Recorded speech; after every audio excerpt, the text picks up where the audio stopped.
it? What you gonna do about it? What you gonna do about it? What you gonna do about it? Spot a pussy nigga I don't like. Walk up on his ass, take flight. All my niggas gon' fight. Mentor when we see you on sight. Check it. Pussy nigga die every time I bless him. To the other side, recognize my message. You expect to see the king chat time my peasant. Black as I get his ass out of my prison. Feel the automatic chopper, they shootin' them. Hustle gang, you know you don't wanna fool with them. All the sharks in the water, they cool with them. Yo pussy ass never in the mood to swim. Break to a nigga face like 3 days. Move more gas than the BP. Nigga better pay hammer when you see me. I'ma send the chief to your TP. Keep me 3 or 4 bitches in the back, they rollin' backwood by the pack, but the back they blowin'. Hey, 2015 Cadillac, she stole it, and we ain't going home till we see a break down. Just walked in the party, grab your way, shawty. I know you feeling sorry. What you gonna do about it? What you gonna do about it? What you gonna do about it? What you gonna do about it? Someone please call 911. Tell them I just shot my gun. What you gonna do about it? What you gonna do about it? What you gonna do about it? Yeah. What you gonna do about it? Young sons, I got a chopper in the Lambo. I'm getting money, still trapping out the bando. Look at here, pussy nigga, what you stand for? Man down, tryna put you where the sand go. And what the fuck you finna do about it? Nigga, we can fight it, we can shoot about it. I pull that chopper, nigga, get a different view about it. I'm an asshole, nigga, nothing new about it. I don't give a fuck, don't you play with my mental. I play with this lid, I'm not talking no pencil. Like Kiwi 3 young, get strapped up in that rental. To check anything that you say out your dental. Real street nigga, I'm the king of the ground. Walk up in the club, shut the whole club down. Put the H in the air, yeah, I'm riding for the town. They finna see the truth going southwest bound. Nigga, where your bitch at, I'm tryna fuck some. I play physical and bitch, I'm tryna touch some. I should've been a DJ, how I cut some. Face down to that whole head, put some. I'll take you out your frame, nigga. Front line for the game, nigga. Bet I go against the grain, nigga. Ain't stupid, I'm insane, nigga.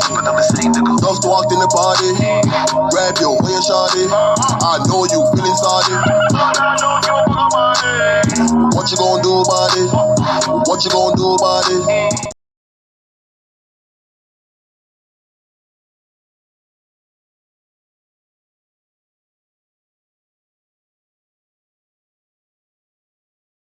My feet is planted in the pavement. Crumble like I never do. So now I'm looking dead at you. What are you gonna do? You listen to the knowledge of a scholar. You say how I breathe, tell them how I holler. I'm the E-double, and I proclaim my name. Straight up, good game, peeps all game. I'm like a rhino, running through the roughest pack. They think I'm a trigger happy nigga, so they step back. Breathe. The microphone is who lasts the longest, and who's the strongest. It ain't a game, it's plain to see. You listen to the sounds of breathe. There ain't no future in your front. I never got caught with a kilo, and if you ever do, yo, would never be with me, yo. Serve it in the Cherokee, and maybe it's a Geo. Black on black Benzo, we'll get it up for me, yo. Never have to worry about my posse getting jumped, cause if we ever do, yo, TV, pop the trunk, cause we don't go for playing when I play the rapper ball. When I'm on the mic, I ain't for playing, not at all, cause I clock 10 G's a week, booming at my peak. Always see E sober, but I do get geek. I can give you a job, a place to eat. Hardy, meet your homeboy Marty at a B.O.B. Party taking over, walking like a dog named Zane. I'm picking suckers like a 4-leaf clover. Everybody knows on the mic, they say cobras. So now they saying egg breeders get no. But ain't a future in the front. There ain't a future in the front.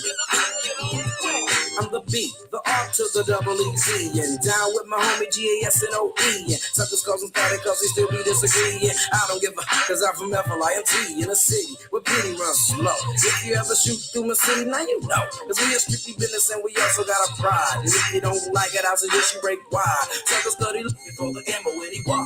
Thinking that illegal is the best one, so they dying. I ain't got time to see if things ain't out. To give up all his money and to give up what he got. That's the way I am, MC B cannot be different. Never change the ways for the world or the government. If it was the president, then I would state facts. You leave it up to me, I paint the White House black and ain't no future in your front. There ain't no future in your front. Yeah, I got dollars dollars in my pocket, not from rolling. If I was a fiend, then my gold would be stolen. But my name breed on everything I own. And when I get my Jeep, I'm putting breed on the chrome. Shine it up good, kicking through my neighborhood. Motorola phone, fat rims, and a Kenwood. But to get around it, and then I'll have it drop. Just because the rotten people think I'm selling rocks, but they don't feature your front. They're in a feature your front. Yo, Flash, man, drop down. Drop down.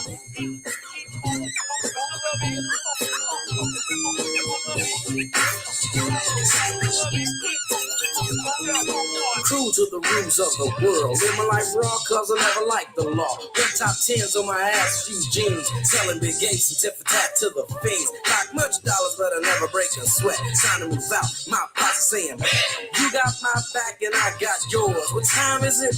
Tear down the door. It ain't no picture of your front. Never sounds good. There ain't no picture of your front. Yeah, well, let's start this party up, right? Kick out that fat dance.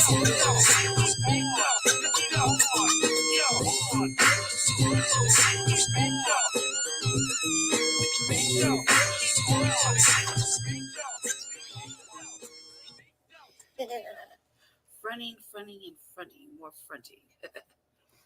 Welcome to the Revolutionary Agenda. I'm your host, Seduction Doll, aka Lady Che, Brandy Majors, co-host of Frontline Black News, casual contributor, whatever I get in there, to Chicago's Black Experience Enhanced. And yeah, welcome. I know it's late. It's like 4 o'clock in the morning. You're like, what are you doing? Well, I have family over. Had a lot of shit going on. I was in my bag, man. In my bag. I had some things going on, man. I was glad for my family. So my sister came over, we chopped it up a little bit, put some thoughts together, and getting ready for the future. You know what I mean? I got some plans in the works. Kind of feel like talking about it and not really talking about it. However, was building a website. That's what I was doing from scratch. And I was kind of catching up on some stuff. Had to catch up on the debate here in the city for mayor, the runoff coming up. I was catching up on that. I was steadily talking shit to myself about that. Like, I don't know, man. Some things, like, I just feel like I cannot just lay idly by. Just watch shit happen. Sometimes I just feel like you have to say something, right? You can't just sit down. But this person just has to say something sometimes. But watching it, I'm just like, man, like, this is all bad. And if I had to say who killed their own chances in the mayoral campaign, not just because I don't really dig the broad, but I'd have to say in the mayoral race right now, approaching the runoff, I say Kelly Brook killed her chances in 2 debates. She killed her chances of winning. 2 debates, easily. I felt like she did it intentionally. You can have all the endorsements in the motherfucking world and still cut your own foot off. You know what I mean? And it's kind of funny to me. It really is kind of funny to me. Because, like, as far as, like, what I'm about to do, people say, you would probably be doing the same thing. Yeah. I don't know, man. How you look at it. Had a little debate, a little discussion, and it's always, what does somebody do, what does somebody do? What does somebody do, Lots to think about. Well, let's start with the main thing that I felt like we had to talk about. We just had to had a little moment. Tina Turner died. Yeah. Tina Turner died. And I'm not gonna front. I cried a little bit.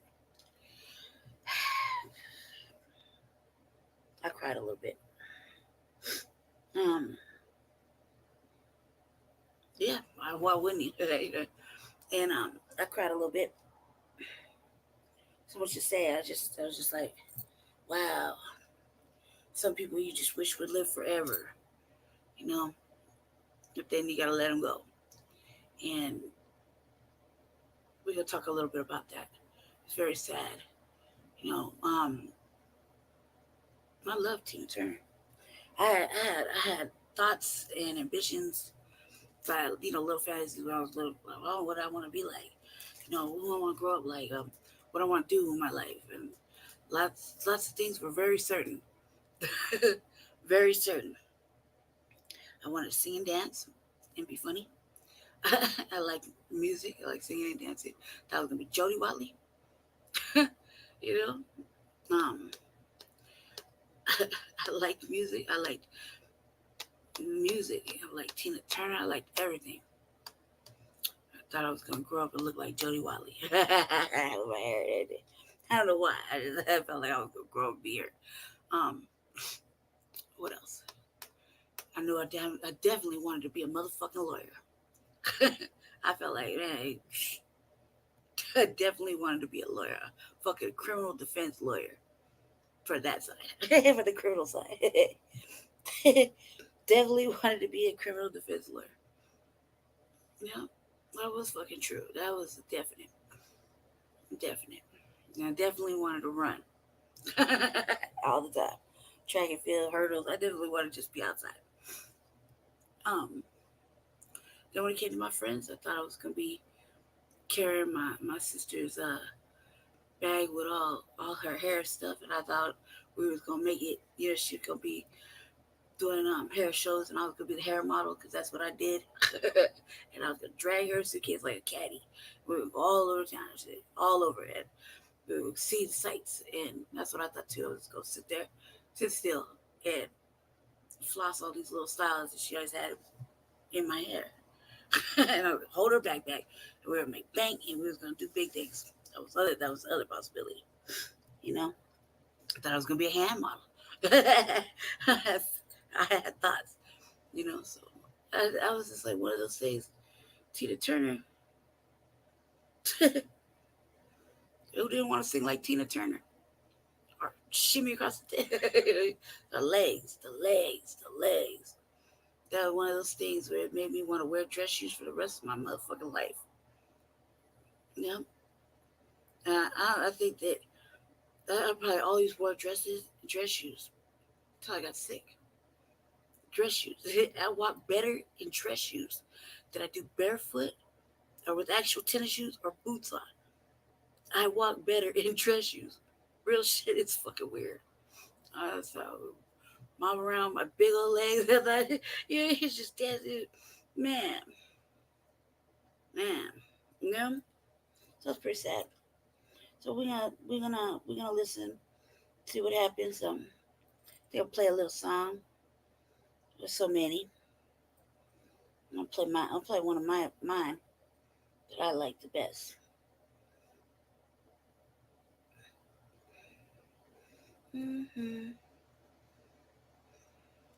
Hopefully play without commercials. Obviously, we're gonna play without. For memories that last and produce that lasts longer too. See that? So you know it, like every now and then, I think you might like to hear something from us. Nice, easy. Yeah, drink it too. There's just one thing.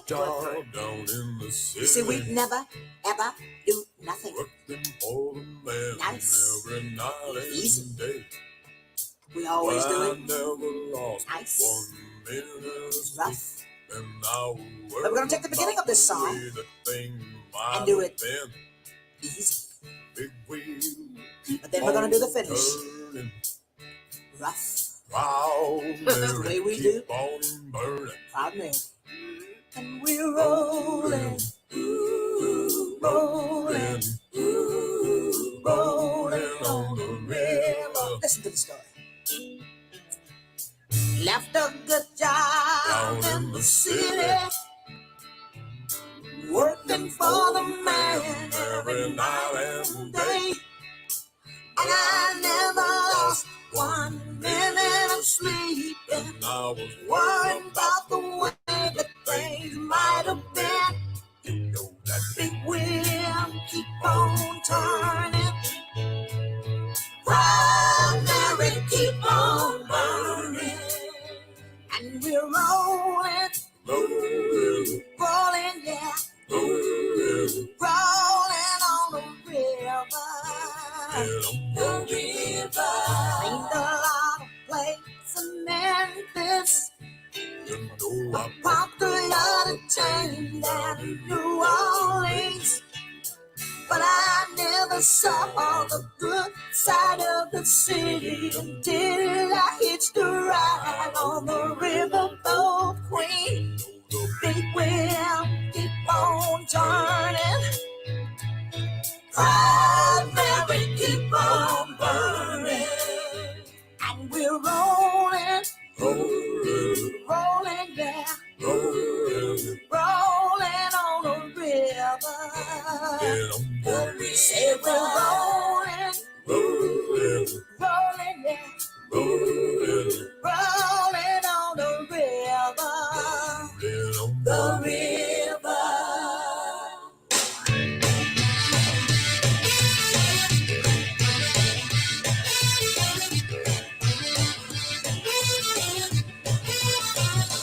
I left a good job in the city, working for the man every night and day. And I never lost a minute sleeping, rolling by the way things might have been.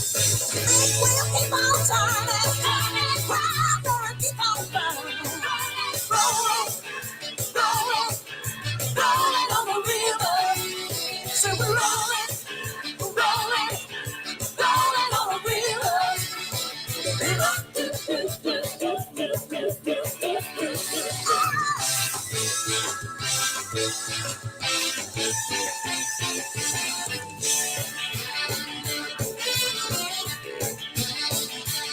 I played a lot of plates in Memphis, and I crossed a long train down to New Orleans. But I never saw the good side of a city till I hitched a ride on the riverboat Queen. Big wheel keep on turning, primary keep on burning. And we're rolling, we're rolling on the river. I tell you we're rolling, we're rolling on the river.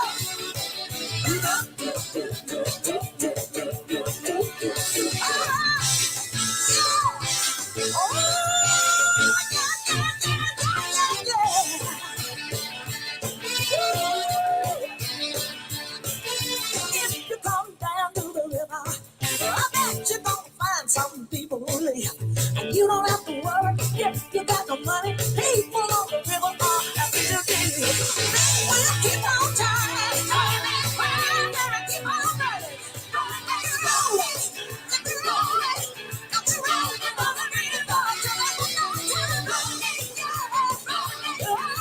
rolling on the river. Rolling on the river.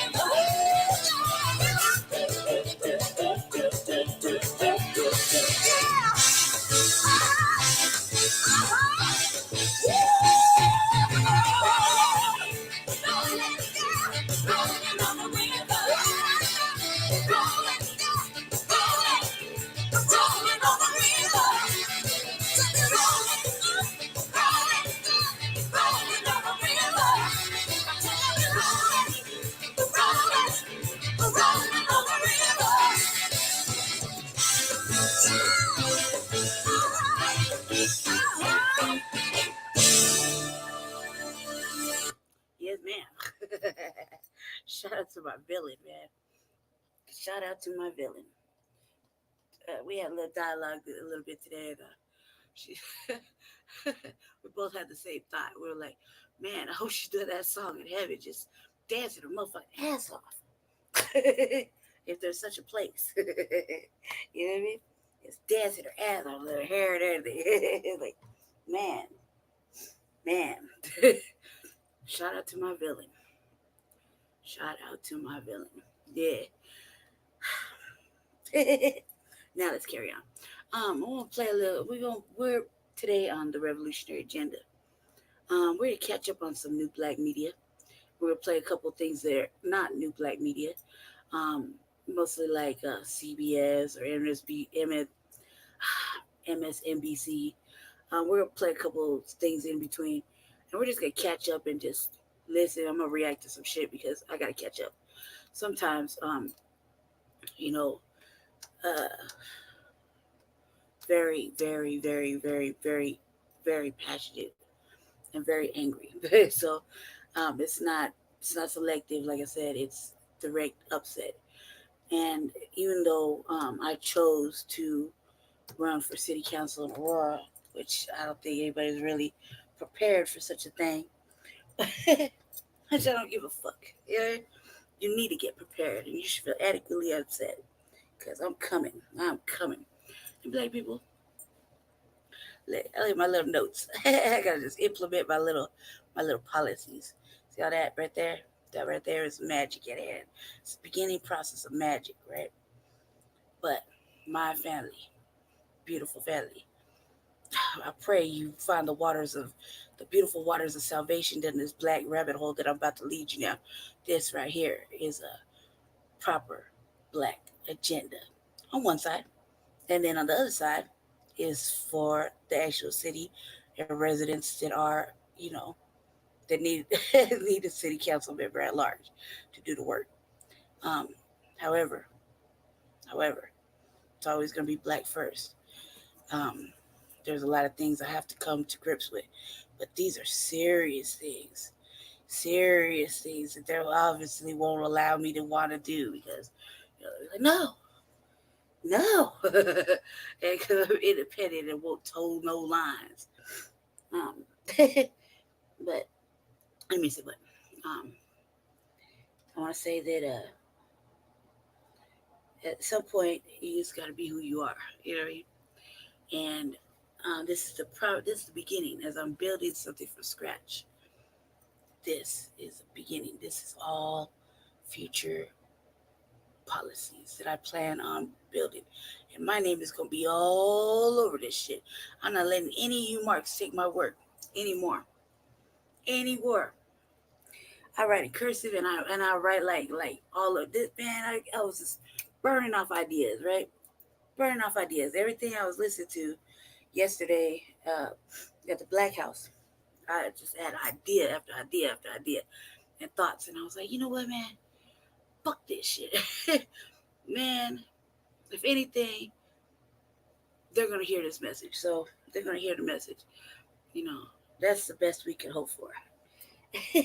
Do I plan on winning? Of course. And I'm also a realist.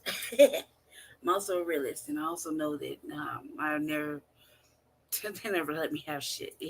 Let alone, because I gotta take the win. I gotta take the power, right?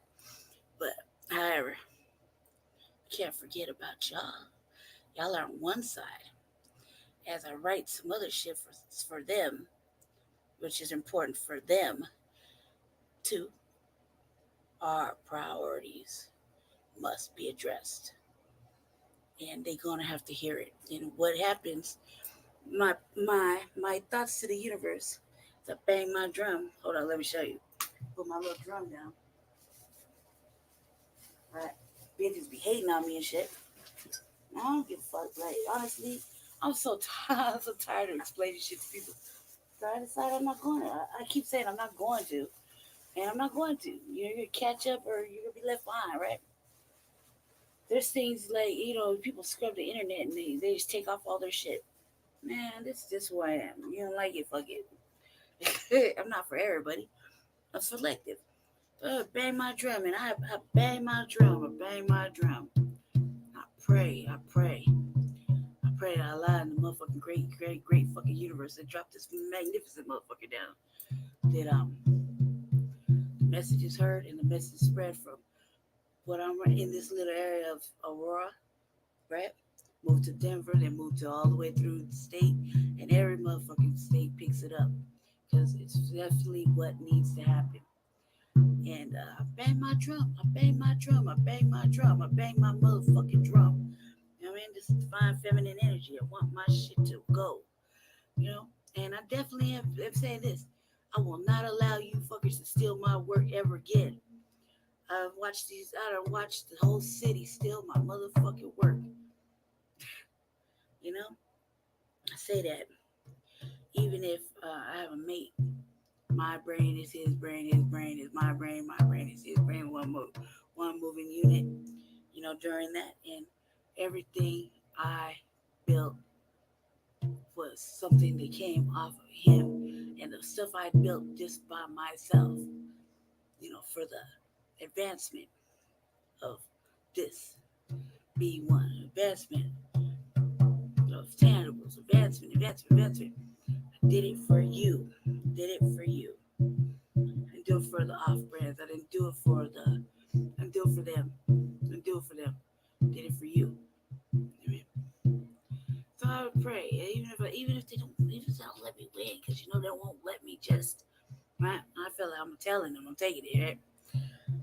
But even if they don't, the message goes out because that's what it's all about. Message. No remixing. Message. Keep it right and exact. Stay on code. Stay on fucking code. I mean, I pray. We're banging the drum. Tangibles. No tangibles, no vote. No reparations, no vote. Right? And so I'm praying that my message get loud and clear, and that I'll be able to move some of this shit that I'm working on through, you know, because it needs to happen. A regular motherfucker needs to build some shit because obviously these motherfuckers are just doing stupid shit. A regular person has to show you, you know what I mean? And you're gonna you're gonna put my name on everything that I give you. You're gonna pay me for it, and you're gonna put my name on it because you would want the same thing for yourself. You know what I mean? So beating the drum. So we've been beating the drum on tangibles, beating the drum on this. Yeah, these bitches be hating on me. I remember during Kwanzaa, motherfuckers look at me because I got the drum, and I was too sick, and I never seen the Black National Anthem. Yeah, right. And I was too sick to sing, but I was like, I was with it. It was drumming too. Yeah, I have my own drum. They're beating on other drums, big old African drums, and I was beating on divine feminine energy, right? Beating on divine feminine energy. And bitches was hating on me. One particular bitch was hating on me, right? She kept turning around looking at me. And I forgot. You know, my other sister had to remind me. She's like, you know, they're looking at you because you're really fucking light. I forgot. I went my whole damn life not looking in the mirror. I look in the mirror. I just do me. I just get ready. I'm just me. You know, I don't have to look in the mirror. I know I'm fucking awesome. I felt it when I got dressed. I felt it when I looked out. Yeah, I didn't have to look in no damn mirror. I forgot. It didn't matter. It's not important. I'm just in my vibe, doing my vibe, being my vibe. I mean, hey, like it. Who gives a fuck? I'm gonna do my vibe, right? This bitch was like, kept turning around, mugging. I was like, what you mugging for? Stay on rhythm while you dancing, bitch. Stop looking at me crazy. Be on rhythm. Why your hair straight? Stop looking at me like that, oh weirdo. Fucking weirdo, stop it. Later to come find out, like I'm over talking shit and everything. Man, you don't let this white lady talk it out as you cuz. I'm trying to help. I'm trying to help the lost soul. You know what I mean? It's the audacity to motherfucking look at me like I'm in the wrong because I'm with the vibe and I brought my own shit because they don't ever let me play on the drums.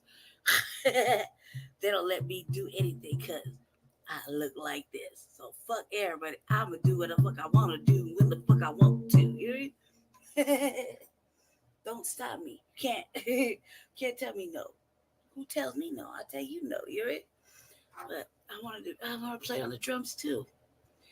You know what I mean? Like, you can't exclude me. That's a you problem. You got the problem. I ain't got the problem. That's you. You know what I mean? So I'm like, you know, Like, with it. I was with it. I was with the vibe. I was with the fucking vibe. We in church. You know what I mean? We in church. It's like, man, y'all get off that motherfucking judgmental shit. Don't look at me like that. Embrace this greatness. Embrace the greatness. Like, however, we live in a world where you constantly have to fucking talk about shit you don't fucking feel like it. Look at it, motherfucking look at me. I'm like, I'm only looking at you because you off rhythm and your fucking hair was straight. It made me wonder. You talk like my motherfucking HP. Stop it. You got that audacity to be judgmental. Come on now, guys. Let's not do that. Especially when you acting like a real mark. Let's not do that because we could do this all motherfucking day. I got time. I ain't got nothing else going on. And when I don't like what I see, you know what I mean? I don't like caping for them. You know what I mean? So accessible. Blow me on that shit. You support side, like you support a lot of fucking where your morals lie. You know what I mean? I'm always like that. Where your morals lie. And they act stupid. Like when I say, like, who raised you? Where your morals lie. Your morals are really shitty. I mean, if you an elder, black church, and there's nothing but elders surrounded by one white woman surrounded by nothing but elders, and they're all saying the same stupid ass shit, you gotta really wonder. She didn't pay for it. She just wooed them. She just said the stupidest shit, and the motherfucker just fell for the okie doke. Man, I should really show that. That's really what I should show right there. That shit was a fucking atrocity. Let's talk about Denver real quick before we go back to Tina Turner real fast. Man, it really upset me. Like, a lot of things happen. Nah, I'm pause that. I don't want to talk about Denver right now. Talk about Denver a little bit. That way I can adequately give it the right justice. Yeah. Let's talk about Tina Turner. So I had that up. Oh man, Tina Turner died. Death comes in threes. You know what I mean? So we'll see what else happens. I just find it really I mean, shit, 83 is a good life, but we'd like to see she make it longer, obviously. Man, she was doing big things. So let's go to that. Let's go to that because that was really important. Also, before we even get started, I want to say that I'm gonna show a couple of things for the new black media because I feel like here in the city of Denver, in Aurora, a shout out to our one other major new black media presence here, Vicky Dillard. A shout out to her. That's one of our main components here for the new black media. That we avidly follow religiously. So I was saying that she had a quality education, and very, very, very, very intelligent woman. Very intelligent woman. So to live in the same state as a person that we respect, was one of the people, out of many, well, not many, but I would say under 15 new black media presence. She lives here. She's in this area, know exactly where. That's not my damn business. However, as I'm getting ready to do the city council thing, I felt inspired. So I was like, man, I started putting together little letters and stuff that I could ask for, especially like if we have one of our new black media representatives that live in the actual county that I'm going to run for, which is at large. I might want to reach out and see what kind of tangibles I can provide. It's just the right thing to do. Not for anything really, because I have a moral code of conduct, personal moral code. So certain things that I just don't agree with. I just don't agree with asking about shit or doing certain things because I don't think that it's right. Like, when we talked about when Jesse was running for mayor, how I didn't want to ask for donations because there's always some bullshit to go with it, right? And I understand, I don't want no man white money. Well, I don't know that my motherfucking money might be from some old white supremacy. I can't get down with that. I don't know, and I don't want to know, and I don't want to find out. You know what I mean? So, can I not? Because then it comes with strings, and then it comes with towing lines, and then it comes with some old other shit, and then even taking other money is just like, you know what I mean? So, like, can I just avoid all of that? Like, what the fuck am I gonna do with it? Just pay for advertisement that I can figure out and how to do on my own, or because I just don't feel like, why am I gonna continue to print this shit out? Like, shit is expensive. The other signs and stuff they have out. This bra, like the lady running now, she got a whole little stars everywhere out of the city. I'm like, man, bitch. So you try to make yourself like you didn't think the banner was enough, right? So you pull it together. These little weird signs are not memorable. Once I see them, I keep it pushing. I don't even remember 30 minutes later that I saw your motherfucking sign. That's the key. Make that shit a memorable motherfucking moment. Just saying. So I don't all these fucking thoughts. I'm like, man, I ain't ready for that. I ain't ready for that. Now I gotta put on I gotta talk to them, right? And what I learned today was stick to the fucking facts of what you're trying to do for the city, because everybody just want to worry about the simple major points, and that's what it is. And while I'm doing that, not to forget to push the main thing, because I feel like, oh man, it's gonna be a different game. Plus, I've been going so hard. It's like I don't even have fears right now. Like when they come to ask me questions, it's like, most motherfuckers be like scrubbing the internet. I just went off on City Council like a week and a half ago, like this Monday and last week. Can't really take that down. You can't take half the shit I say down. Why? Why would you want to? You need to hear it. You need to hear it. I'm sure they don't think I'm funny. I think I'm hella music right now. I don't know. I don't feel like I need to scrub anything. The shit's gonna be asked, and I always have this rule: if I said it, I meant it. If I did it, I've done it. You know what I mean? I think I have to explain it. If you're asking me, obviously I did it. You know what I mean? Like, if you ask me, I said it. Do you want to know why I said it? Maybe you should frame the question properly, because I'm just gonna sit there and leech like.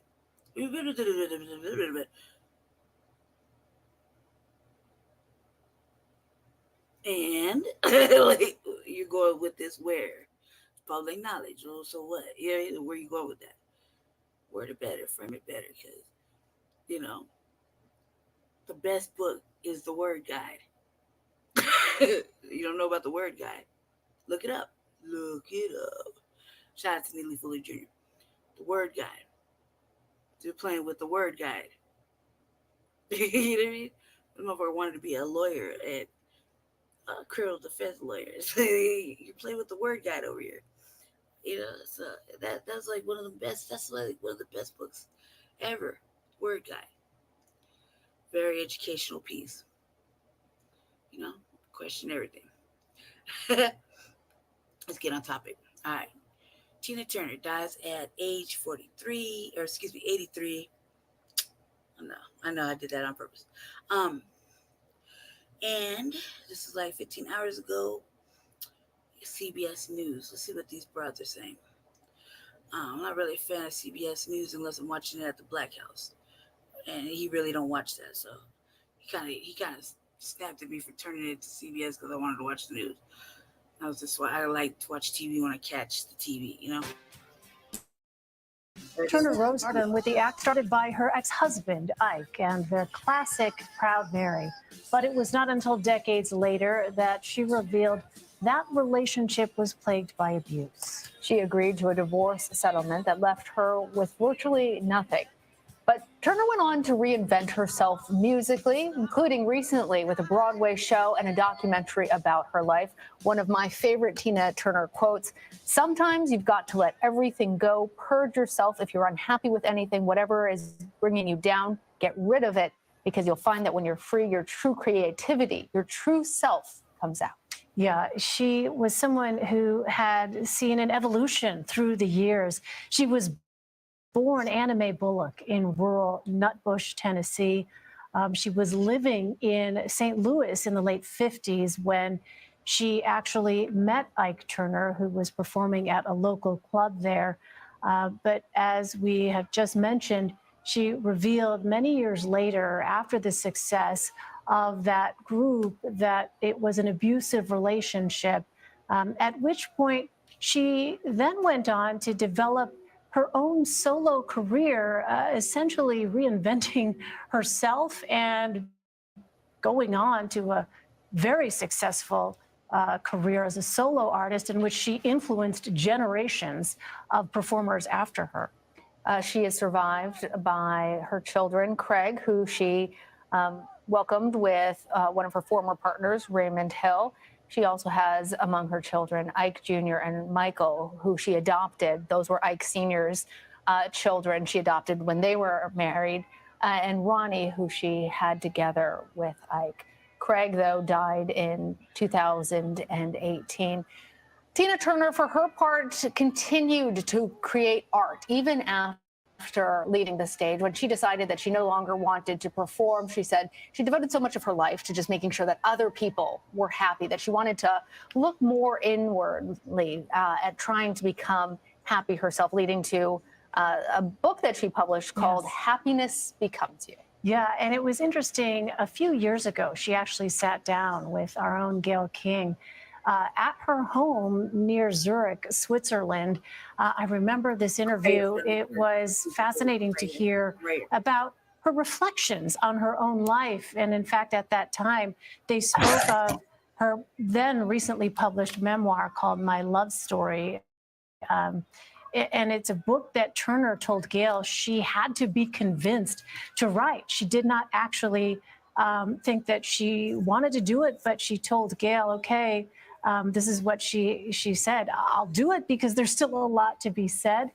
But that was a moment of reflection in which she had an opportunity to look back on that 5-decade career, an extraordinary body of work from Tina Turner, really one of the biggest stars ever in music, selling more than 200 million records, an extraordinary feat. And as I said, an influential figure that generations after her would look to for her style, for her showmanship, for the energy and the vitality that she brought to her performances, but also famously, as we've talked about, what she had endured and the triumphs that she had despite some of those challenges, particularly early on in her career and her life. You know, when discussing her Broadway musical, there was an interview that she gave talking about what audiences, how they would react to seeing that violence on the stage. And she felt like it was an important part of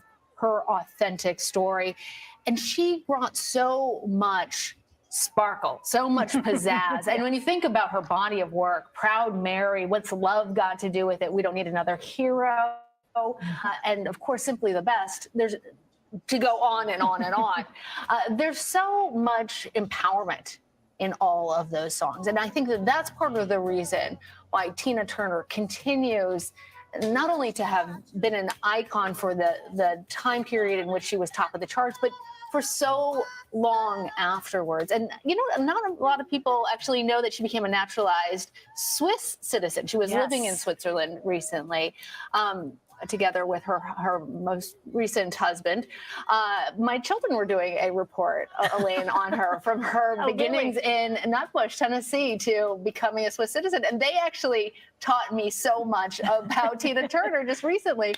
And it goes to, I think, that longstanding message of being a survivor, of no matter what circumstances you were born into, you have power that lies within you. Absolutely. And it was a sense of defiance, too, right? That came through in her music.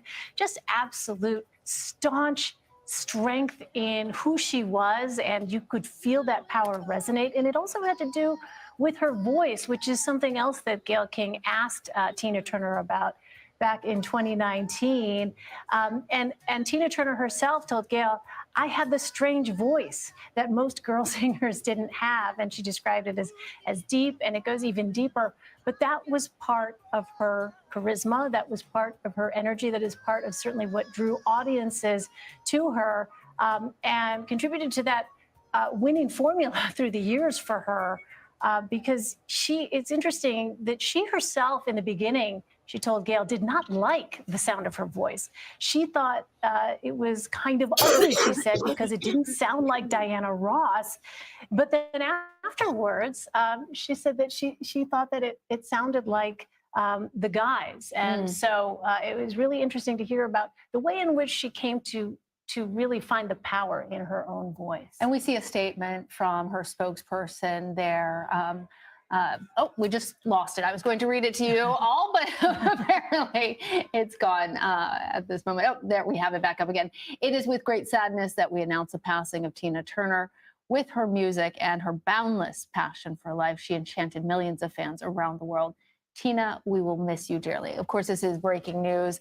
The tributes are only now starting to roll in, but we can imagine that they will be widespread because she had such an international popularity and that inspiration that had fans over decades and decades of her career. You know, legend is a word that we hear a lot about, but it is so apt in this conversation to describe this figure, really a towering figure, if you think about it, over the decades in music.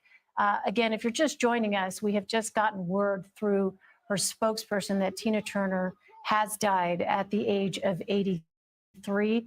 We've been talking a bit about her biography. She was born Anna Mae Bullock back in 1939 in Nutbush, Tennessee. She shot to fame and stardom as the singer in the band Ike and Tina Turner Revue.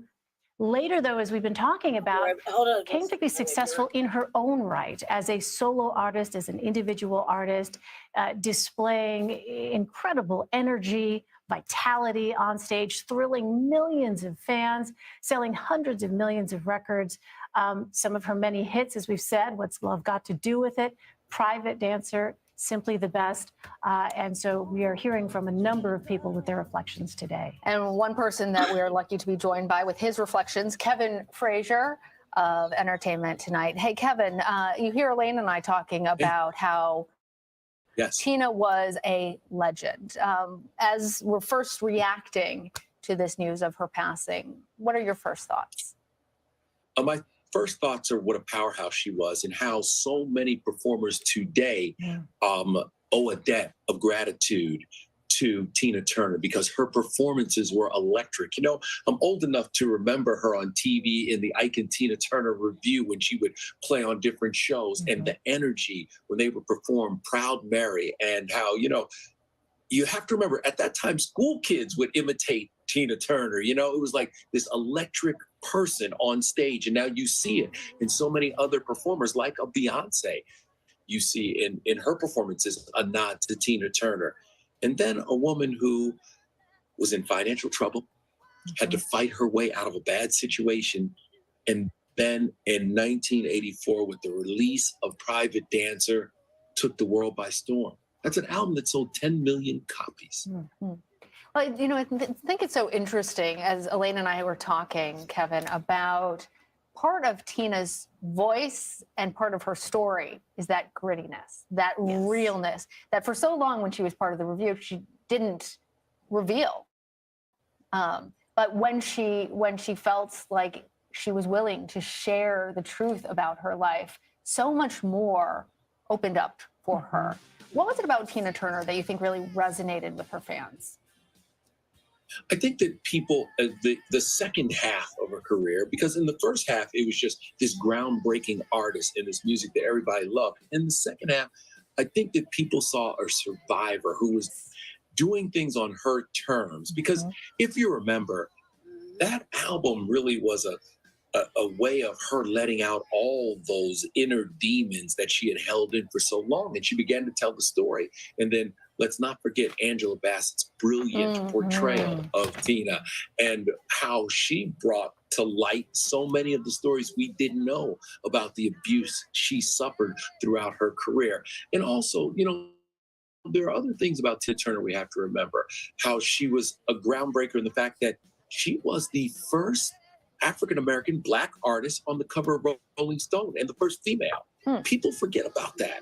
There's so many things that she did, and she changed the way we looked at it. If you remember, in those early days of MTV, in those early 80s, there weren't a lot of Black artists on. So when we saw Tina walking, strutting down the street with What's Love Got to Do With It, you were like, wow. In that wig, in that denim outfit, it was electric. And, you know, she went on to capture the world with that album, Private Dancer. Electric is exactly the word to describe her performances. We want to bring into this conversation Joe Levy. He's the editor-at-large at Billboard. Yeah, that was a lot. I had to stop right there because they just, you know, continue to talk and stuff like that. That was a lot. That was a lot. And I feel really, you know, I felt really sad. Really sad. So, you know, man, anytime you lose something great, you know, there's an effect, then, you know, there people are feeling the effect, you know.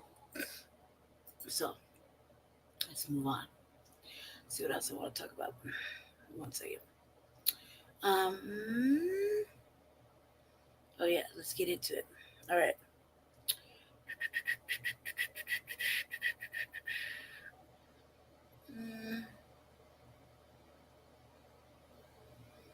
All right. Let's see. Let's start with Tim Scott. Catching up, family. So now I like to listen to everything. So let's what's going on over here. Well, I look for South Carolina Senator Tim Scott has thrown his name hat for the presidential race. He is planning to run for in the Republican primaries, and the American people want to know: is he in fact still a virgin? Well, one reporter wanted to know, and that reporter is Ben Terrace. Apparently, he revealed that he once asked the Republican presidential candidate whether he was still a virgin, and there was good reason to ask that question. But first, let's back up a little bit to kind of understand what this story is really about. So Scott is a Republican senator, a very conservative one, representing South Carolina. He's also the only Black Republican senator, period. Now, today, he officially announced that he will be running for president in 2024. His campaign is just now starting, but he has a long way to go to catch up to Donald Trump and Ron DeSantis if he manages to be able to do that. Now, the most current polling coming from Morning Consult found that Scott is getting just 1% of the vote from Republican primary voters. So again, he's got a long way to go. And speaking of Donald Trump, he reacted to Scott's announcement very differently from how he reacted to Ron DeSantis potentially running. He hasn't announced yet, he's expected to announce. Here's what he wrote on Truth Social. Good luck to Senator Tim Scott in entering the Republican presidential primary race. It is rapidly loading up with lots of people, and Tim is a big step up from Ron DeSanctimonious, who is totally unelectable. I got opportunity zones, done with Tim, a big deal that has been highly successful. Good luck, Tim. Okay. So obviously he doesn't see Tim Scott as a threat, which is why he's so friendly to Tim Scott, and also used this as an opening to throw a few more jabs at Ron DeSantis, which I think is hilarious. So before we get to Tim Scott's virginity, I love that message from Trump. It's a pat on the head. Way to enter the race, Tim. It's nice to have you here. Good luck. Yeah, if he thought Tim Scott was 1% of a danger to him, he'd be like, oh, this Tim Scott's a rhino. He doesn't even like Mar-a-Lago. There's something wrong with him. Okay, have you heard what he calls his cat? It's totally unacceptable. Okay, I'm calling him Tim Scott Tape. Okay, Because that's what he is. So no, obviously he thinks Tim Scott's a joke. He's getting 1% at the moment, 1% of Republican primary voters. He's not. Of course, he's a joke. Of course, he's not going to win. Yeah. Guys, look, anybody can beat Biden. Not anybody can. Beat Anybody Trump. can be beat. Yeah, but not anybody can beat Trump in a Republican primary. Okay. Yeah. In order to beat Trump in a Republican primary, you got to come real strong. You think Tim Scott, whose whole career is based on white people, you're right. Blacks are not that great. You think that guy is going to beat Donald Trump? No, he's not. It's not even going to come close. So Scott is very conservative. Okay, so the Susan B. Anthony Foundation, Susan B. Anthony Pro-Life America gave him an A rating, although he's kind of waffling on when he would ban abortion, right? So ooh, okay. I mean, don't worry, it's getting banned. It's just a question of when. Okay? Yeah, exactly. Monday or Tuesday. But Scott, much like every other politician, likes to test the waters and has seen that the reversal of Roe v. Wade did not bode well for the Republican primary for Republican candidates in the midterms. And so he's not as vociferous against abortion these days, but nonetheless, he's got some fat pockets apparently. He's been planning to run for president and he's been fundraising already. So after Scott won re-election to the Senate in November, his campaign committee still had $22 million in cash on hand that can now be used to bolster his presidential candidacy. According to the FEC, Scott's existing funds represent the largest sum of money that any US presidential candidate has ever had when launching a campaign. Irrelevant. So to be fair, I mean, you're right, but to be fair, he didn't fundraise that money specifically to run for president. He did it for his re-election campaign for the Senate, but he does have that giant wad of cash ready to go for this presidential run. Which, by the way, explains why mainstream media takes him seriously, because he's going to spend that cash on mainstream media ads. So they're like, Tim Scott, very important person, has entered the race. I mean, you never know, he could win, he could win. You'll have to see his ads first, though. His what? His ads. Oh my God. Not his abs. I thought you said ass. I'm like, what? Okay, well, we're gonna get to that though, isn't it? We don't need to see that. All right, anyway, so let's get to the whole virgin stuff. Like, why did that even come up?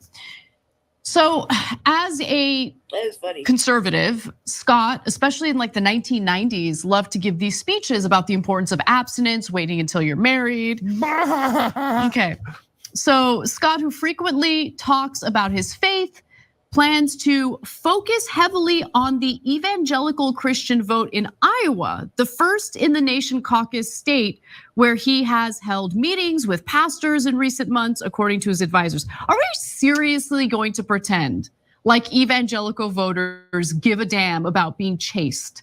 About like literal conservative values? None, zero. Come on, guys. The only thing they care about is how much do you own the libs? And is Tim Scott going to own the libs harder than Trump does? I got news for you, he ain't. I'm just saying, after evangelical voters and just whatever, evangelical power players, if you want to call them that, were willing to like turn a blind eye to Trump's indiscretions, if you want to call it that. Like his raw dog antics with porn stars. Come on, guys. They're like, oh, you went raw dog on a couple of porn stars. Oh, no, that's right after thou shalt not covet. Well, okay, yeah, we never meant any of it. So let's get back to Ben Terris, okay? Because he had an exchange with Scott back in 2012, and that's what he's reminding us all about through the context of a Twitter thread. He writes, Tim Scott will be the first presidential candidate I've ever asked about the status of his virginity. Initial answer, quote, I'm not talking about my sex life with Ben Terris. Then he stood up and said, I have to go potty. Okay, so that was from 2012, okay, to be fair. So we don't know how much Tim Scott has been down to get the friction on since then, okay? But apparently he didn't want to talk about it back then. Still not married though. I mean, I hope you're keeping that abstinence up, Tim, because you've been lecturing all other people about it. No, I hope he's not. I think if he's still a virgin, that is a liability at this point. Like, there's something, no, come on. Like, honestly, in the eyes of the average American voter, I don't even know how old Tim Scott is, but he's too old to be a virgin. And no offense to the virgins out there, but like. So look, I joke around about the incels all the time. We say like, oh, we're involuntarily celibate. Yeah, no crap, Sherlock, right? Yeah, we were all involuntarily celibate. And so And in this case, like, if you're voluntarily celibate, brother, don't do it. Don't do it. Okay, just you're gonna explode. Just go have fun. Life is short. If you're involuntarily celibate, well, of course we feel your pain, and you're trying. Okay, God bless you. Keep going, right? Yeah. So in this case, though, of course, he's saying, no, don't have sex if you're not married. God does not like that. Oh, well, it's taken a while, though, so I kind of had to do it. You know what I'm saying? Okay, so yeah, let's get to graphic 7 here, okay? Because the third tweet that I think is relevant to this says the following. One more thing. It was such an awkward question to ask that I wrote myself a script. You used to preach about the virtue of no sex until marriage. Is that a virtue that you still adhere to today? Ultimately, he implied he did not, to which I say, thanks God, okay? And then he says, quote, I just wish we all had more patience. Well, then stop lecturing other people about it. Problem solved. Like the minute you have sex outside of marriage, you shut it. You zip it. That's what you do. But to be fair to Tim Scott, and I think, I never thought I would say this, but the entirety of the traditional conservative movement in the country, I really haven't seen much in regard to like no knocking boots until you're married, because people are getting married so much later in life.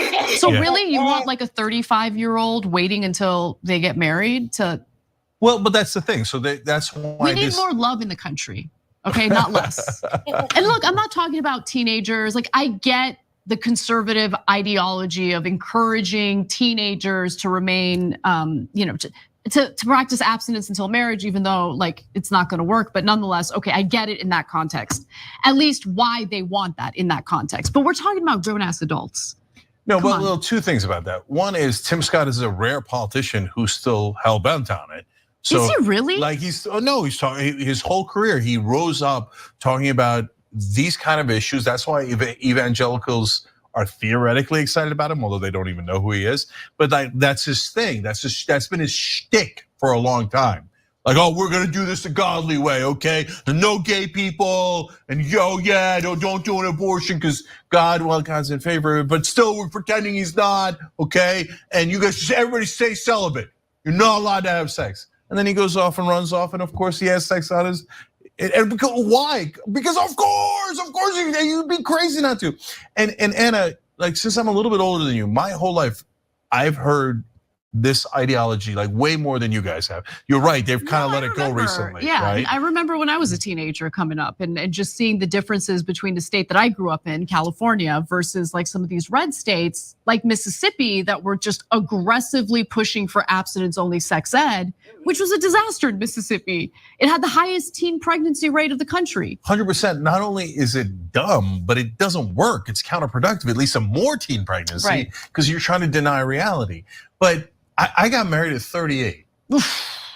Can you imagine? Can you imagine if I was stupid enough to listen to right wingers? Like, no guys, hold on, I'm 37, but I'm gonna get it right on the, when I get married at 38, man, it's gonna be spectacular. No, don't waste your life. No way, don't listen to these crazy people. Go out and have fun.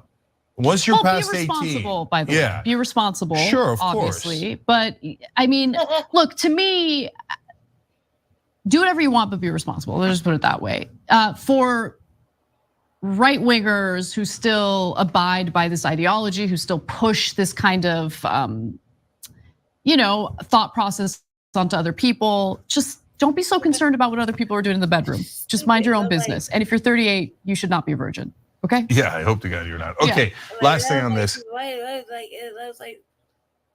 that really important? Is that really important? Just have to wonder, is that really important? Okay. Let's see what else we got over here.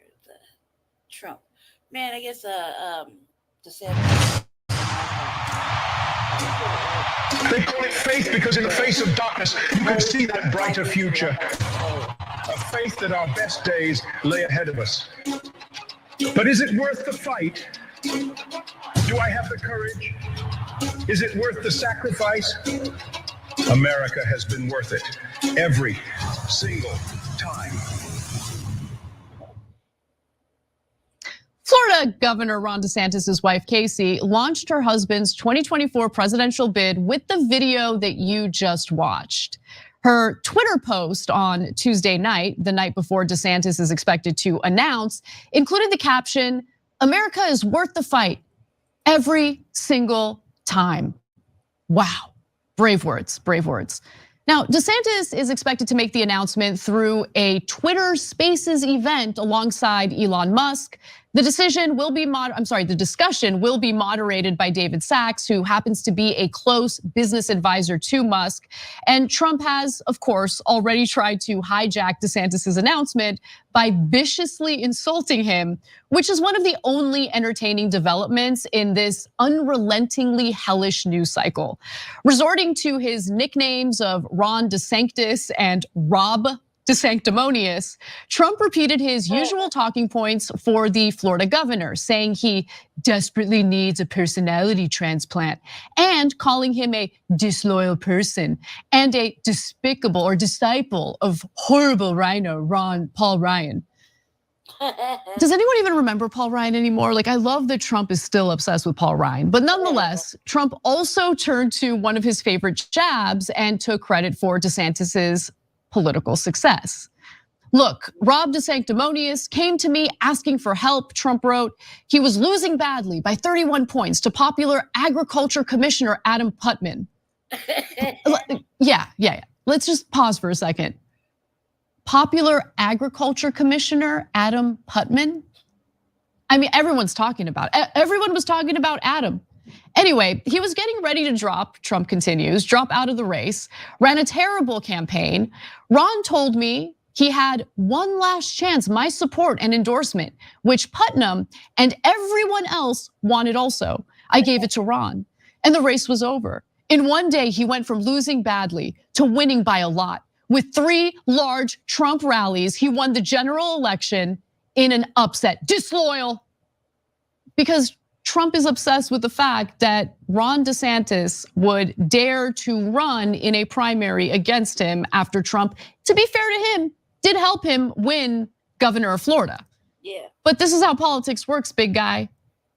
But let's continue with more of the insults. Before I get to the next post from Trump, I should note, this is exactly what I think Trump should do if he wants to defeat DeSantis in messaging. And this is the message that he had in a subsequent Truth Social post. I think that he's probably gonna lean into this a lot more as the primaries heat up. He wrote that Ron DeSantis can't win the general election or get the nomination because he voted to obliterate Social Security, even wanting to raise the minimum age to 70 or more, voted to badly wound Medicare. Look, whether the left wants to admit it or not, Trump's foe, and to be sure, it's faux economic populism worked in 2016. And I do think he's going to tap into that again for the 2024 election. If he persistently stays on that message, he's got a great shot in beating Meatball Ron. But of course, since Trump can't help himself, he also put out this pretty outlandish and insane all caps post reading, quote, "I built the greatest economy in the history of the world. No inflation, energy independence, and soon dominance. The strongest border ever, record best employment numbers. Biggest tax and regulation cuts, that's definitely true. Rebuilt our military, no wars with Russia, Ukraine, or China, Taiwan, or anywhere." He did expand the drone war, of course. And the USA was respected all over the world, except for when they laughed at him as he gave a speech on the world stage. What else can I say? Election interference. But while Trump is having his meltdown, Nikki Haley has decided to hit DeSantis in a more strategic way by mocking him as a Donald Trump copycat. Can I tell you what? It's a flip-flop. He was totally different. Whatever I want, he wants, man. You're fired. You're fired. Then Mr. Trump said, "You're fired." I love that part. Make America great again. Make America great again. Instead, calling the Russian invasion a territorial dispute. Even some Republicans on the Hill with tough words for DeSantis. Do you want Ukraine to win this war? I don't think in terms of winning and losing. Anybody here would do it. Project to get Judges are a priority. And honestly, we have businesses that have been locked down and lives destroyed for over a year. I gotta say, I love the parts of that ad that show Ron DeSantis mimicking Donald Trump's hand gestures because he is a copycat. I mean, it's obvious, it's clear, and those examples make it clear. Haley also released a 3-page memo slamming DeSantis for his lack of personality and people skills, as if she's got a big personality and lots of people skills. But to be fair, the critique against Ron DeSantis lacking charisma is an accurate criticism. I mean, this was the panicked look on his face after reporters asked him about Trump's insults. And honestly, it's hard to get the cringy image out of my head. But Haley also took a jab at DeSantis's alleged willingness to engage in petty political fights, which really does make one wonder why she's attacking DeSantis on that rather than Trump. In fact, anytime Haley has had the opportunity to attack Donald Trump, she refuses to do it. She'll instead pretend like she's all about civility. Back to my original question, though, because anybody that is looking or seeking a nomination, you're going to be comparing and contrasting your policy positions, your views, what direction you want to take the country with your competitors. Right now, there's former President Trump is the only other candidate for the nomination. We expect many others, maybe even Mike Pompeo, who was on earlier in the program today. Where do you see, if you see, policy differences beyond what you mentioned, which are generational differences? What specific policy areas would you say part with Donald Trump? What I am saying is I don't kick sideways. I'm kicking forward. Joe Biden is the president. He's the one I'm running against. And what I'm saying is you don't have to be 80 years old to be president. What happened, Nikki? I mean, you're throwing punches at DeSantis before he even announced officially that he's running. I thought that you kick sideways, or not sideways, you kick forward. I mean, it's really interesting. Now, maybe Haley knows she's a long shot presidential candidate and she's banking on Trump winning again and possibly handing her another cabinet position. Maybe she's holding out hope for VP. Maybe she, like all other GOP losers who sucked up to Trump only to get burned later, has a death wish. I don't know. What I do know is that all of these Republican candidates, whether it be Trump, DeSantis, or Haley, stand for politics that exacerbate the challenges America is already facing. They all love to distract the American people with culture wars that pit us against one another. And as soon as we're distracted with that, they dole out goodies for their corporate donors. One of the only things that Trump accomplished during his time as president was tax cuts for the rich and an expanded drone war abroad. Nikki Haley has been a longtime darling of the private defense industry. The idea of Haley as commander-in-chief as more government officials beat anti-China war drums is concerning to say the least. And as we all know, Meatball Ron has been particularly vicious and censorious in the state of Florida. He has paved the way for hatred toward educators. He has created a situation in which we're now seeing books being banned. We have abortion bans in Florida. And there are, of course, other authoritarian big government laws in the state of Florida, all as he boasts about being a warrior for freedom. But look, the silver lining here is that we get to watch them fight. And I sure as hell will continue to enjoy that. There isn't really much else in the news to enjoy anyway. Thanks for watching The Young Turks, really appreciate it. Another way to show support is through YouTube memberships. You'll get to interact with us more. Let's see what else is going on over here with DeSantis.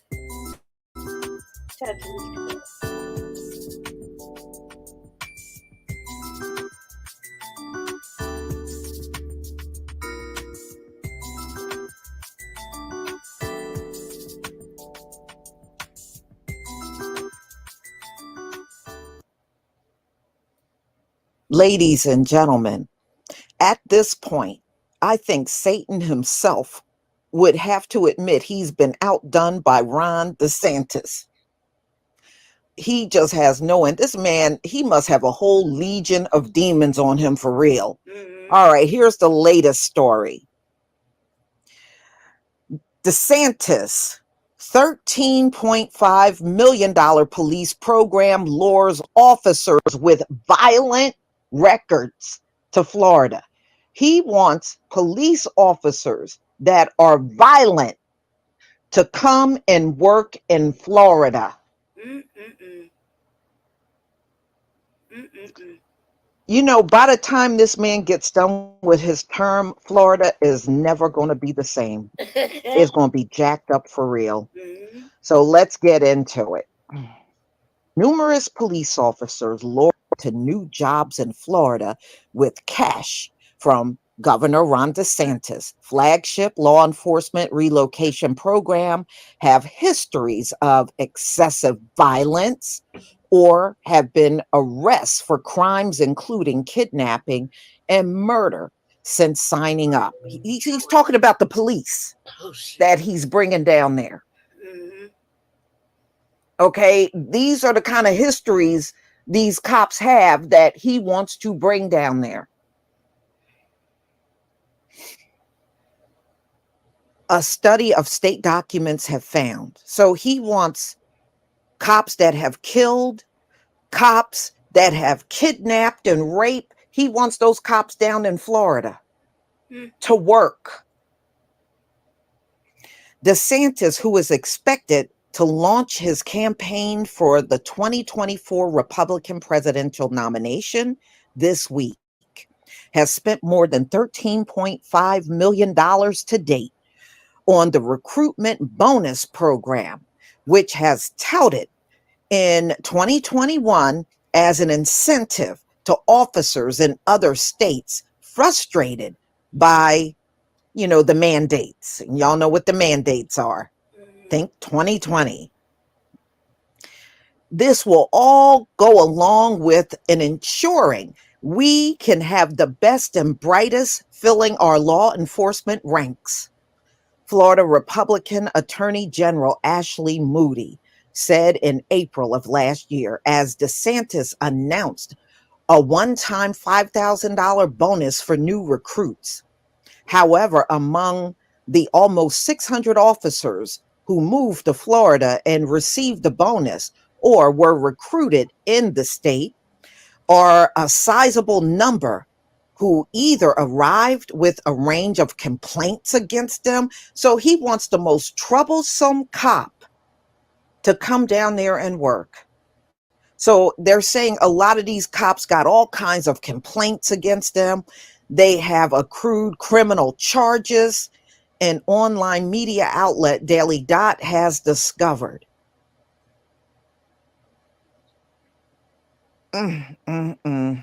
That man is some kind of evil. They include a former trainee deputy. He was charged with murdering. She was charged with murdering her husband. An officer with Miramar Police Department fired for domestic battery and kidnapping. These are the kind of officers they hired. And a former member of the New York Police Department who was hired by Palm Beach Police Department, having once been accused of an improper sexual preposition. Be right back, Philly. Right? I'll be right back.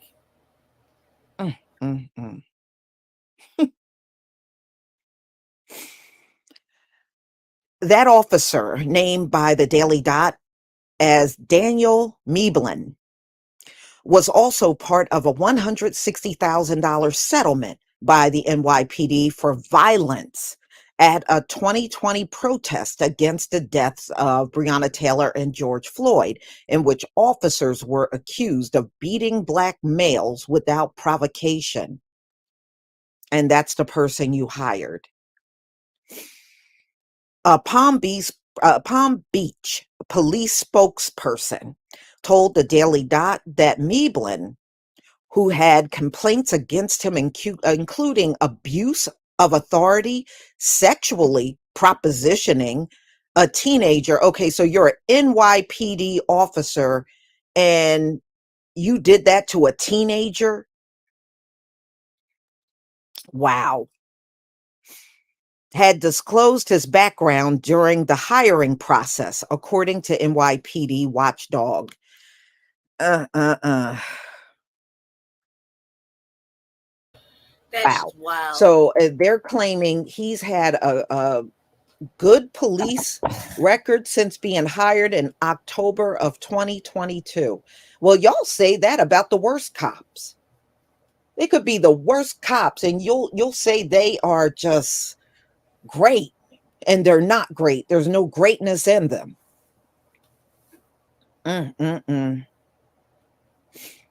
So, ladies and gentlemen, the Daily Dot compiled a report from state records it obtained from the Florida Department of Economic Opportunity through a Freedom of Information Act request. The undated document lists payments of more than $8.8 million split between 1,310 newly hired officers, with most receiving $6,693.44 from the sign-on and additional bonuses. A press release earlier this month, DeSantis announced the program has since grown to more than 2,000 officers, with a parallel rise in costs to more than $13.5 million. To date, 595 law enforcement recruits from 49 states and U.S. territories have relocated to Florida, including more than 215 recruits from California, Texas, New York, and Pennsylvania, the statement said. For its report, the Daily Dot matched information from the 50A and NYPD databases, as well as published media reports to officers' names listed by the state. It says it uncovered an exodus of officers to Florida. Law enforcement agencies from $693 say they are just great, and they're not great. There's no greatness in them. I just got to make sure I heard her right. Oh my God. So, ladies and gentlemen, the Daily Dot compiled a report from state records it obtained from the Florida Department of Economic Opportunity through a Freedom of Information Act request. The undated document lists payments of more than $8.8 million split between 1,310 newly hired officers, with most receiving $6,693.44 from the sign-on and additional bonuses.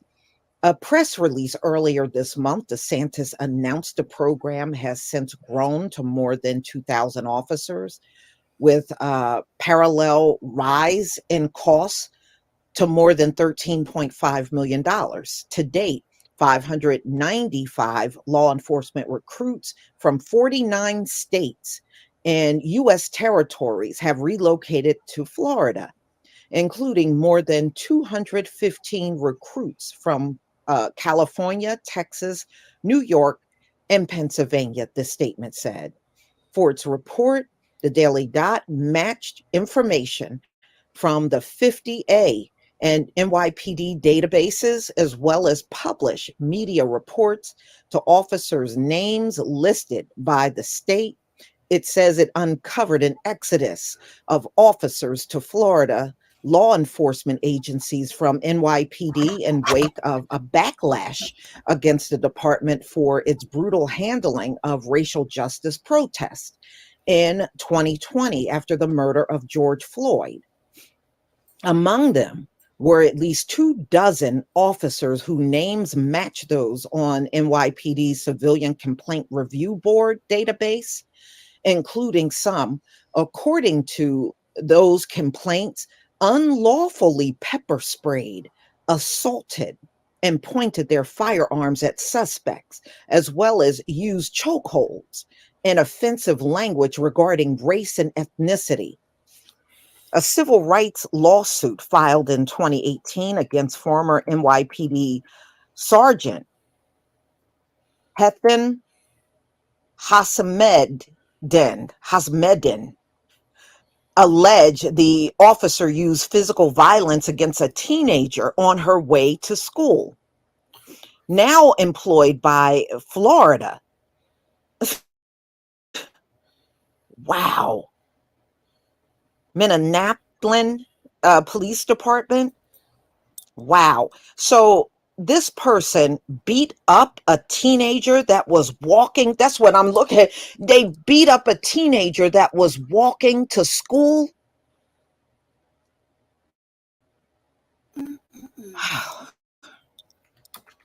They got hired in Florida, though, right?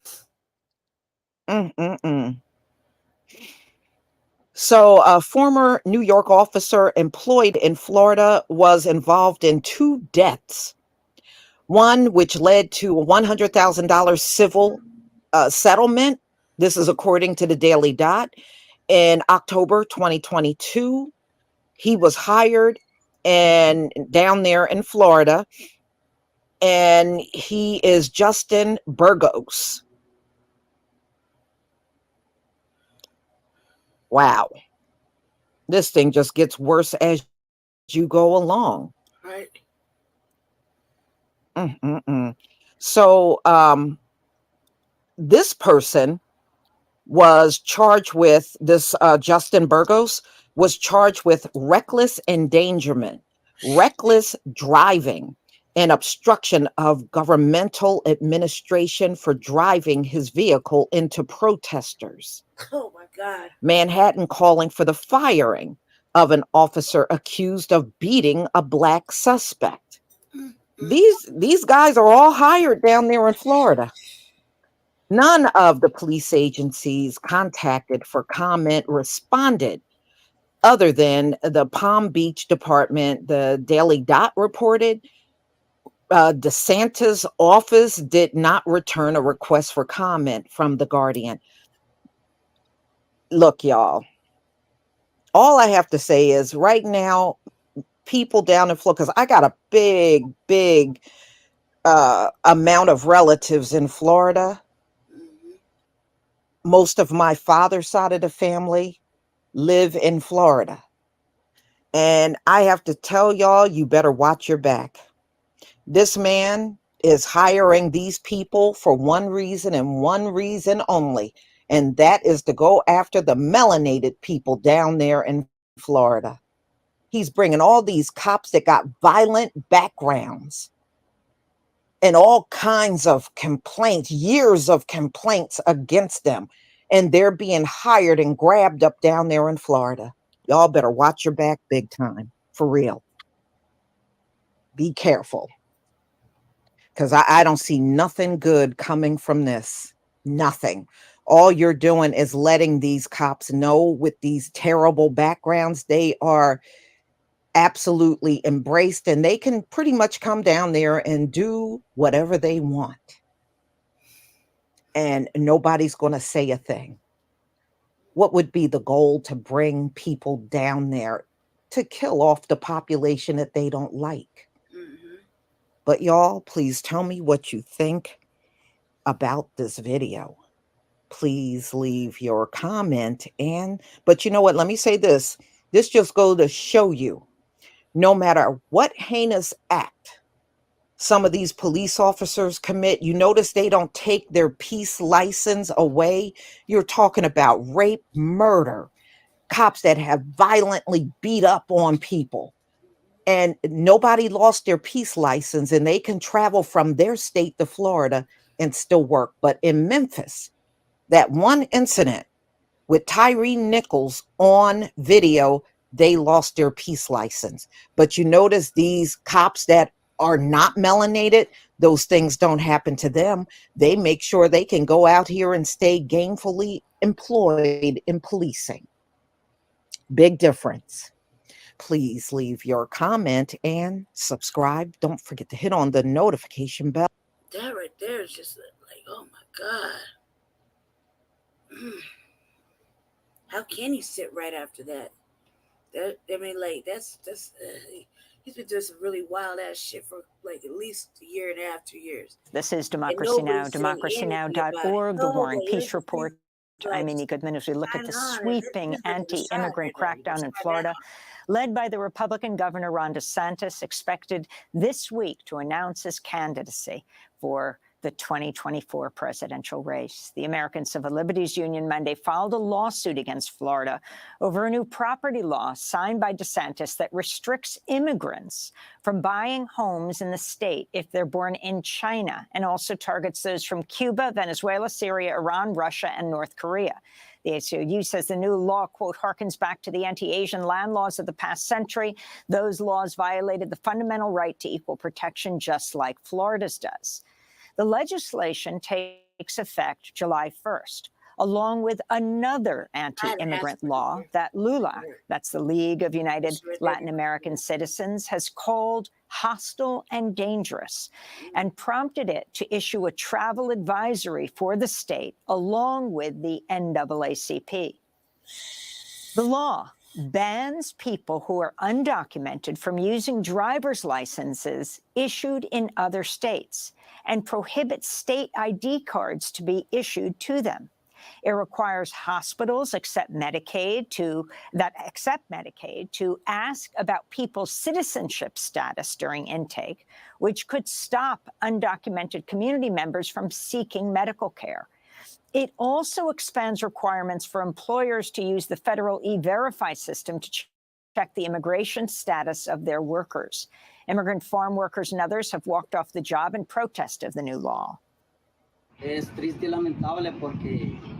is very sad and unfortunate. They called us today because the painters and the people who do the cement all went to work in another state. In other videos on social media, truck drivers are calling for boycotts of Florida over its new anti-immigrant law. I don't know about you guys, but my truck will not be going to Florida at all. If we all came together as one community for Rogel Aguilera when he was facing injustice, I'm pretty sure we can all come together as a Latino community and boycott Florida as a whole. Because what they're doing to our brothers and sisters out there is not fair. For more, we're joined by two guests. In Florida, Andrea Reyes is an immigration attorney based in Jacksonville. She's featured in the new piece by Geraldo Cadava for the New Yorker magazine, headlined Florida's Right Turn on Immigration. Cadava is a professor of history and Latino studies at Northwestern University, author of The Hispanic Republican, The Shaping of an American Political Identity from Nixon to Trump. We welcome you both to Democracy Now! Andrea Reyes, I want to begin with you in Jacksonville, and thank you both so much for joining us. If you can talk about exactly what this new law lays out, including someone can be arrested for driving an undocumented migrant across state lines? Oh, yeah. Yes, thank you for having me. So SB 1718 has been the harshest immigration bill that we have seen, harsher than the series of immigration bills that we saw back in 2010, 2011 with the Arizona bill under Jan Brewer. But what it originally was designed to do was actually a lot more draconian than what the final bill ended up being.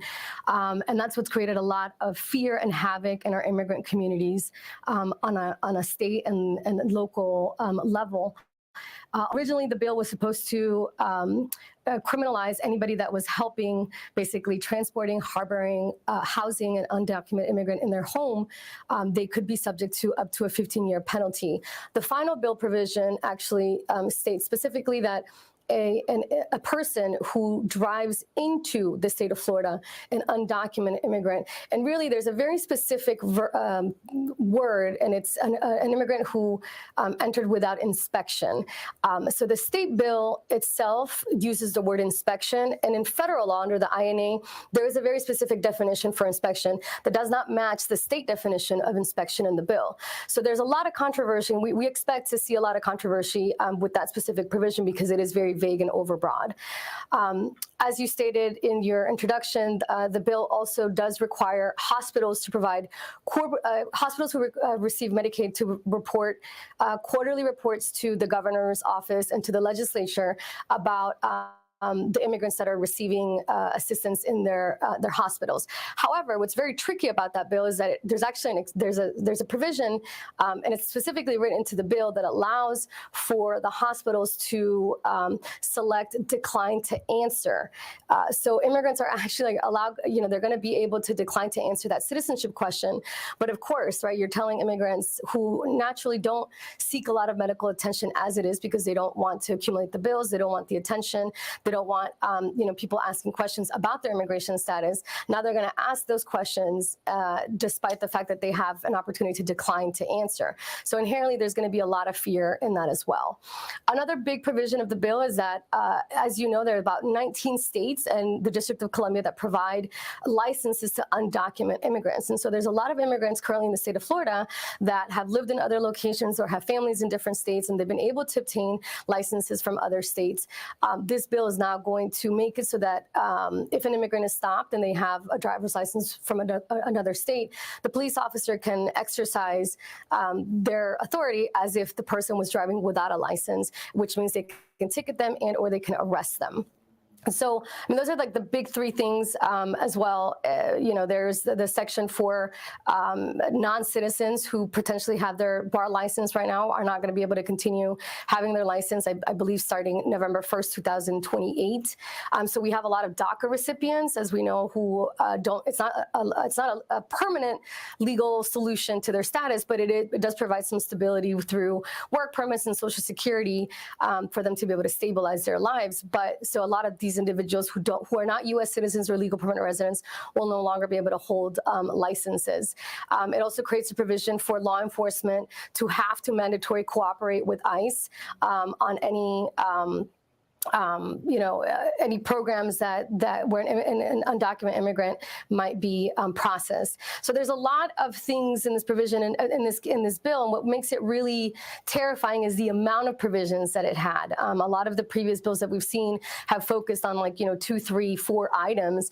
This had, I think, over 12 provisions that directly affect immigration. Geraldo Calava, you have written a book on the Hispanic Republican.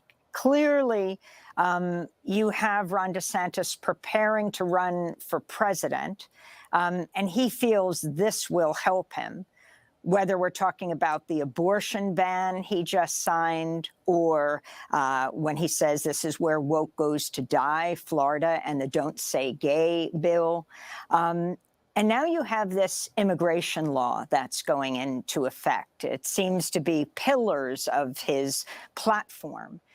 Can you talk about why he feels, with a large Latino population in Florida, this will help him win a national audience? Talk about the makeup of Florida and also Latino Republicans.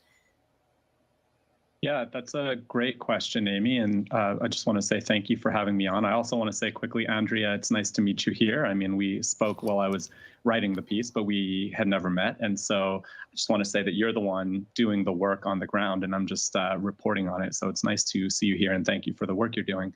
So I definitely think that this bill is related to Ron DeSantis's presidential ambitions. I mean, I think he probably correctly perceives that the national mood, especially within his own party, is against making it easier for immigrants and asylum seekers to settle in the United States. And so he thinks that if he can show that to be true, to be that he's doing something to be effective on immigration in his own state, he might also become a good national leader on this issue as well. But I think it could be a miscalculation. I mean, Florida is in some ways unique. He has, through gerrymandering and voting restrictions, engineered this situation in Florida where he has 28 Republican senators and only 12 Democrats. And so he can push through almost anything he wants to push through. But I'm not sure that what he's trying to do in Florida will translate nationally and, in fact, gain him wide acceptance on a national level. I think Florida's Latino communities are somewhat different than other Latino communities. I mean, historically, they've thrown their support to the Republican Party for a long time, for decades. And in November of 2022, 58% of Latinos voted for Ron DeSantis, even despite the airlifts to Martha's Vineyard and other places. So I think that in Florida, you have a much more conservative Latino population. I think what's interesting there lately is that it's not just Cuban Americans and Venezuelans who are shifting their support to Republicans, but also Puerto Ricans and Colombians and others. I mean, it's interesting you bring up the Martha's Vineyard trip, taking undocumented immigrants, people, asylum seekers, putting them in a plane, flying them to Martha's Vineyard. Andrea Reyes, I mean, they're talking about arresting people for driving with people who are undocumented. He flew them. Mm-hmm. Yeah, I mean, it's hypocritical, right? We're saying that we can't have people to the state, but we're going to take people out of other states to other jurisdictions. It's an overreach of his power as a state entity, and we believe that because of the overreach that he is doing through immigration. He's trying to enact immigration laws through state law. The U.S. Supreme Court has already ruled that the federal government has plenary power over immigration. And so only when the federal powers give, any authority to the states can they actually implement anything related to immigration. So the fact that he's trying to create immigration enforcement through state policy is going to become a constitutional issue as well. So you're an immigration lawyer, Andrea Reyes, and you've been doing this for a number of years, from Trump through Biden right now. What do you demand of the Biden administration, and how much power does Biden have right now in the face of these Republican governors, everyone from Abbott in Texas to DeSantis in Florida? Yeah, so I think Geraldo and I actually spoke about this in the article. We can look at any president, we can look at any administration, and it's never going to be enough. Whatever a president does when it comes to the immigration world is never going to be enough, because all they're doing is putting a Band-Aid on an open wound. A president can't fix the problem, the broken, delayed, strict immigration system that we have. They can't fix it. In fact, our Constitution doesn't allow for it. Only Congress has the power to create the laws to fix these problems. And, for decades, Congress has refused to act on sensible, common, positive, sensible immigration reform. And we look at the DREAM Act, for example. The DREAM Act, the first version was created in 2001. That's 22 years ago. That's a whole college student that, in terms of age, that we have not been able to come together. We've presented, I think, 11 or 12 versions of that Dreamers Act bill, and Congress has not been able to come together. I think the last time that we had a real chance at passing it was in 2010. But since then, we presented new bills and nothing's happened. This is the most likable, the most susceptible, the most deserving immigrant population, right? The Dreamers. And we can't get Congress to act on behalf of Dreamers.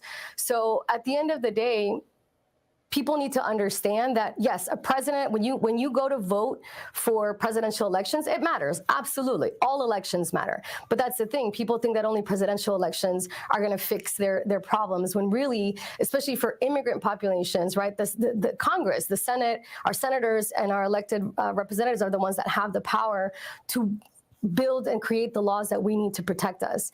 And so I think a big part of this movement that's going to come forward as a result of SB 1718 is all these young Latinos. I'm hoping, anyways, the same thing that happened after Arizona in 2010. We're going to have all these young, vibrant Latino nonprofit organizations, grassroots movers, kind of teaching and educating the population on not just like what our political system looks like, but number one, you have to leave your baggage behind from your country. Whatever happened in your country is in your country, and it has a different constitutional order. Here in the United States, we have we have separate concepts that really help us. Separation of powers, right? What saved us during the Trump administration were the federal courts. Federalism, this idea of like what is plenary power for the federal government, what is state power. So if we can educate our the immigrant population, if we can get voters registered, if we can get people to register for voting, I think in the state of Florida, if I'm not, I might misquote it, but I think there's like 40% of current permanent legal residents are eligible to vote, and they haven't registered to vote because they don't, the English, right, that is always an issue, but also they don't trust the system and they don't believe in our way of government because sometimes they're stuck on how their government operated in their home country. I wanted to bring Professor Cadava back into the conversation. We only have about a minute, but you speak to Jose Rodriguez, a priest in Florida, who says many conservative Latino voters are prioritizing anti-abortion laws over immigration. And if you can talk about that and whether you think that will change as this becomes more and more extreme. Yeah, well, one of the things I was interested in exploring is how this law might be seen by religiously motivated Latinos. And I was thinking that the bill would kind of pull them in different directions because on the one hand, they've long supported immigrant rights and the idea that immigrants are neighbors and members of our community, at the same time that they're increasingly kind of supporting anti-abortion bills and Ron DeSantis's other pretty radically conservative legislation. So when I spoke with Jose Rodriguez, I wanted to understand how the Latinos he works with see this bill. And he was saying that he thinks that conservative Latinos are now prioritizing anti-abortion because they've kind of gone all in on the conservative movement, but he thinks that it could have, it could have a lot of blowback or a lot of negative consequences for them as well once they realize all of the negative effects of the immigration bill as well. So he thinks that right now, conservative Latinos are just elevating the anti-abortion issue over the immigration issue.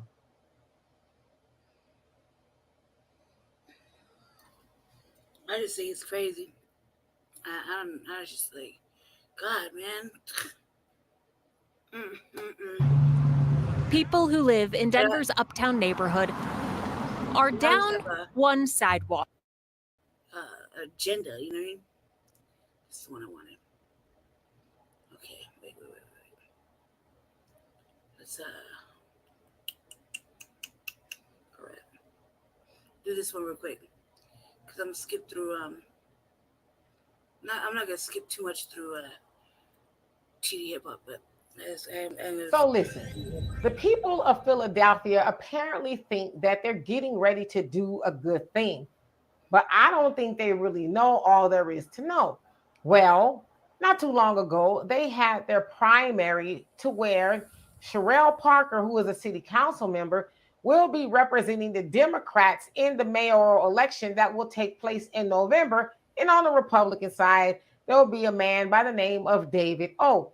Now, they're saying that Sherelle is slated to win in November, making her the first Black woman to become mayor of Philadelphia. In fact, she would be the first woman from what they're saying, and she would be the 100th mayor. So you got all these things going on at once.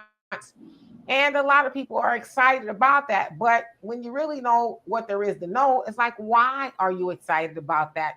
Well, I want to read you some things that her campaign says that they're about. Her campaign focused on restoring middle-class neighborhoods, public safety, and education. She's promised to hire 300 new foot and bicycle police officers for a force struggling to fill vacancies.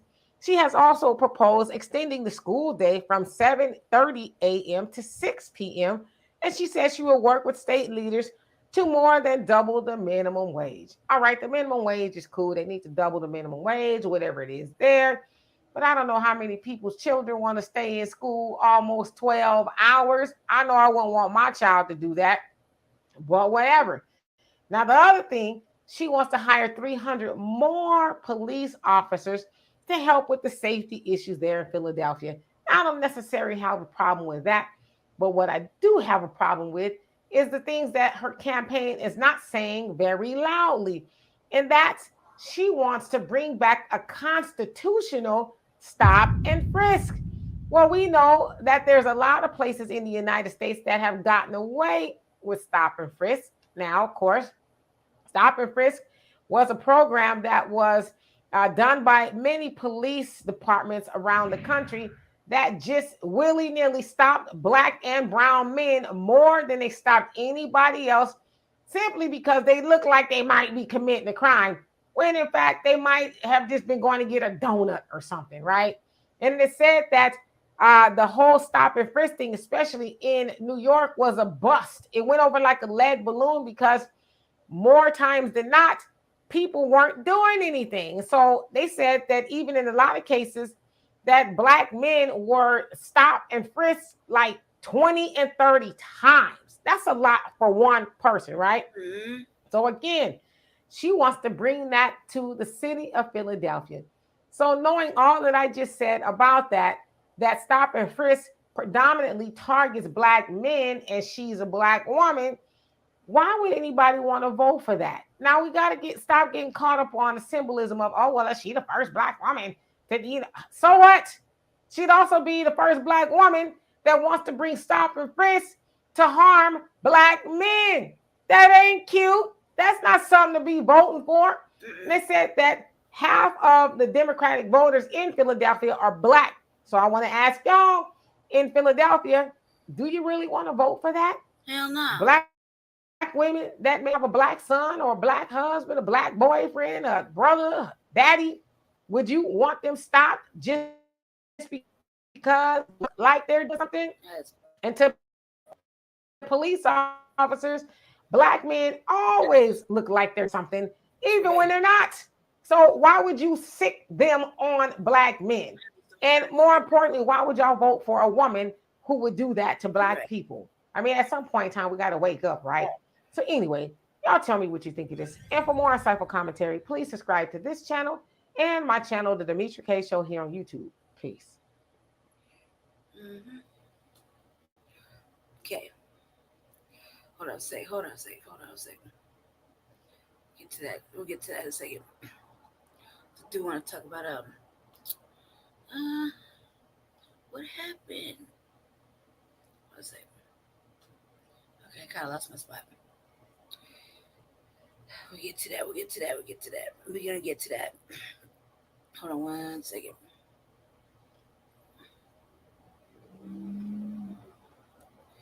Okay, we're going to go with Philip Scott. I like Uncle Phil. Yeah, there was a video that came across my desk of Jimmy Dore. Now, some of you say, who is this guy? The first time I seen this guy, long time ago, when I used to at least glance at the Young Turks, he was working over there for about 10 years. Now, you know, they had things for black people whatsoever. We know the so-called progressives are just as racist as those so-called conservatives, right? So he was actually labeled himself a Democrat all the way up until 2016. And then at 2016, he switched over from Democrat. Now he says he's independent. Yeah, we talk about the Young Turks or anything about that channel. I just like, I don't like the Young Turks. And there's certain things I don't like about their channel. I do like to watch Dr. Rashad. I did. That's it. That's all I gotta say. And I just feel like you just gotta hear everything and develop your own fucking opinion. You know, you gotta look at everything, read everything, hear everything. You know, you already know where you're going to be in alignment with. Listen to everything. You know what I mean? You already know you're going to be here. You know, you already know. You know where your line is. You need to listen to everything. Just hear all the points. But if you listen to a lot of his talking points, and even the video that we're going to listen to now, just a short clip of him, is still Democrat talking points. Now, the Democrat Party and liberals in particular, them folks in particular on that party, they have this paternalistic mindset relating to black people. And it's because we allow it. And I'm going to repeat that again, because we allow it. But they have this paternalistic mindset that they feel like they could tell us what to do. They know what's best for us. We don't know what's best for us. We don't know what we go through in our lived experiences, etc. So, you know, the last podcast we had covered about Cori Bush and her presenting a bill talking about reparations. Well, the bill, it actually came out, and she's asking for $14 trillion for Black people for reparations. Now, we'll get to that probably another podcast. That number alone made a lot of them very upset. If you want to know where they stand and how they feel about Black people, I am noticing reparations is the litmus test.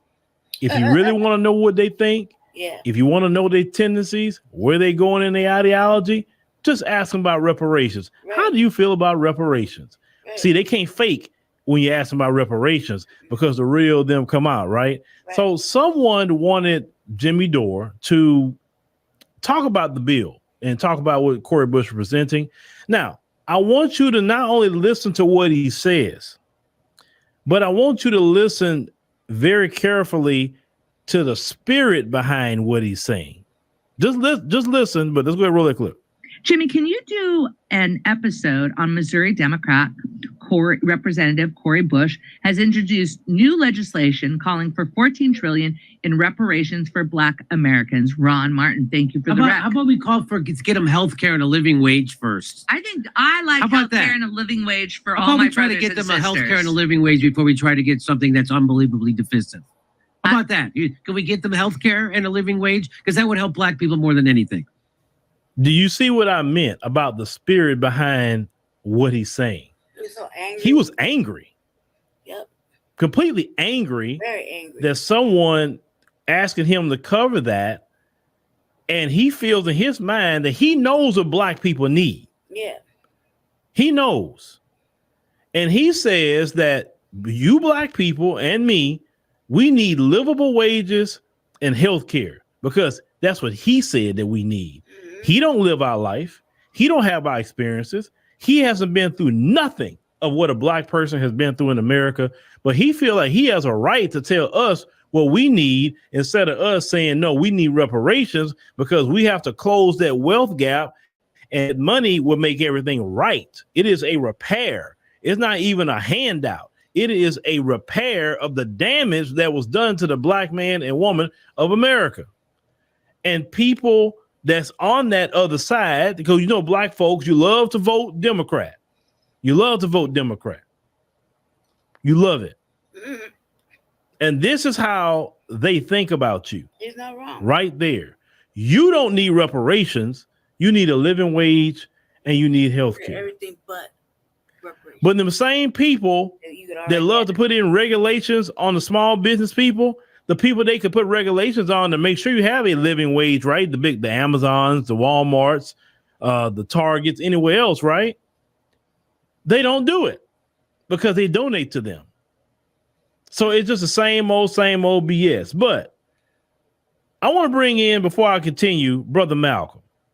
I want you to listen to what Brother Malcolm said about the liberal, because some of you probably heard this, some of you may not. But Malcolm, in this clip that's so spot on, you would think he was actually living in 2023. Let's roll that. Crooked game of power politics here in America. The Negro, namely the race problem, integration, civil rights issue, are all nothing but tools used by the whites who call themselves liberals against another group of whites who call themselves conservatives, either to get into power or to retain power. Among whites here in America, the political teams are no longer divided into Democrats and Republicans. The whites who are now struggling for control of the American political throne are divided into liberal and conservative camps. The white liberals from both parties cross party lines to work together toward the same goal. And white conservatives from both parties do likewise. The white liberal differs from the white conservative only in one way. The liberal is more deceitful, more hypocritical than the conservative. Both want power, but the white liberal is the one who has perfected the art of posing as the Negro's friend and benefactor. And by winning the friendship and support of the Negro, the white liberal is able to use the Negro as a pawn or a weapon in this political football game that is constantly raging between the white liberals and the white conservatives. The American Negro is nothing but a political football, and the white liberals control this ball through tricks or tokenism, false promises of integration and civil rights. In this game of deceiving and using the American Negro, the white liberals have complete cooperation of the Negro civil rights leaders who sell our people out for a few crumbs of token recognition, token gains, token progress. Isn't it kind of like just mind-boggling that what Malcolm said in the 1960s is relevant in 2023? Yeah. It lets you know these people aren't progressive. They don't change at all. They're still the same as they were in the 1960s. Now, Malcolm also touched on the sellouts that we got today, and we know who they are, all the boule, the shucking and jiving, bootlicking shines. We all know who they are. Same thing. The tokenism that the brother talked about, right? All the tokenism and all the little, we know that. We see all of that. Everything Malcolm said. But what he said about the liberal is that they have mastered the art of deceiving you and making you think they're your friend. Malcolm viewed them as more dangerous than that conservative. See, you could see Ron DeSantis coming a mile away and actually like to see them coming a mile away. But what's dangerous is the liberal, because the liberal smile in your face, and when you turn your back, they stab you in it. When you're approaching them with that smile, they feel just like Ron DeSantis and anybody else that have a certain feeling towards you. But they mask it with a smile.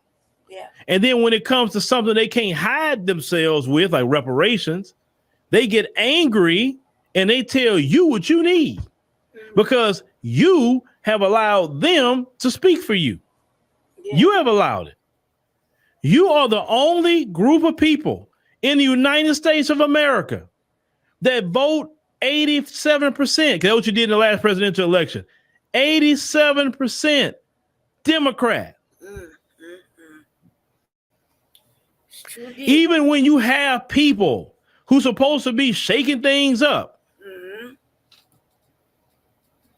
Prime example, because I'm going to mention them, because I got to go back to that time period. Remember when ADOS was a thing?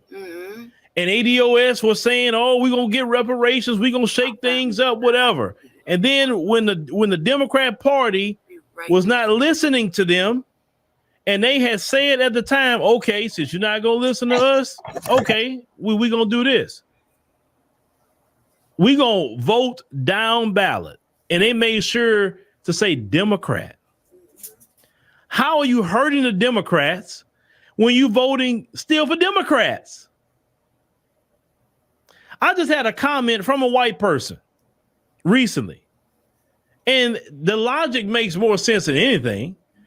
But the white person was like, if all black people just stop voting Democrat just for one election cycle, just one, and tell them you're not voting for them until you get reparations, he said the Democrats will give it to you the next time because you actually sat it out and didn't show up for them. Right. That's what How is that hurting the Democrats, telling them to vote down ballot Democrat? Well, leave the presidential ticket alone, but give Democrats power and everything else.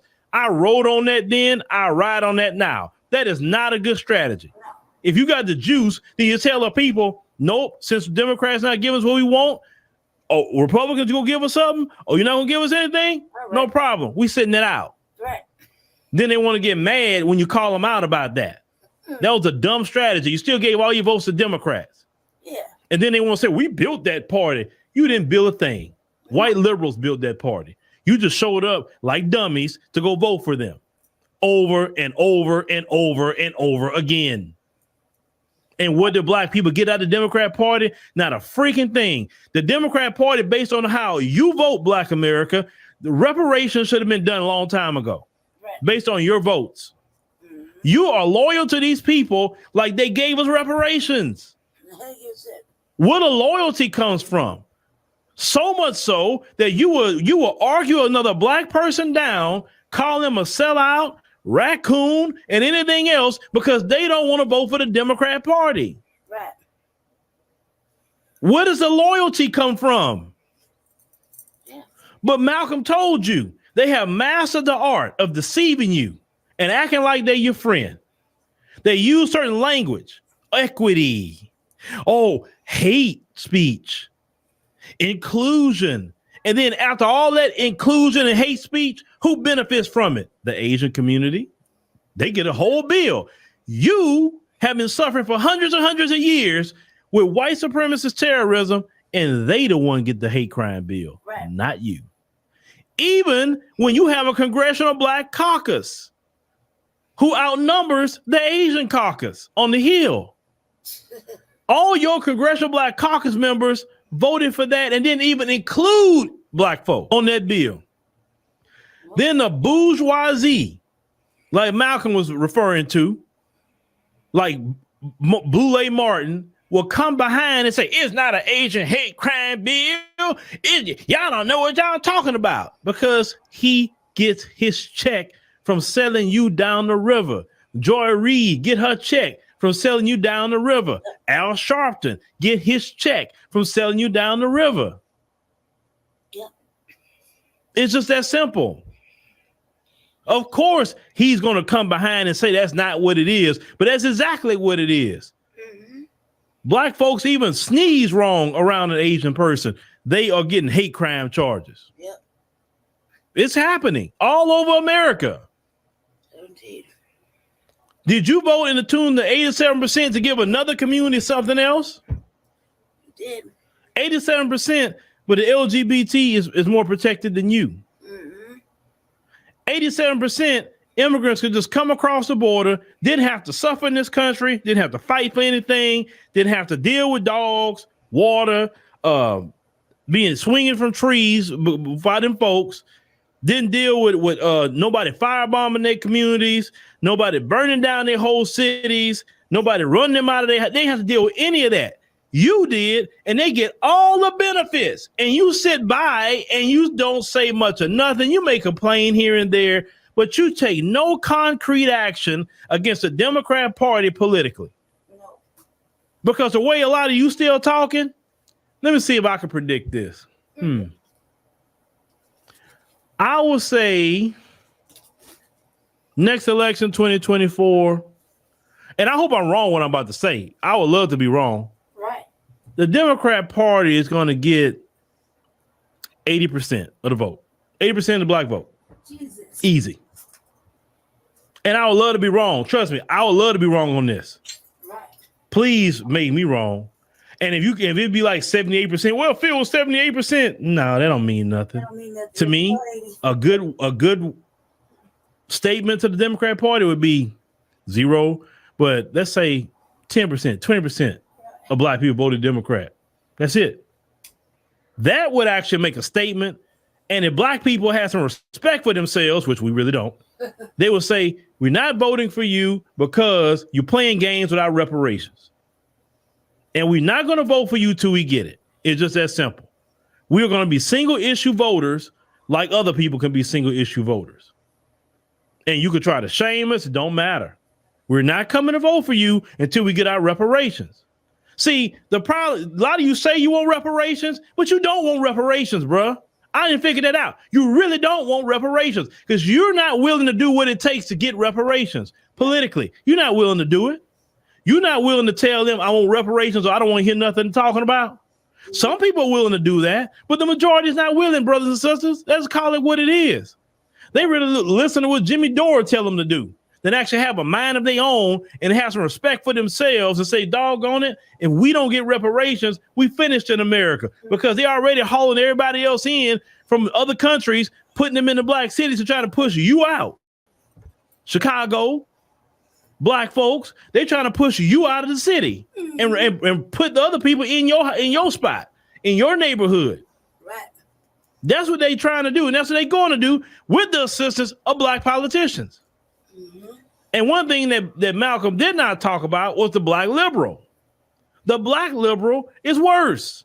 Because the black liberal know exactly what the white liberal want to do, and he's going to actually go out and do that just for a check.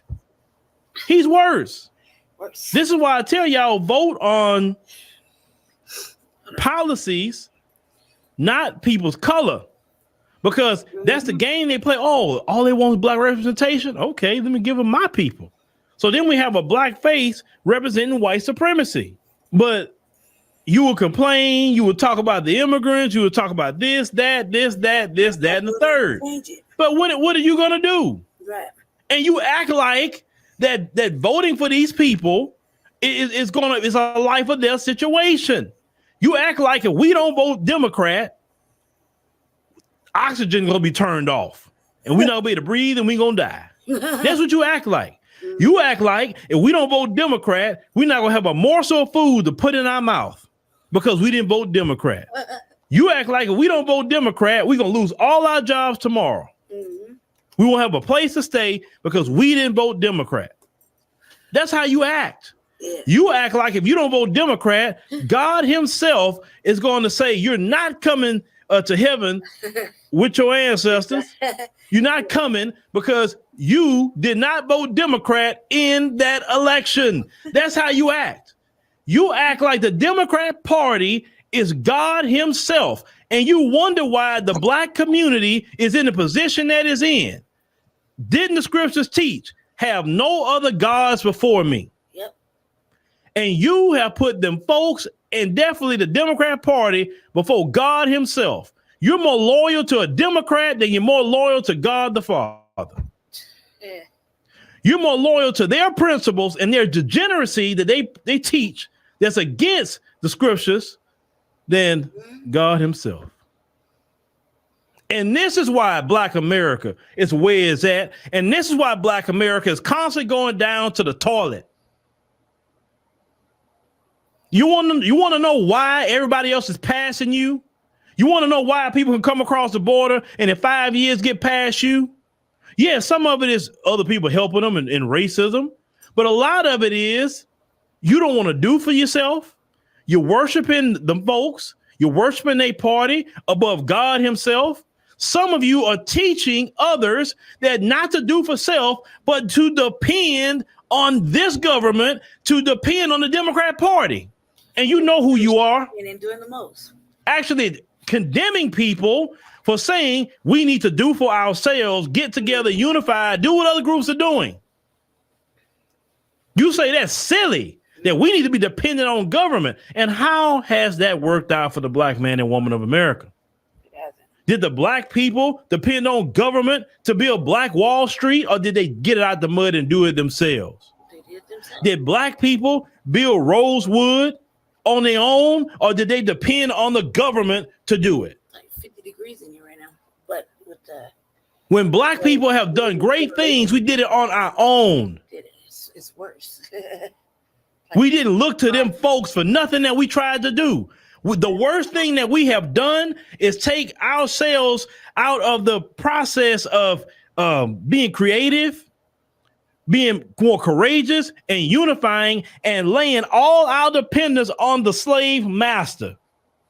You are not on a plantation, but you literally put yourself back in the position of a slave, because the slave depends on his master for everything, for food, for shelter, for clothing, freedom of movement. You willingly done that. And I question any black person telling you to depend on these people when their history has shown they are not to be dependent on for us.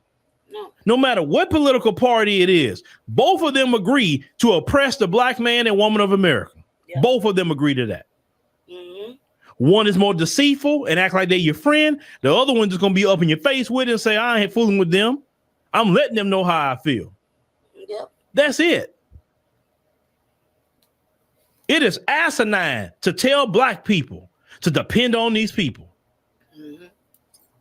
To look, all our hope is dependent on these people. And this is why we constantly failing. These people that's coming across the border, you know what their mindset is? I'm going to come in here, I'm going to work, I'm going to take advantage of this country, or what they trying to give me right now. I'm going to play the game, and I'm going to get up, I'm going to get me a business, and I'm going to take care of my family. And then with that mindset of entrepreneurship is why they're getting ahead. No, some of y'all want to sit up here and look at them folks for a job instead of trying to say, I want to create my own business. Then you want to get mad when you see some of these other people above you. when I'm sitting here watching their movements, and their movements is what we normally would do in our community. It's not like that's abnormal. Listen, the way we are today is abnormal. It's abnormal. It's not who we are. If you study Black American history, we were more entrepreneur based, more community minded, not this dependent on the Democrat Party crap. That didn't come to after the civil rights movement. All this dependent on the Democrat Party and stop doing for ourselves as a people. When I spoke to my father, as I said before, last year or so, we went to the Dallas Cowboys game. He said when he grew up, there was no going to no white owned anything. It was black owned. The grocery store you're going to, black owned. Your school you go to, black owned. The retail store, black owned. Everything was black owned. And he said in the 1970s is when everything flipped. And he told me that ever since the 1970s, we have not been the same. And he said it was better prior to that civil rights movement bill being signed, civil rights bill. He said, because at least we had in our own communities and our own things. Because I'm getting tired sometimes of hearing the complaints about pointing at other people and other groups, because you have way more collective power than these other groups coming in here. You have actually more political clout than these other groups coming in. You have more collective money than these other groups coming in. And you're not using it.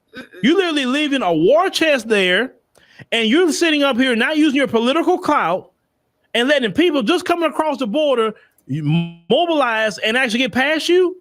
And you got more political clout, you got more money than to mess with them collectively. Man, we say one or two things collectively as a group of people, we spark the world in movements. Even to this day, even in our broken state, we still can move the world, and we don't use that. It's really sad. This is why people like Jimmy Dore can talk to you like that or telling you what you don't need. Right. The day you stop leaning and dependent on these people and actually have some sort of courage in yourself as a man or a woman and collectively stand up and say, enough is enough. We're not playing games with y'all no more. Either it's reparations or we're not voting for you, period. And just because we're not voting for you doesn't mean we stop what we got going on, because we're going to do for ourselves. Statistics show our children is doing horrible. Statistics show in hospitals, Black women is dying at the hands of these people constantly. Black men dying, not being diagnosed. Black people in the hospital in pain can't get medication because you're Black. You could take more pain. And there's no scientific proof of that at all. Actually, science proves against that. That's their white supremacist mindset. But instead of us getting together with our best health minds and creating our own hospitals and clinics, etc., we still leaning all our care to these people.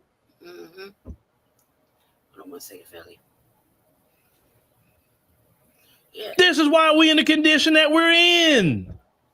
It's not rocket science. Sometimes y'all make what we deal with in America like it's something complex. It's not complex. Once again, I told you this in a previous podcast. You participate in your own oppression. You keep your own oppression going. And I said before, some of you love the boot on your neck. You just want the boot taken off your neck just a little bit. The boot can stay there, but you just want to breathe a little bit better. That's all. But the boot can stay there. You're not serious about reparations if you're not about to make them have a political consequence behind your reparations. Well, what if I don't vote, Phil? The Republicans gonna get in there and they gonna get me.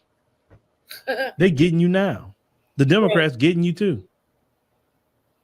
You act like something's really gonna happen to you that's not happening to you now. Right. How has the Democrats protected us? That's what I want to know. How? There's nothing to be scared Did of. the Democrats do anything about Breonna Taylor?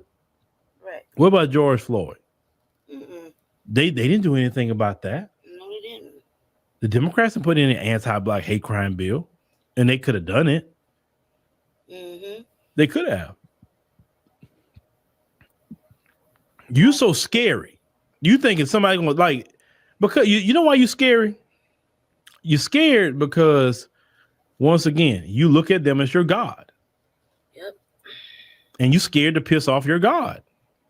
Not the God of heaven and earth, but your God with a little g, the Democrat Party.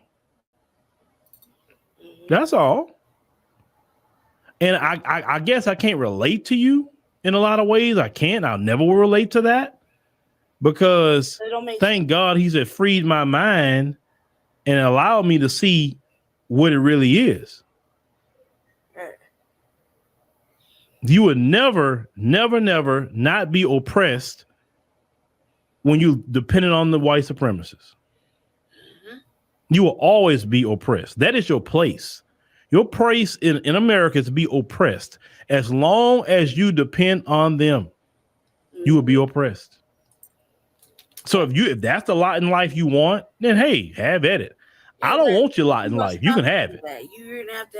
That's something you gotta lose. Whatever my decisions in life is what my decisions are, and my decisions have been to not sit up here and depend on these people for everything. Right. It's about create, innovate, build. That's what it is. The black people that I hang around, friends and family, think the same way. I will not be around any of you on an extended basis that think the other way, because that's going to bring me down.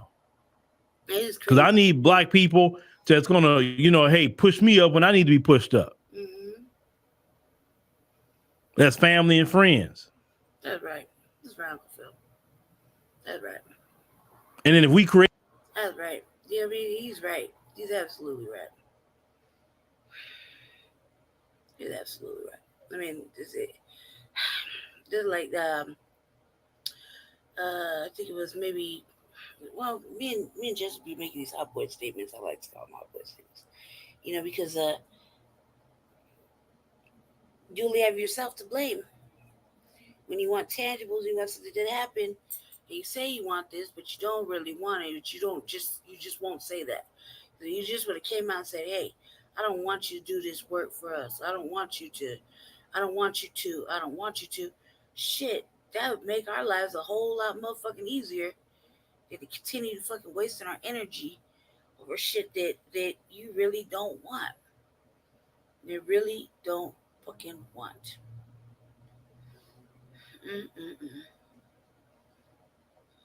All right, let's go here. NAACP has issued a travel advisory basically saying, hey, black people, don't go to the state of Florida. It's problematic. Let's go to the president of the NAACP for context. Here it is. CEO of the NAACP. Derek, good to have you here. Why take this step? It's important for the NAACP and other organizations to speak for individuals who are under attack. We have a large membership base in the before we watch this together, right? So I'm gonna say that when I'm hearing what he said, right, that don't go to Florida, the NAACP, I'm like, oh my God, the NAACP. Right, and then because we used to keep in mind earlier in the program, we just listened to Lisa Cabrera talk about the shipping of the bringing in of unworthy ass police officers that are guilty of committing atrocities towards us or anybody really, but they're guilty. They're like criminals, just with a badge, and they're coming in there. They're violent criminals coming in. It's okay to be fuck ups over here. We got a job for you in Florida. We just heard that. So before we get into this, that's all I'm thinking about as say, don't come to Florida. That's what I'm thinking about right now. I don't even know what this video is about.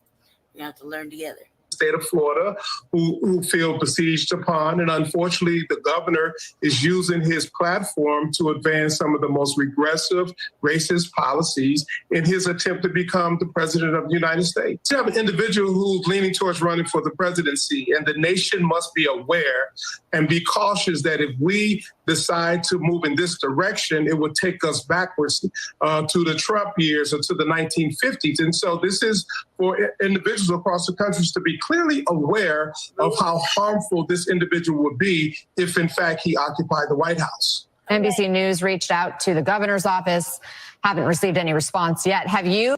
I like, because we were just going to stop it to Trump era and the 50s.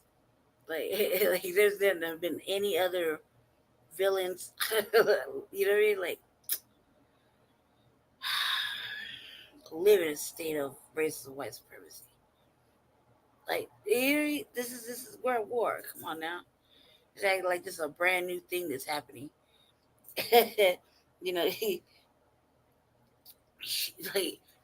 what nobody's saying is like he has radical views, or you know, they're not like they do with us. You know, he's a radical. You know, nobody's saying anything like that.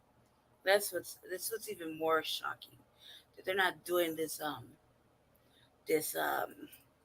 Nobody's saying he's propagating anti-black hate.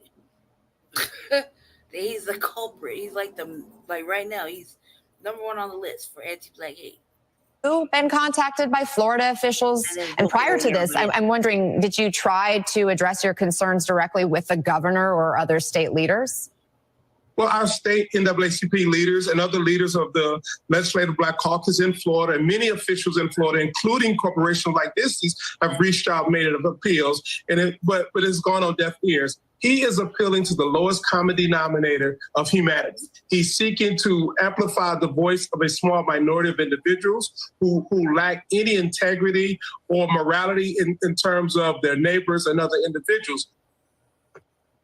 Let's put up the picture full mask, give some context to the reason the NAACP president and CEO decided to go this route. So NAACP president and CEO Derek Johnson defends the NAACP's position, which warns African Americans of traveling to Florida, citing increasingly hostile conditions cultivated under Governor Ron DeSantis.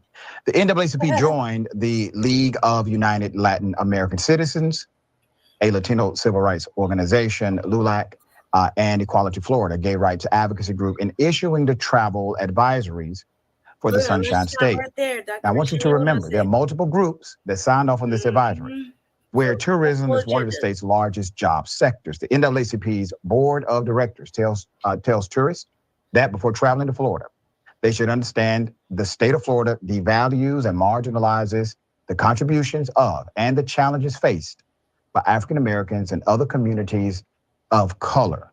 All right, so let's put up some of the other organizations that joined in this proclamation, okay? It's basically a human rights coalition standing up against openly hostile activity. But the racism has already started. Florida's discrimination against people of color. DeSantis' administration in January rejected the College Board's advanced placement African American Studies course. Remember that? Yep. Programs on diversity, equity, and inclusion. And also passed the Stop Woke Act that restricts certain race-based conversations. LULAC cited a new law that prohibits local governments from providing money to organizations that issue identification cards and invalidates out-of-state drivers. Pause right there, Dr. Richey. Let's back this track up a little bit.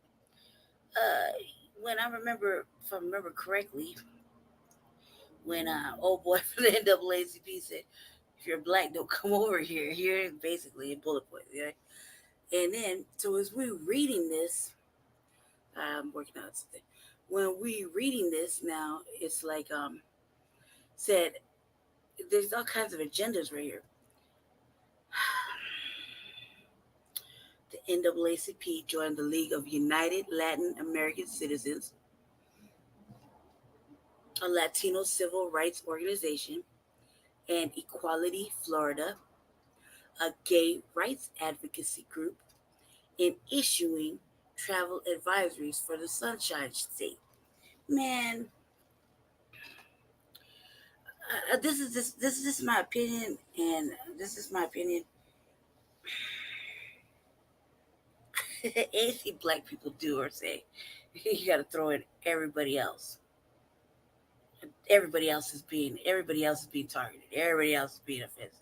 Everybody else, when they use the word woke, they were trying to target foundational Black Americans, and that was theirs, and then they took it and they made it into something else, and then they didn't know what it meant. And it is, you know what I mean?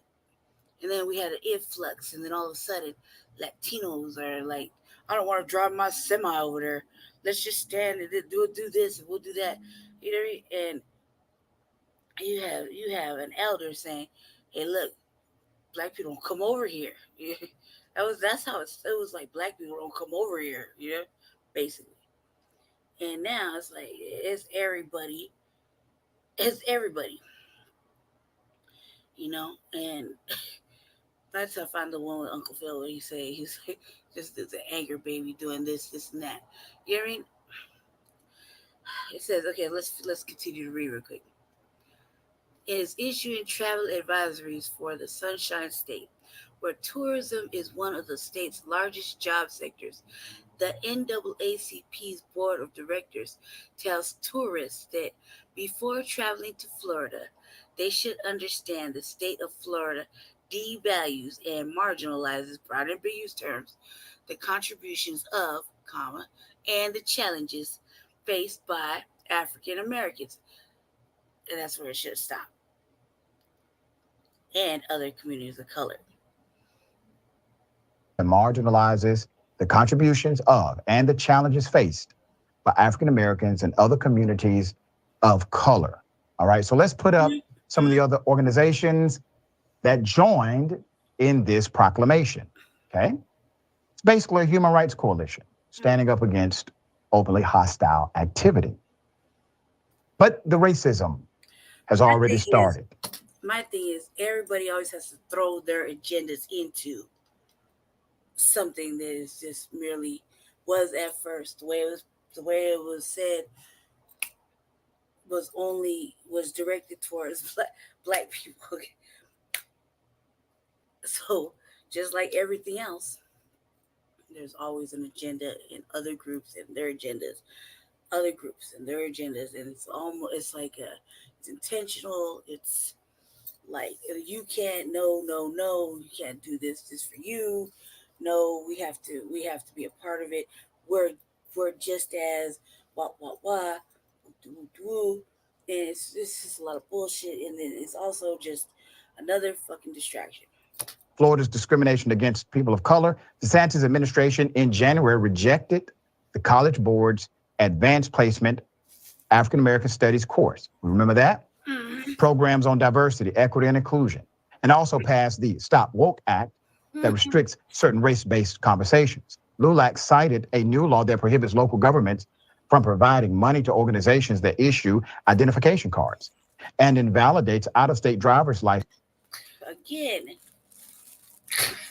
should have just stopped at the Stop Woke Act that restricts certain race-based conversations, because little white kids is feeling fragile.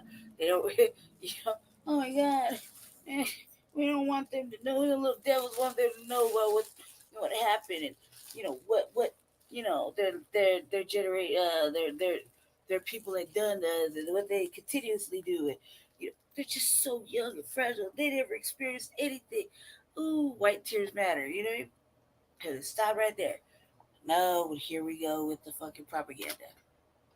Is held by undocumented immigrants. The law also requires hospitals that accept Medicaid to include a citizenship question on intake forms, which critics have said is intended to dissuade immigrants living in the U.S. illegally from seeking medical care. Now, I want to remind everybody what he's actually doing. He's showing America what America would look like under him as president. Mm-hmm. So he has utilized Florida as his laboratory. The mad scientist known as DeSantis has been able to pass legislation contrary to the sentiment of progress, diversity, all of the things that racist, bigoted people typically like. He's been able to do what Donald Trump never could do. He actually got it passed. It became law. Now, did some of this stuff get overturned in judicial proceedings? Yes. But the win, based on his constituents, will still go to him because he got it done. There's people supported all of that.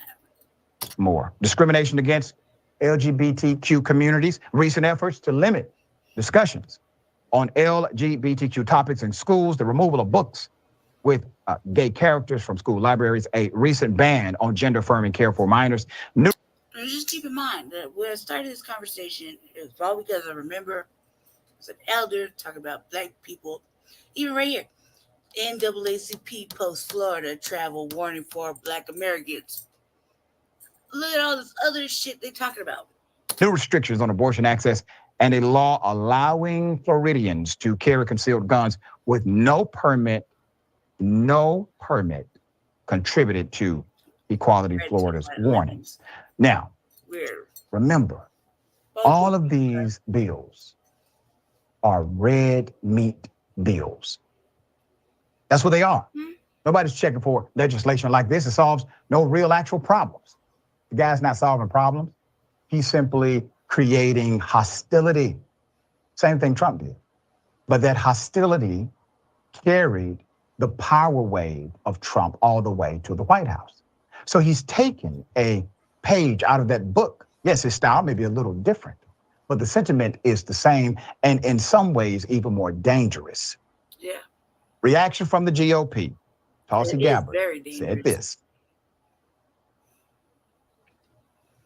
So frankly, there's a positive and negative to this story. The negative, of course, is the NAACP is racializing and weaponizing racism for political benefit. Oh my God, no, they're not. Oh my God, oh my God. The NAACP is racializing and weaponizing racism. Oh my God, oh my God. And I said from the GOP intentionally. Right. You heard this woman say, the NAACP is radical. The Paul right there before he said it, because I was like, no, they're not. If anything, they're being inclusive. Anything, they're being inclusive. Oh my God, weaponizing racism. The audacity. Radicalizing racism. I'm done. Right. Walk away. Radicalizing racism? Ma'am, racism is already radical. Right. The fact that you would say they're radicalizing racism as if racism is this, fluffy thing to be played with and honored and anything, they're being inclusive. Listen to what you're saying. Right. And see, that's your inside voice that somehow made it out here. In an angry way. You know racism is real. Right. You're not arguing that it is not. You're saying, well, my goodness, this black group is radicalizing it. Right. Weaponizing it. Racism is already a radical behavior. Yeah, we're actually trying to decrease it, eliminate it, love people beyond it, help people see it. There's more. The NAACP being inclusive. Very inclusive. Okay? And culture. What did Ann Coulter say? NAACP issues warning to African Americans to avoid visiting Florida. Employees in restaurants and tourism industry brace for a 0.00% drop in tips. Oh, because you need their money. Now, I want to remind you, let's keep that up. The Karen, too. I want to remind everyone brace yourself. That it wasn't just the NAACP who made the proclamation. Other groups did too, as you clearly see. But who are they coming after? The black organization. Right. Who are they making commentary against? Black people. Okay? That is by design. That's always. That is strategic. Yep. Right? We have officially gone to a place where racism is bold, It is in front. It's It is live. out loud. It's live. Donald Trump helped popularize the notion again, but he is not the reason it is here. The reason it is here is the fault of both political parties, both major political parties who decided not to do what was necessary to get rid of this sentiment among the citizens. So now here we are, where literally our entire political framework is being manipulated by known and proud racists. Sharing thoughts on this. Ron DeSantis is dangerous. We know that. But can you imagine, Dr. Ritchie, if he was an effective off-prompter communicator? Thank goodness he's not. I would like to see people join forces like was done with Arizona, only tenfold. And I'm sorry, it's going to hurt some good people down in Florida. But if this is acceptable, then we have to make it not acceptable. That's right. That's right. You got to show there's no reward for this kind of governance. There's no honor in this kind of sentiment. It has to be dealt with. Withdrawal. Economic withdrawal is the fastest way to change things in a country based on the idea of capitalism. It is the language of these individuals. All right. Shift gears here to the topic of education. I want to pull Chris Rufo into the conversation. I know work with you on some initiatives. I think, one other thing that the mainstream media has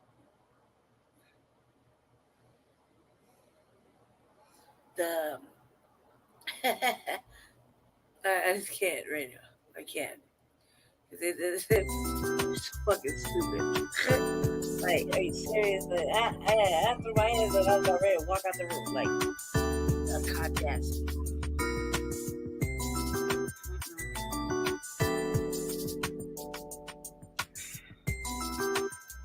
What happened to hold your own nuts?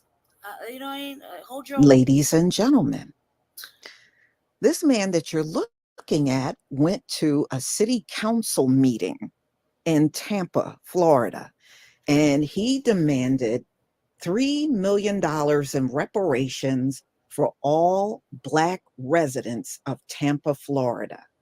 And the video has since gone viral online. About right there. We were doing that shit over there, city council in Denver. We got this one brother that comes on there, and he's a really nice gentleman. He said some things, right?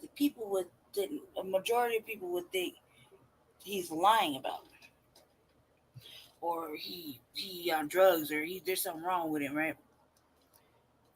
He'll clearly call out all the city council members and everybody. He'll tell about the police trying to kill him and all kind of stuff, right? And he'll say, "Pay me my money." He'll have an amount like 50 million or some crazy stuff, right? Well, we'll say crazy. I'm just saying it in jest. It's not really crazy. It's very serious. And then you'll have me and Jesse co-sign that. We'll co-sign it.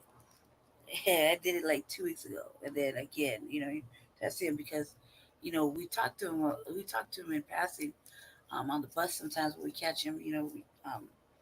En route. And he's a nice man. He's on justice petition.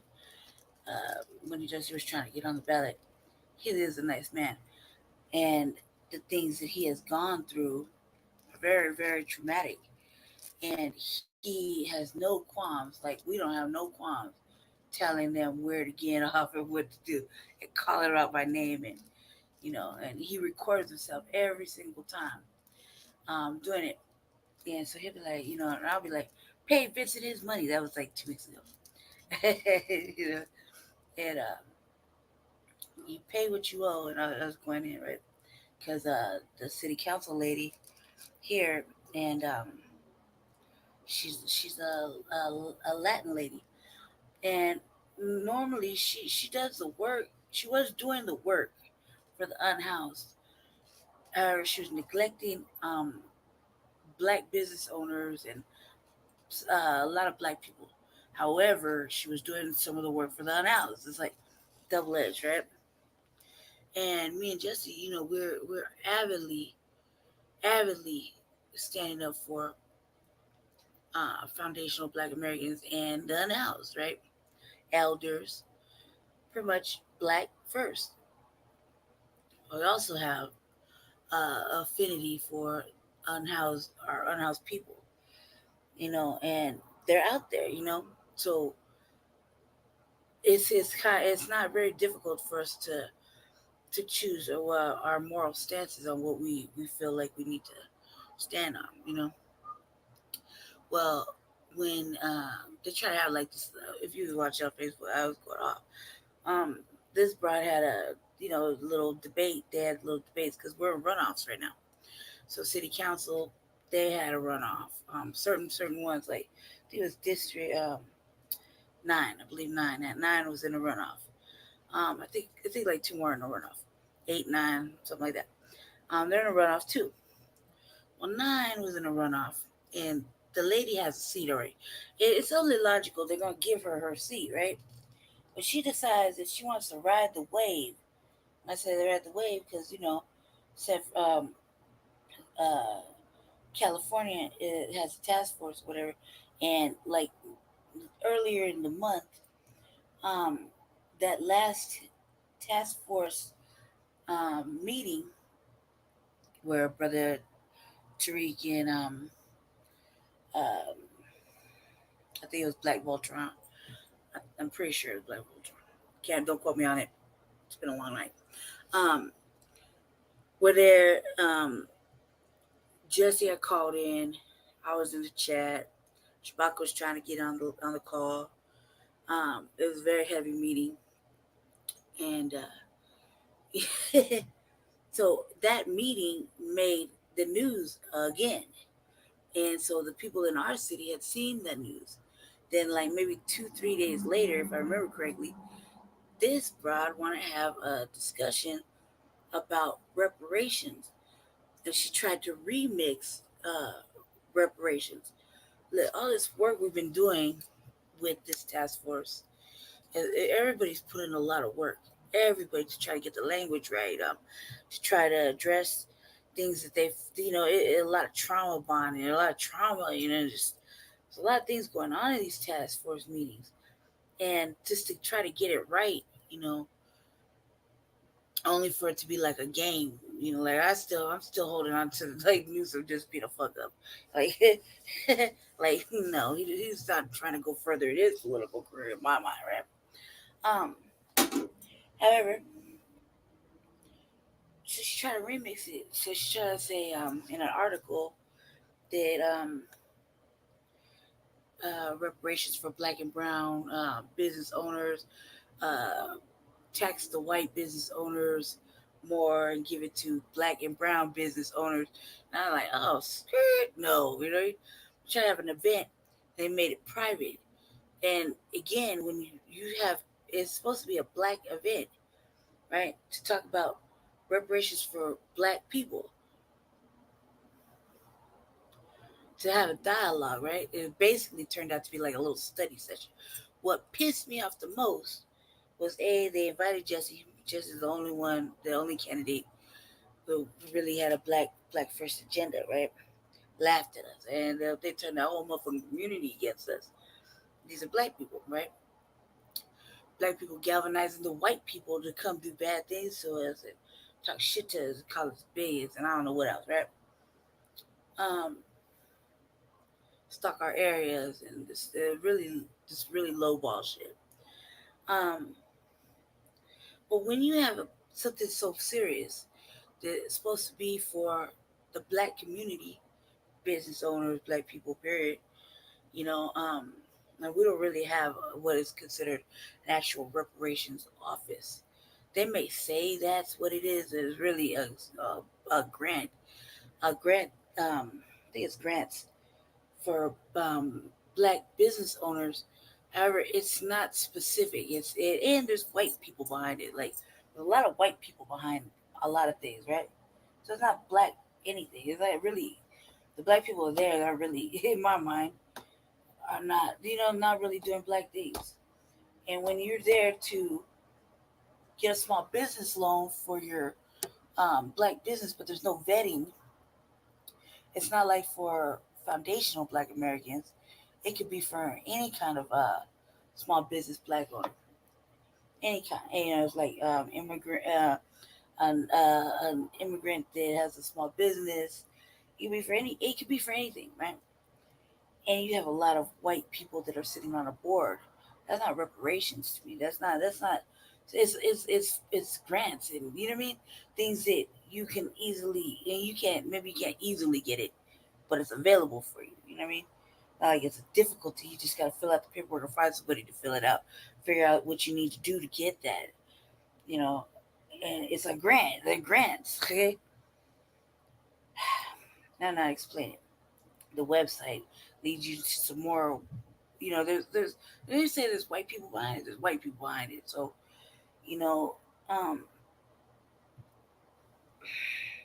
my mind, they just want to shove that shit under the board and like just you need this and this and that, but we're gonna give you this. And it's gonna be not like what the white business owners gets. And this area that was historically black, now it's been gentrified, and all you see is white people. It's very sad to me. However, I felt like they were keeping out black people, right? They kept everybody out. Wouldn't let nobody film in there or whatnot, but they invited Jesse. And, Jesse, I had an accident, just tried to talk to him. It was like crickets, and everybody had the sour face. Bitches had sour face. That shit kind of pissed me off because he was really sick. Then, you got another sister acting like she empowered and she with what we talking about. They really empowered, but then turn around and do some real fucking coon shit, you know what I mean? And then walk away, not even like say, I'm gonna go step over here and introduce myself. No, she just mobbed off and didn't say nothing, you know? That right there was real fucking rude. I felt like excuse me? Like at least be polite. Like, you know what? I'm gonna go say hi. I'm gonna go mingle. There's a lot of people here. I'm gonna go work the room. You do good, see you later. Like a little polite, semi-polite closing, he just over there like, right? But then the city council lady, they invited him. But it's not like, because I've been going hard on this with this lady. I mean, for like a couple of days before this, backdoor private meeting, right? But it kind of had like a little study session. It felt like everybody write down your shit, right? I had been going hard. I was like, nah, we ain't doing that. We're not gonna do that. Where was all this venom for this when you were down there married to a whole black lady. You know what I mean? Like for like years. And where was this when you had another black lady, whether she was mixed or not, another black lady, helping you, with your run. Like it's their first term, you saw the doctor, called Dr. Caldwell, with this lady, you know what I mean? With the councilwoman for like 3 solid years, okay? Working together and whatnot. So it's like, where was all this? So no. And then to find out that you've been overtaxing the black business owners in this particular area, and now you're gonna stop that, right? They just kind of let that slide off the table, like they didn't say that, and turn around and tax the white ones and give to black and brown. I was like, oh no, we ain't doing none of that, business owners, right? That shit. I was like, no, no, fuck no, right? So anyway, she said something like some crazy, like, we work on here today.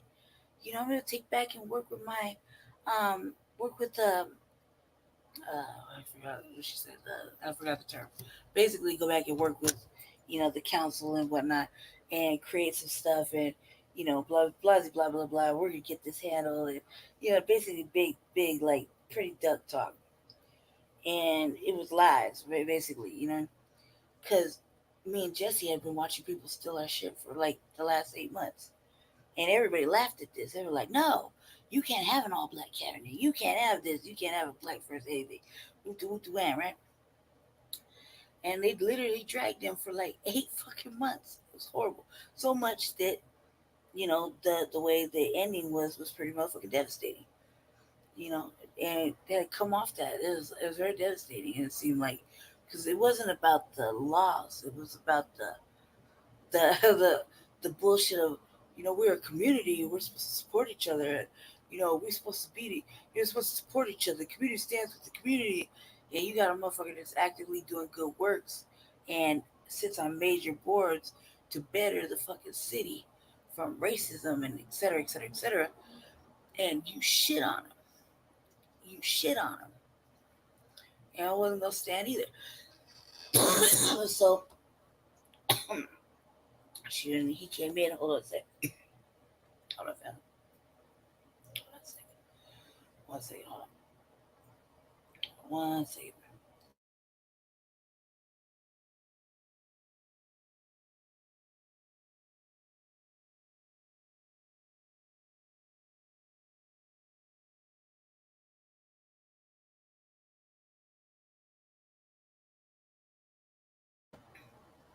Okay. So basically, they shit on him. And so when they basically invited him, but then say, oh, why don't you and Brandy come, right? Because Brandy's been giving them the work for 3 fucking days straight. You ain't tell hell no, bitch. No, that ain't going to fly. No. Don't you do that.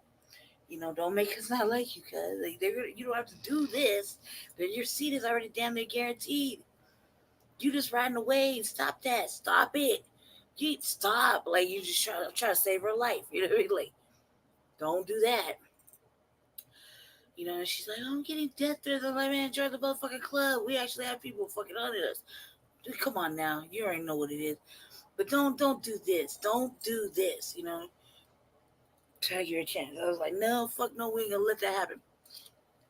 Because it doesn't matter how much we want this shit to go down. We can't just let anybody put their spin and remake shit that, that a lot of fucking people have worked really hard on. For the message to be very fucking serious. No, you know what I mean? So we can't just be just because you're in a seat and you're trying to beat this gay black dude, right? Because he's not black first, he's gay and black. You know what I mean? He made his choice, right? But he's an ass. Nobody wants to see him really in the seat. You're already guaranteed. Just stop. Don't do this. You know what I mean? This is really bad. Don't do this. Try to save her, but no. She want to hang herself. All right, but no. So when I seen her and she lay waiting for me, it was raining, he's sick and everything. Basically, she like try to lead him around, tell him what you see with the referee. And he was like, well, basically that, and he got mad, That by all means, he needs to be mad. He needs to be mad because that's the ultimate form of disrespect. Because he helped her get to where the fuck she is. But when he needed support, she was too busy. But then when she wanted him to support somebody else, she didn't hesitate to ask. We like the sister, but she asked about, we kind of, did our own little thing about that. We don't have no ill feelings. It's a sister. We know this is cool. You know what I mean? We're going to try to, be supportive in our own little way. Okay. Hell fucking no, though. He needed support, but it was a reciprocal. But now you need him again. Everybody always needs him, but they always want to shit on him over here. So no, right? And I'm like, no. He didn't do what he was, but I'm like, fuck no, don't do that. Hell nah.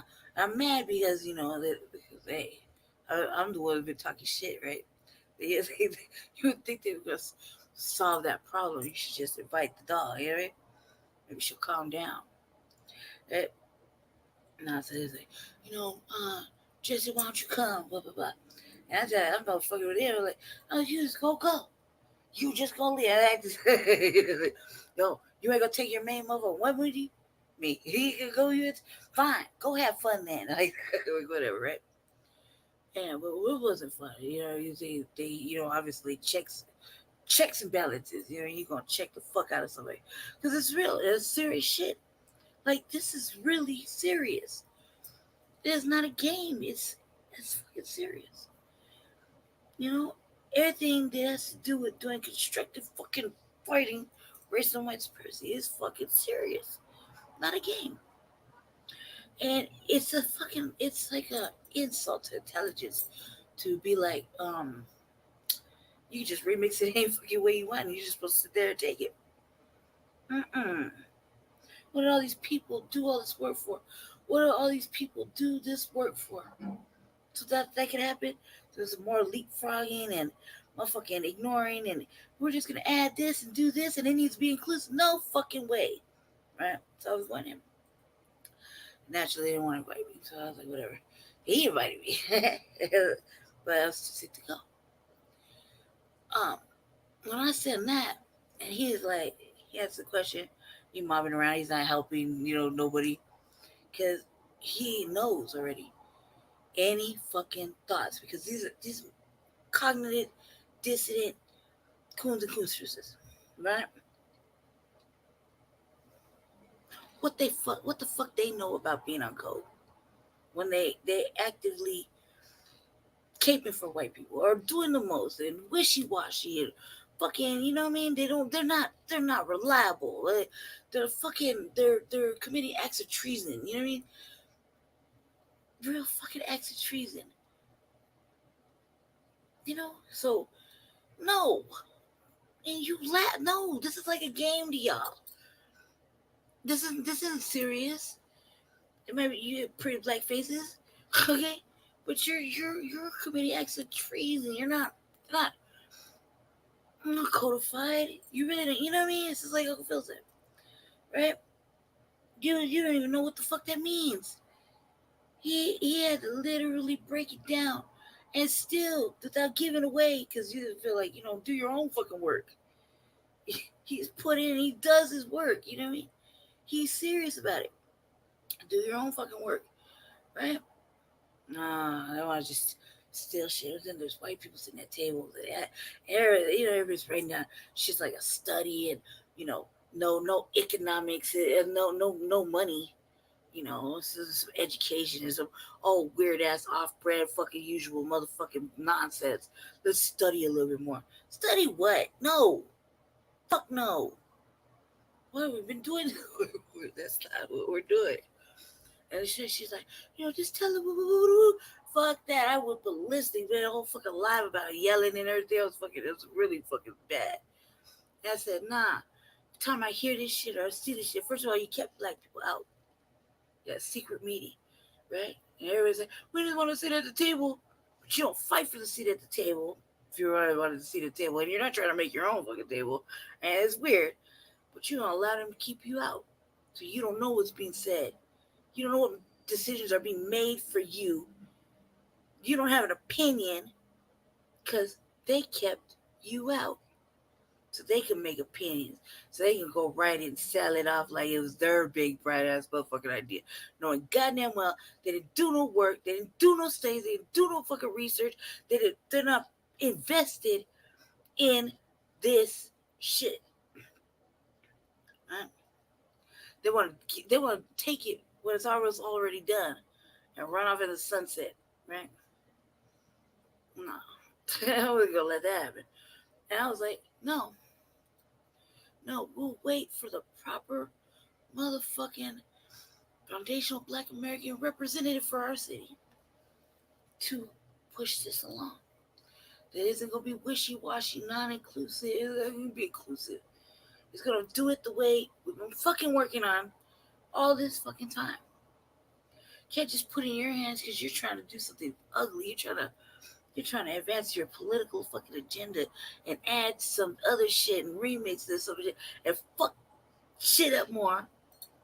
Right? Then it's gonna be impossible to try to fix later. You're kind of in a momentum. Right? Give a fuck how desperate you know, they think it is. What's another fucking couple here, right? Where you just put it in their hands. You hear me? You can't put your precious little diamond in the hands of fucking trash and expect it to be your little diamond still. No, that motherfucking it's not even a diamond anymore. All of a sudden it turned into fucking plastic. It ain't worth shit, but the children just say it is. Nah, they put their name on it. It's like, look at me, look what I created. You didn't create shit. All you created was motherfucking mischief, mayhem, secrecy, and fucking moral lies and propaganda to not do what the fuck you're supposed to do. Right? Ignoring the whole fucking thing of what reparations is about, what we're actually doing, why cash payments are important, what harms are you really trying to address? No. It's all about this, that, right? It's a fucking political fucking stepping stone to advance and step on motherfuckers and ignore your community. Just keep them out, right? No one fights for it. You know, obviously I was like, no. And every time you bring it up, I'm going to personally sink your motherfucking battleship. No, I don't own this shit. You know what I mean? Somebody has to say fucking no. Someone has to say no. Someone has to say no. You really don't give a fuck. Because if you gave a fuck, you would have been all on this shit a long motherfucking time ago. Except this motherfucking 1 minute's indigenous shit, next minute is Hispanic shit, next minute that. So then you want to, then you want to address black people. But you only want to address black people that have something that they've been already overpaying. They've been overpaying. And thinking told it was normal. Man, not knowing they've been overpaying. And it's casual, let that slip out. And nobody say, hey, yo, back that track up. What you say?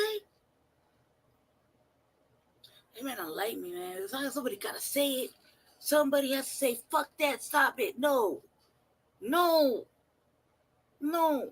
If I have to do it till somebody fucking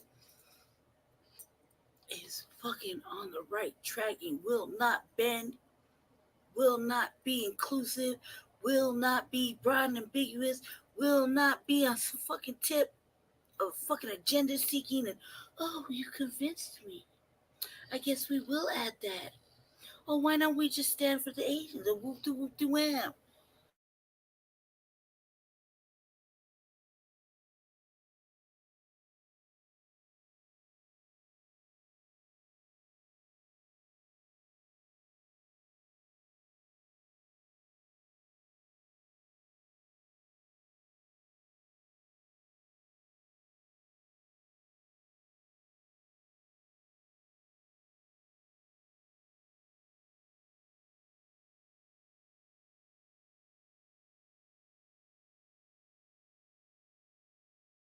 Go in the fucking city council meetings and be riled up. It's no easy task to be on all these fucking platforms, voicing your motherfucking opinion, right? Calling in, right? It's no easy task finding your shit together, put all your lineage and stuff together. No easy task to get off this fucking educational fucking nonsense that they talking about and really start looking into some shit. It's no easy task to listen and learn what the fuck black media has been talking about for like God knows how long, right? And they really put it into play. And no easy fucking task to grab some fucking balls of your own and tell everybody to sit the fuck down and hold their own motherfucking nuts and get to it. It's not a fucking easy task. It's not. It's God's fucking work and it need to be done. But you can't just let any motherfucking off-brand do it because it advances their agenda. Then it's their agenda. And do any of these tangibles that black people really need and been asking for, right? Happen? No. Don't know. I shut that shit down. I heard nothing all week about it. Right? And then there's nothing all week. I was hoping. I was like, please let it creep over to the grapevine. Then find out you decided you want to take these little dry ass motherfucking comments that y'all sat down and made. Right? Thinking there was really something. Jesse had to cuss everybody out. And they laughed at him and still talk shit and try to downplay his motherfucking efforts. And he went the fuck off. So tell him, motherfucker, you ain't no pillar of the fucking community. Woo, right? And go the fuck off. No, it's not easy work. It's not easy work to tell your own people, fuck, sit it down, man. You're in the way. You're now in the way. You're committing fucking heinous shit against us. You know what I mean? Stop it. You sit down too. You know what I mean? It's no easy fucking task. But to let just because she had a city council seat, right? I watched the whole fucking 2 years where nobody fucking wanted to work with this broad. But that's not the point. Okay? That's not the point. Point is, she wasn't interested until it made the news, right? And she had to stand out from the gay black dude, right? Because he was terrorizing this whole little shit.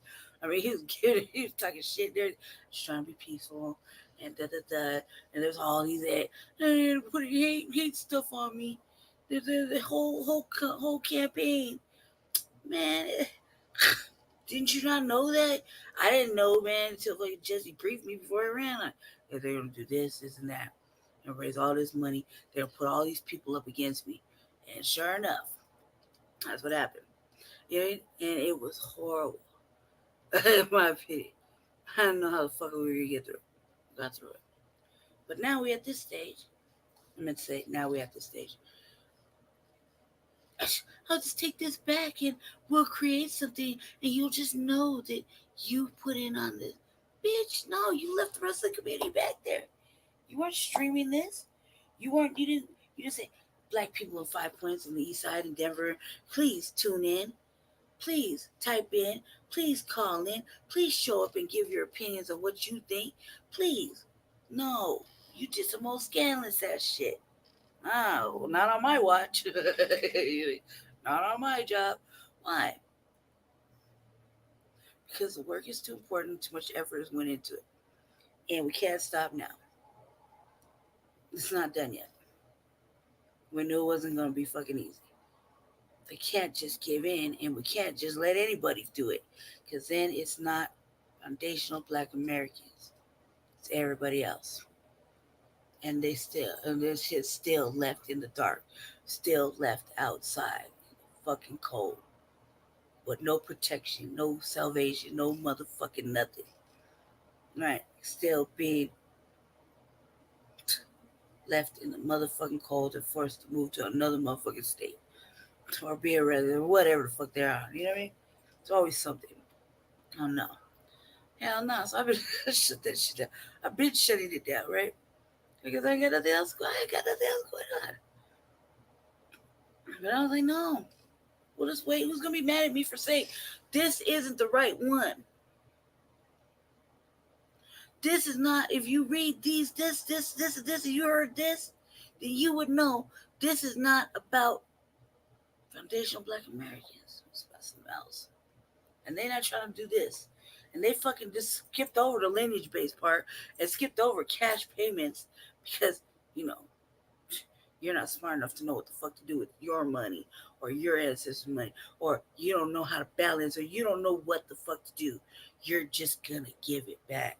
Who the fuck cares that they don't even give you those fucking comments? You just can't have that. No.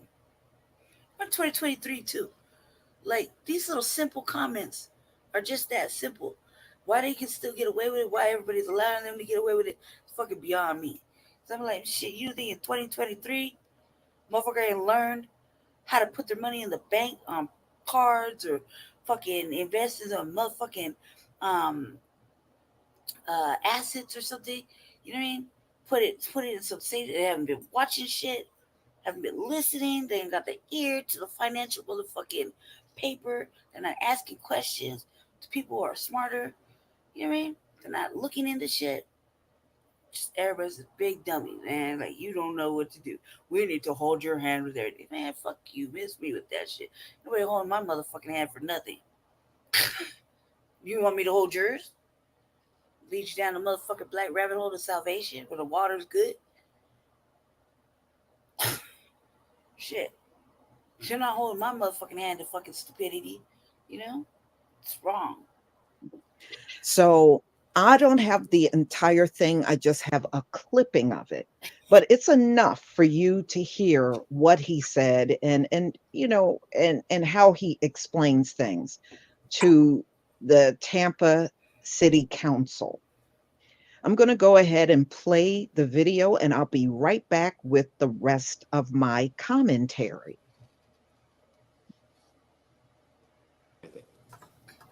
And that's how white people treat us as African people. They think our mentality is that of a little child, of little children. So they molest us and get away with it. Just like with this police review board they just came up with. No black person care about that. We tried it and it didn't work. No black person care about them speed bumps and them parks and recreation. They got old people coming out here talking about parks and recreation. What black people care about is our reparations. This city owe us, each and every black person in the city of Tampa, at least $3 million in reparations. And that's what's important. All this nonsense y'all talk about, all this nonsense, homelessness and all this other garbage y'all talk about, police violence and all this stuff, don't nobody care. Pause right there, brother. Man, they had this audacity to talk about fixing the motherfucking streets as reparations in that little motherfucking shitty ass motherfucking secret backdoor black meeting that had motherfucking white people and fucking ignorant motherfucking stupid shit. It was stupid. We want you to fix the streets. That could be part of reparation. Nah, fuck that, man. No. That's part of gentrification and ethnic cleansing. That's something they owe for, and you just want them to fix the motherfucking streets? No, cut that motherfucking money and fix the fucking streets. But that's you should not have to say that, well, if we just fix the streets, you know, we can get somewhere. No, man, bitch, no. No, that's their job. They decided to do that shit. They decided a long motherfucking time ago. When they fucking decided to put streets and shit and fucking, they decided to fuck up everything. That's on them. That's on them. That's part of gentrification. That's part of ethnic cleansing. And that's part of money. Cash money. Right? It's pay you in cash. Okay? Pay you in cash. And they have the obligation to fix the motherfucking streets. Okay? That's what it is. That's their job. Pay you, not you tell, please fix the streets and they can be my reparations. No, bitch, no. No, you've been paying in the motherfucking infrastructure since you were old enough to get a motherfucking job. No. They need to pay you and fix the motherfucking streets. Just on general principle, because they're responsible to fix the motherfucking streets. They're the ones that thought it was a motherfucking grand motherfucking idea to do all this extra shit. Yeah. So yeah, pay you and fix the motherfucking streets because that's your motherfucking job. Seriously. I was like, oh man, I was like, sister, sit the fuck down. What are you thinking in my mind? Like, what? I was like, hell no, fixing the streets is not motherfucking reparations. That's their obligation. That's their obligation. They have to do that. They need to pay you. Pay you. Pay you. Fuck you. Pay you. You know what I mean? I don't understand why that was so difficult. About that. Don't nobody real care about that. We care about our reparations. And we have to put white people on notice that part, that we want our reparations. That our foreparents and us, we didn't work for free and underpaid and all this nonsense. And the white folks get away with it. And they talk about the great city they're building. Mm-hmm. No, we want our reparations. $3 million per person. $3 million per person right here in this city. That's the only thing black people got to care about. All this other little nonsense y'all talk about, we do not care about. We'll show y'all what we think about the Police Review Board next time Mr. George Floyd come around. We'll show y'all. Our young people will show y'all exactly what we think about it. Y'all can't keep tricking us, man. Right. Y'all got to tighten up. I would like the city of Tampa to remove every code enforcement violation they have against every property that I own in the city of Tampa. They started out with Vicky Pratt, and they put these little code enforcement people on you, and they start citing you for anything. Hey, black people can't resist against that. We don't have attorneys, we don't have money, we don't have none of that. Yeah. So it's just like when you see our kids in a nice car, then to put the police behind them and start doing all kind of craziness. That have to stop. That have to stop. Yes. And we talk about reconciliation and all this other nonsense. White people are always going to have reconciliation. Yeah. But who's going to do the reconciliation for what they did to Orlando Goose? Who's going to do that? Who's going to do how they characterize an African man? It's an insult to all African people. It's an insult to all African people. So what we want is our reparations, $3 million per person in this city of Tampa. Thank you. There you go, brother. You did it. Ladies and gentlemen, you heard what he said. Gave him that business. You know, I remember a time when you would hear about reparations like once in a blue moon. You may have heard about it a handful of times a year. Now you hear about reparations on the regular. This is why so many people They're so angry. are nervous. Yeah. Because even they have never seen something like this before. And the fact that it's not going away and it's staying in the media, and the city council meetings, the task force meetings are going on all across this country. So as badly as they want to shut this down and stop it, they really can't do it. Because it is just too many people pushing the issue, not only in these meetings, but all over social media on all kinds of different platforms. And see, something they could easily control before, they can't control now. All they can do is come to your channel and say, you're not getting nothing. I'm not paying this. Nobody asked you to pay this. Right. It is the government's responsibility to pay. Who came to you personally and was saying that you need to pay this? Nobody has done this. Right. So anyway, really and you have never done that with any other group. Did you go to the natives and say you weren't paying nothing, or the Holocaust victims and or the Japanese when they were put in internment? That you go to them and put your foot down and say you ain't paying nothing? No, you didn't do it in any of those instances. This is why when you try to raise these issues, it's getting met with deaf ears. So Tampa, just like any other place across the country, they are debating and having meetings about reparations. And, you know, there's all kinds of different amounts being kicked around. In California, we heard 3.2 million. And in this instance, you're hearing this man wants them to get $3 million. $3 million. And then recently we heard about Cori Bush doing a reparations resolution for $14 trillion for the descendants of the enslaved. And you heard about Congresswoman Barbara Lee, Jamal Bowman of New York, Rashida Tlaib, and you're seeing that there was some support, you know, out of the Congressional Black Caucus, but we know anything coming from them is pretty meaningless because they certainly don't work for us. Nope. Amen. So one of the things that Cori Bush said was Black people in our country cannot wait any longer for our government to begin addressing each and every one of the extraordinary bits of harm it has caused since its founding. In California, the state's reparation task force is near the completion of a 2-year study that is expected to be delivered with a hefty list of recommendations to lawmakers. Yes. And, you know, off and on, I have been doing the videos about California. They have a whole list of things that they want for the Black Californians, along with reparations up to $2.1 million in payments. So there's been conflicting reports about Gavin Newsom, you know, saying, you know, being kind of opposed because he kind of changed his position on reparations.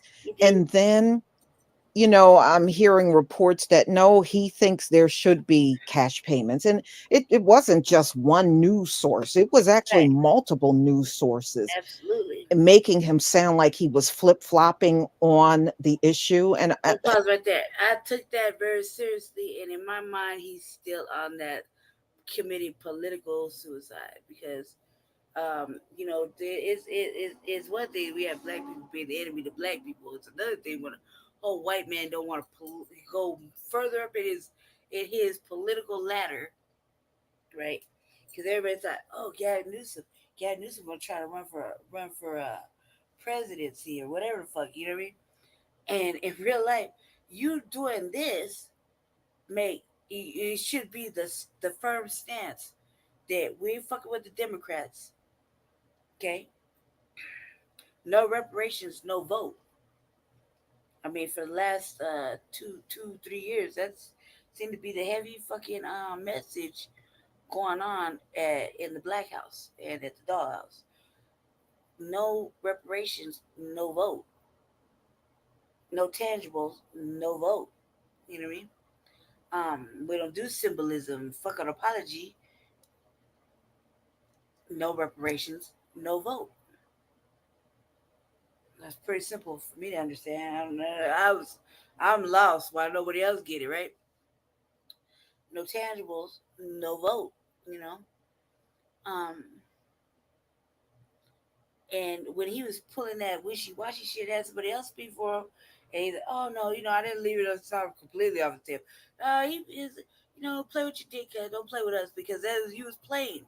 You were playing. You were fucking upsetting the balance.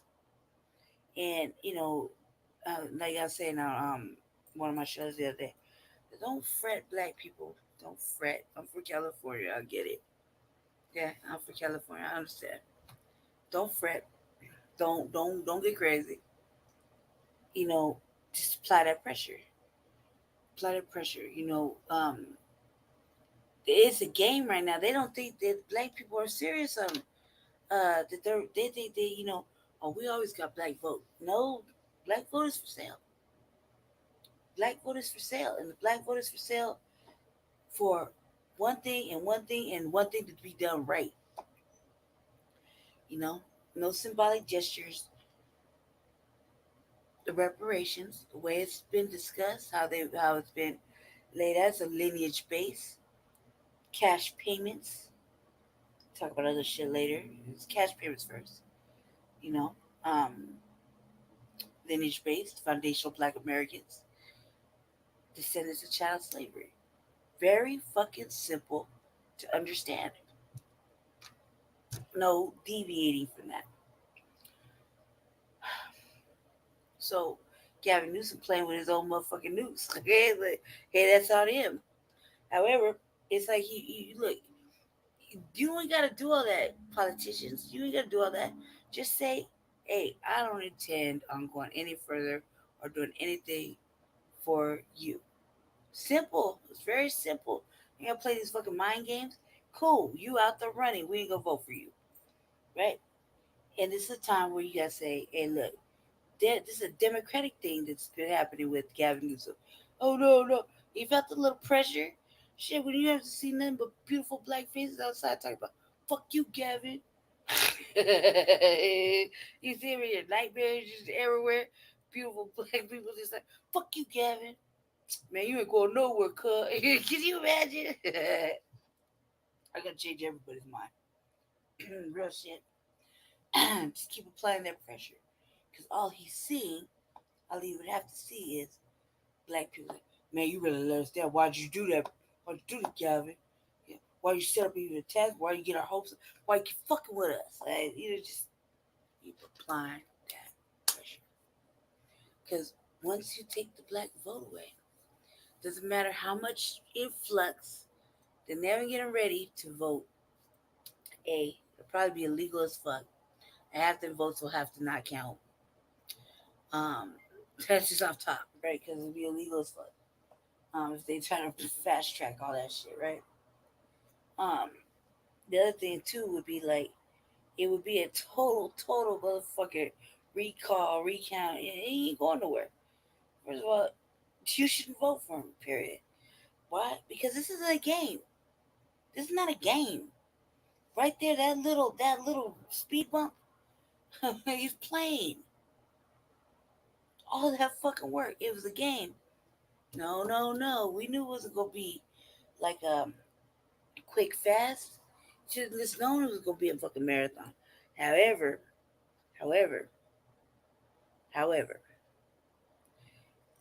not to get away with that, like just lay down and okay, you pulled the wool over our eyes, and we still gonna vote for you, and we still just gonna suffer in silence, and we're gonna be selectively outraged, and no.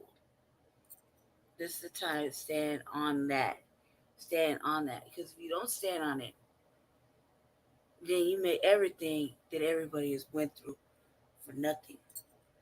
And everything that we're going through right now is for nothing. And nobody's going to have that. You know what I mean? Like, honestly, you should never have that. That all this motherfucking work, not just to mention the blood, sweat, and tears, all this work we're doing now, in the last fucking, 10, 15 years has been serious shit. And for it to be for nothing, just, this one lady, and she walking all over me, fucking, I don't know how. Fuck no. No. Then you don't want it that bad. Sign it over, give it to somebody else that actually wants it, needs it. It's gonna do some good with it. Just give it up. Sit it down somewhere. Real shit. Because there's motherfuckers that really want to do real good shit with their stuff. They want to build. They want to create legacy. They want to fucking build. They want to build. I'm talking about building up, building houses. I'm talking about build fucking life. By all fucking means. By any means necessary, really. Don't get crazy out there, California. Don't get crazy. Just gotta be present, Just be present. Little pressure everywhere. It seems like everybody get complacent. Let's not get complacent. It's not time to be. No. You must not want it bad enough. What are your ancestors thinking? What's the next generation or two ahead of you gonna be thinking? They're gonna be thinking like us, man. These motherfuckers never left that shit. You hear Jason Black talks about all the time about old motherfuckers not leaving us shit. They fucking do this, and that, and that's how they're gonna think 2 generations back, 2 generations forward. If we don't do what we're supposed to do now, that's how they're gonna. Then you're gonna hear that. It's gonna be the same repetitive revolving cycle. Stop that shit now. Apply that pressure. Apply that motherfucking pressure. Surely, Gavin Newsom is he's still a relatively young white man. He still has a ladder to climb. And now you keep fucking up. You committed like fucking literal political suicide. Literally. Let's listen. And to some degree, I think he did. Mm-hmm. I think he did. I really do. And it probably is the pressure that's on him because he is a political figure. There's talk of him running for president, and the people that are opposed more than likely want him to distance himself from doing any cash payment. So I would not doubt, despite the conflicting information, I would not doubt if it was really true. That's just my opinion. I did not see it just from one news source. I saw it from multiple news sources when I did my story on Gavin Newsom. So y'all, please tell me what you think. I think if something happens, I would be shocked out of my mind if it came out of Congress, and because they have been so indifferent towards reparations, and you hear people like James Clyburn talking about we're never ever going to get that and all that stuff, and the rest of them, they pretty much avoid the topic altogether. Before we were hearing about HR 40 and Sheila Jackson Lee, we don't hear a peep out of her, and we certainly don't hear nothing about HR 40. So that was nothing but a waste of time, and many of us know this. But y'all, please tell me what you think about this video. Please leave your comment and subscribe. Don't forget to hit on the notification bell. Now, before I go, People get live. I like that. this man, his name is Tony Daniel. I wanted to make sure I said that before I conclude the video. Tony Daniel. And he was the one that made the public comment to Tampa City Council on reparations. Peace, family.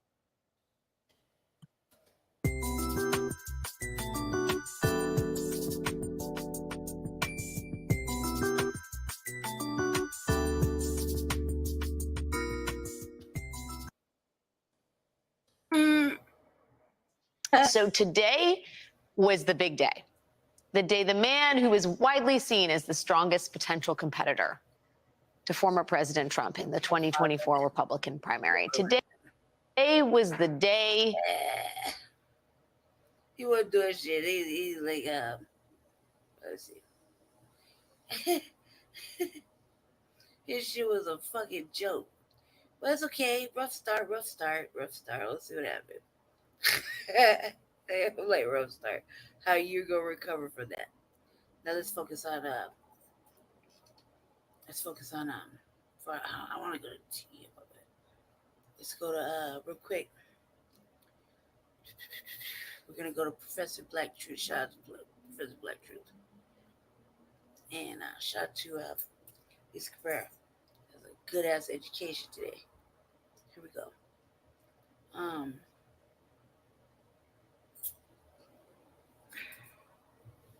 Yeah. Real quick, all right. Real quick, I'm gonna play one more African diaspora. Real quick. Then we're gonna get to Professor Black Truth. There's a Picasso Spanish design actually in Accra. It's a store. And what people sent to me was something very interesting when it came to hiring. Now, we know Ghana is a African country full of black folk. But yet, when you go in a black country, these people bring their white supremacy. Let's look at that advertisement. So as you can see here, we're hiring a showroom manager. Key requirements. They want a master's degree. They want at least 3 to 5 years of proven working experience in showroom management. So the candidate must have the ability to analyze and judge plan ability. They said decision-making ability, innovation ability, organizational coordination, is a cross-cultural and cross-language communication skills. Now, what's at the bottom is we got everybody's attention. It says the applicant should be a European, Indian, or Lebanese. Can't spell Lebanese, but yeah, they don't want no Ghanaians, no black folk. That's crazy. In their own country. That's crazy. How does that even happen? That's just fucking crazy. Now, just for you to see kind of where this location's at for Ghanaians that could be watching, just where it looked, the location, just in case, some of you brothers and sisters may want to pull up and have a conversation with these people, since you kind of know the location and you pass by it all the time. Right. That shouldn't be tolerated in Ghana or any other African country. Yeah, no. If you don't want to hire black people, close your shop and get out the country. Right. You keep your white supremacy in your homeland where you got it from. Right. You're not bringing it to the African continent. See, that's why they don't want black Americans in mass to be coming to the African continent. Because you know how we are. We're not going to put up with that. No. What you mean you going to come over here to Ghana and talk about Ghana, Europeans, Indians, or Lebanese? Like Ghanaians. But you can take black folks' money, though. Yeah. They got the nerve to do that because they haven't suffered any consequences. Nobody's checked them, yeah. Now, I also was told that in Ghana, people, are the justice system moves slow, or these people got money, they pay off certain people, and that's wrong too. That's wrong, and that's complete corruption. You should have an office of the government, and maybe you do, and correct me if I'm wrong in the chat, that deals with discrimination of any kind. And this is complete discrimination. They don't respect you in Ghana. That's what it is. That's why they can do that. Because they would never pull nothing like that in places. For instance, prime example, South Africa. They wouldn't pull that there. But things like that are illegal in South Africa. And also Julius Malema and them gonna pull up on you. You play that mess in Johannesburg. You understand what I'm saying? I've said that you need an EFF style group in every African country. Every country. You need a Julius Malema style leader in every country. If you had more groups like the EFF in every nation, then maybe things could be a lot better. These people won't play with you. Right. Like they doing. But these people got some hella nerve to go to Ghana and say, basically no black folk, no blacks in their own country. And they got a whole shop. And if the government won't do nothing about it, then brothers and sisters know what to do to handle that. Y'all done that plenty of times before. Right. But let me know what y'all think about this. Like I said, these people got their nerves because more and more of these people coming to the African continent, and they're not leaving their white supremacy at home.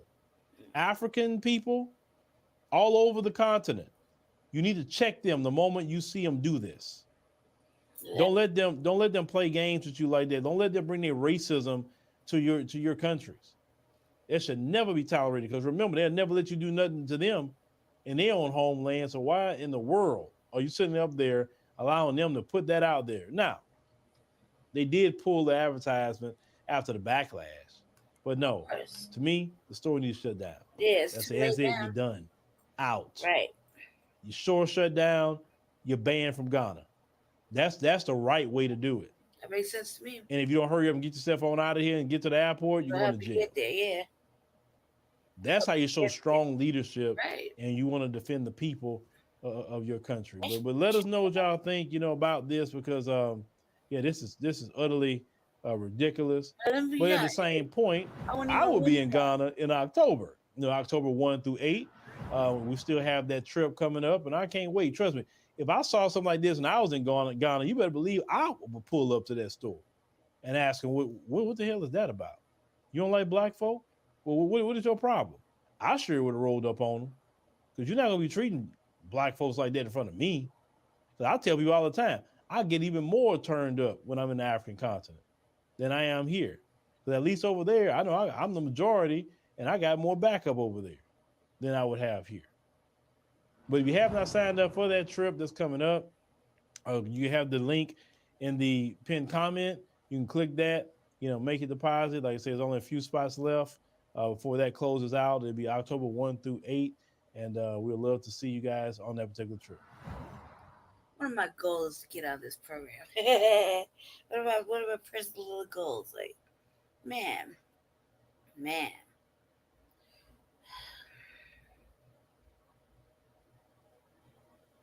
We gotta watch that real quick. That just sounds crazy. This is great news coming out of Malawi. A high court in Malawi has ordered education authorities to admit learners with dreadlocks in public schools across the country.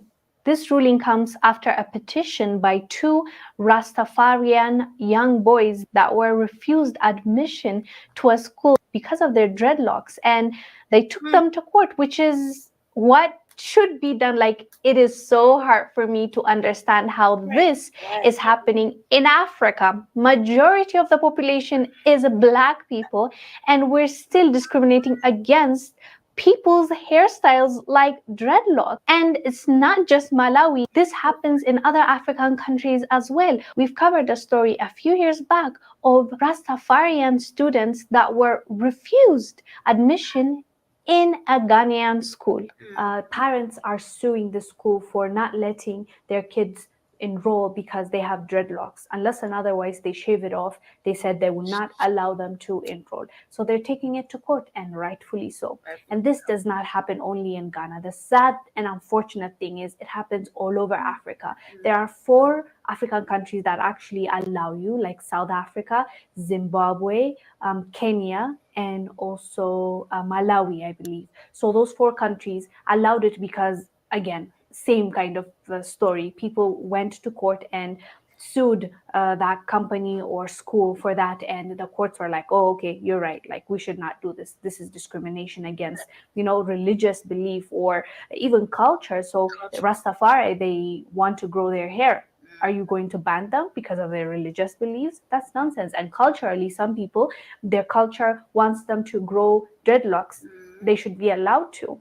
Right. So the sad thing is that it happens in Africa, and dreadlocks mostly is for African textured hair. And there's not a lot of, I know there are white people that do locks too, but it doesn't even stay there, you know, it's more for our kind of hair. Right. So these people decided to ban this and ban people from going to their school because they believe that this is not right. You know, this thing that you call dreadlocks is not appropriate for our school.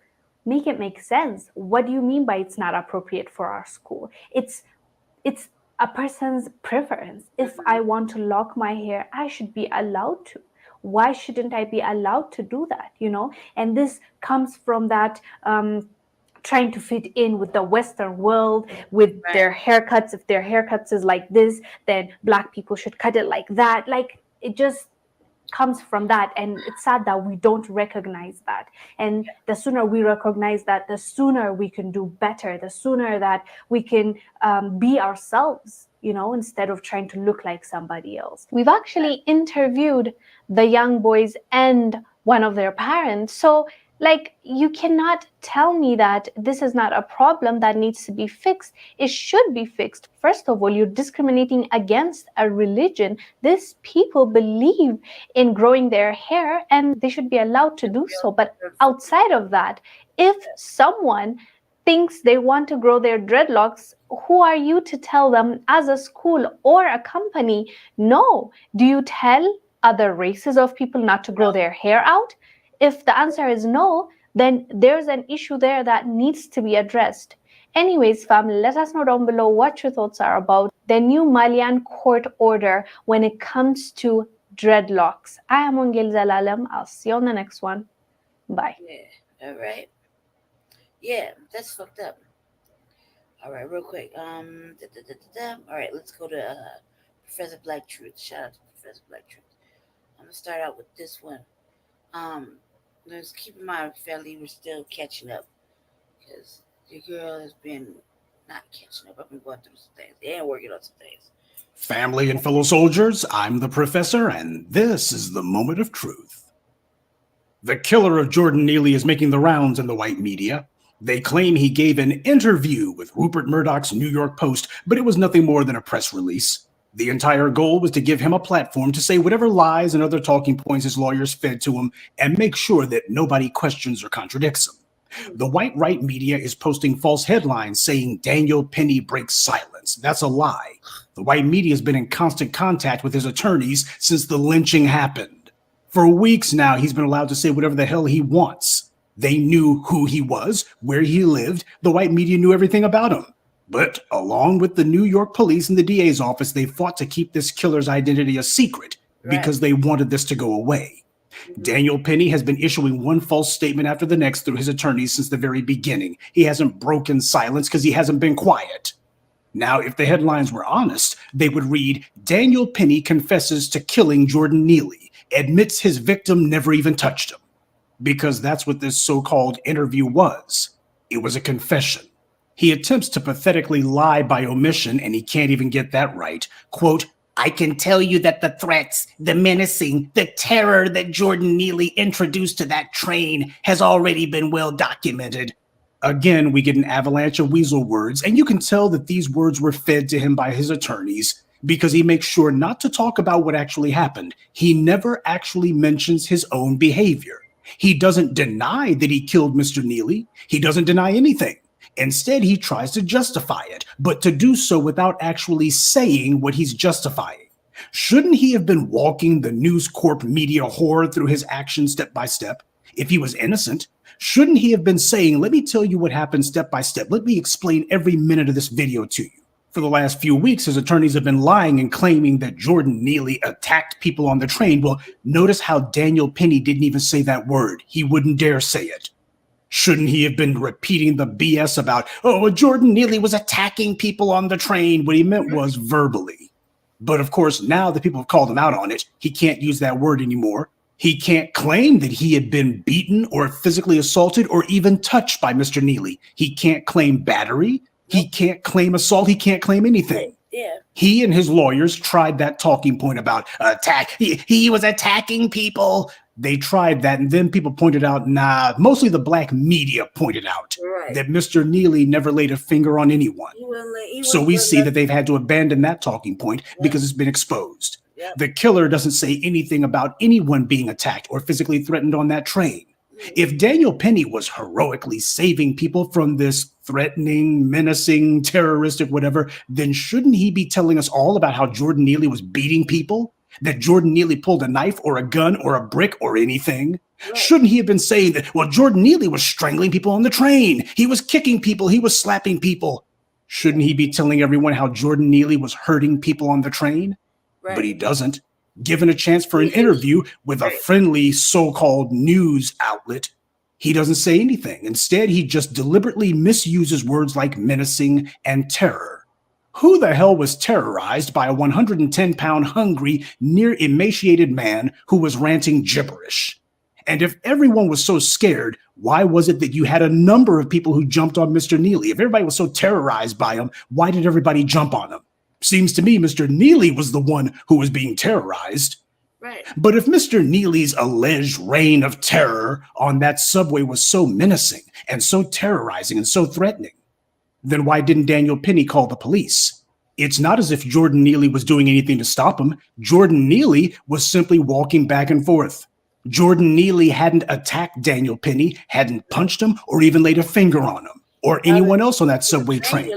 So if Daniel Penny seriously felt that he or anyone else was endangered, then his first response should have been to call the authorities. It's not as if Jordan Neely was stopping him. Jordan Neely wasn't doing anything to prevent him from doing that. But Daniel Neely chose not to call the police. Why? Because he wasn't under threat. What Daniel Penny thought was that he saw an opportunity to get away with killing someone. But of course, Rupert Murdoch's post never challenges or even questions the lies that Penny tells, and that was the entire point. This was a press release, not an interview. And the rest of the white media is falling in lockstep as they've been doing for the last few weeks. They're not questioning anything that Daniel Penny has said.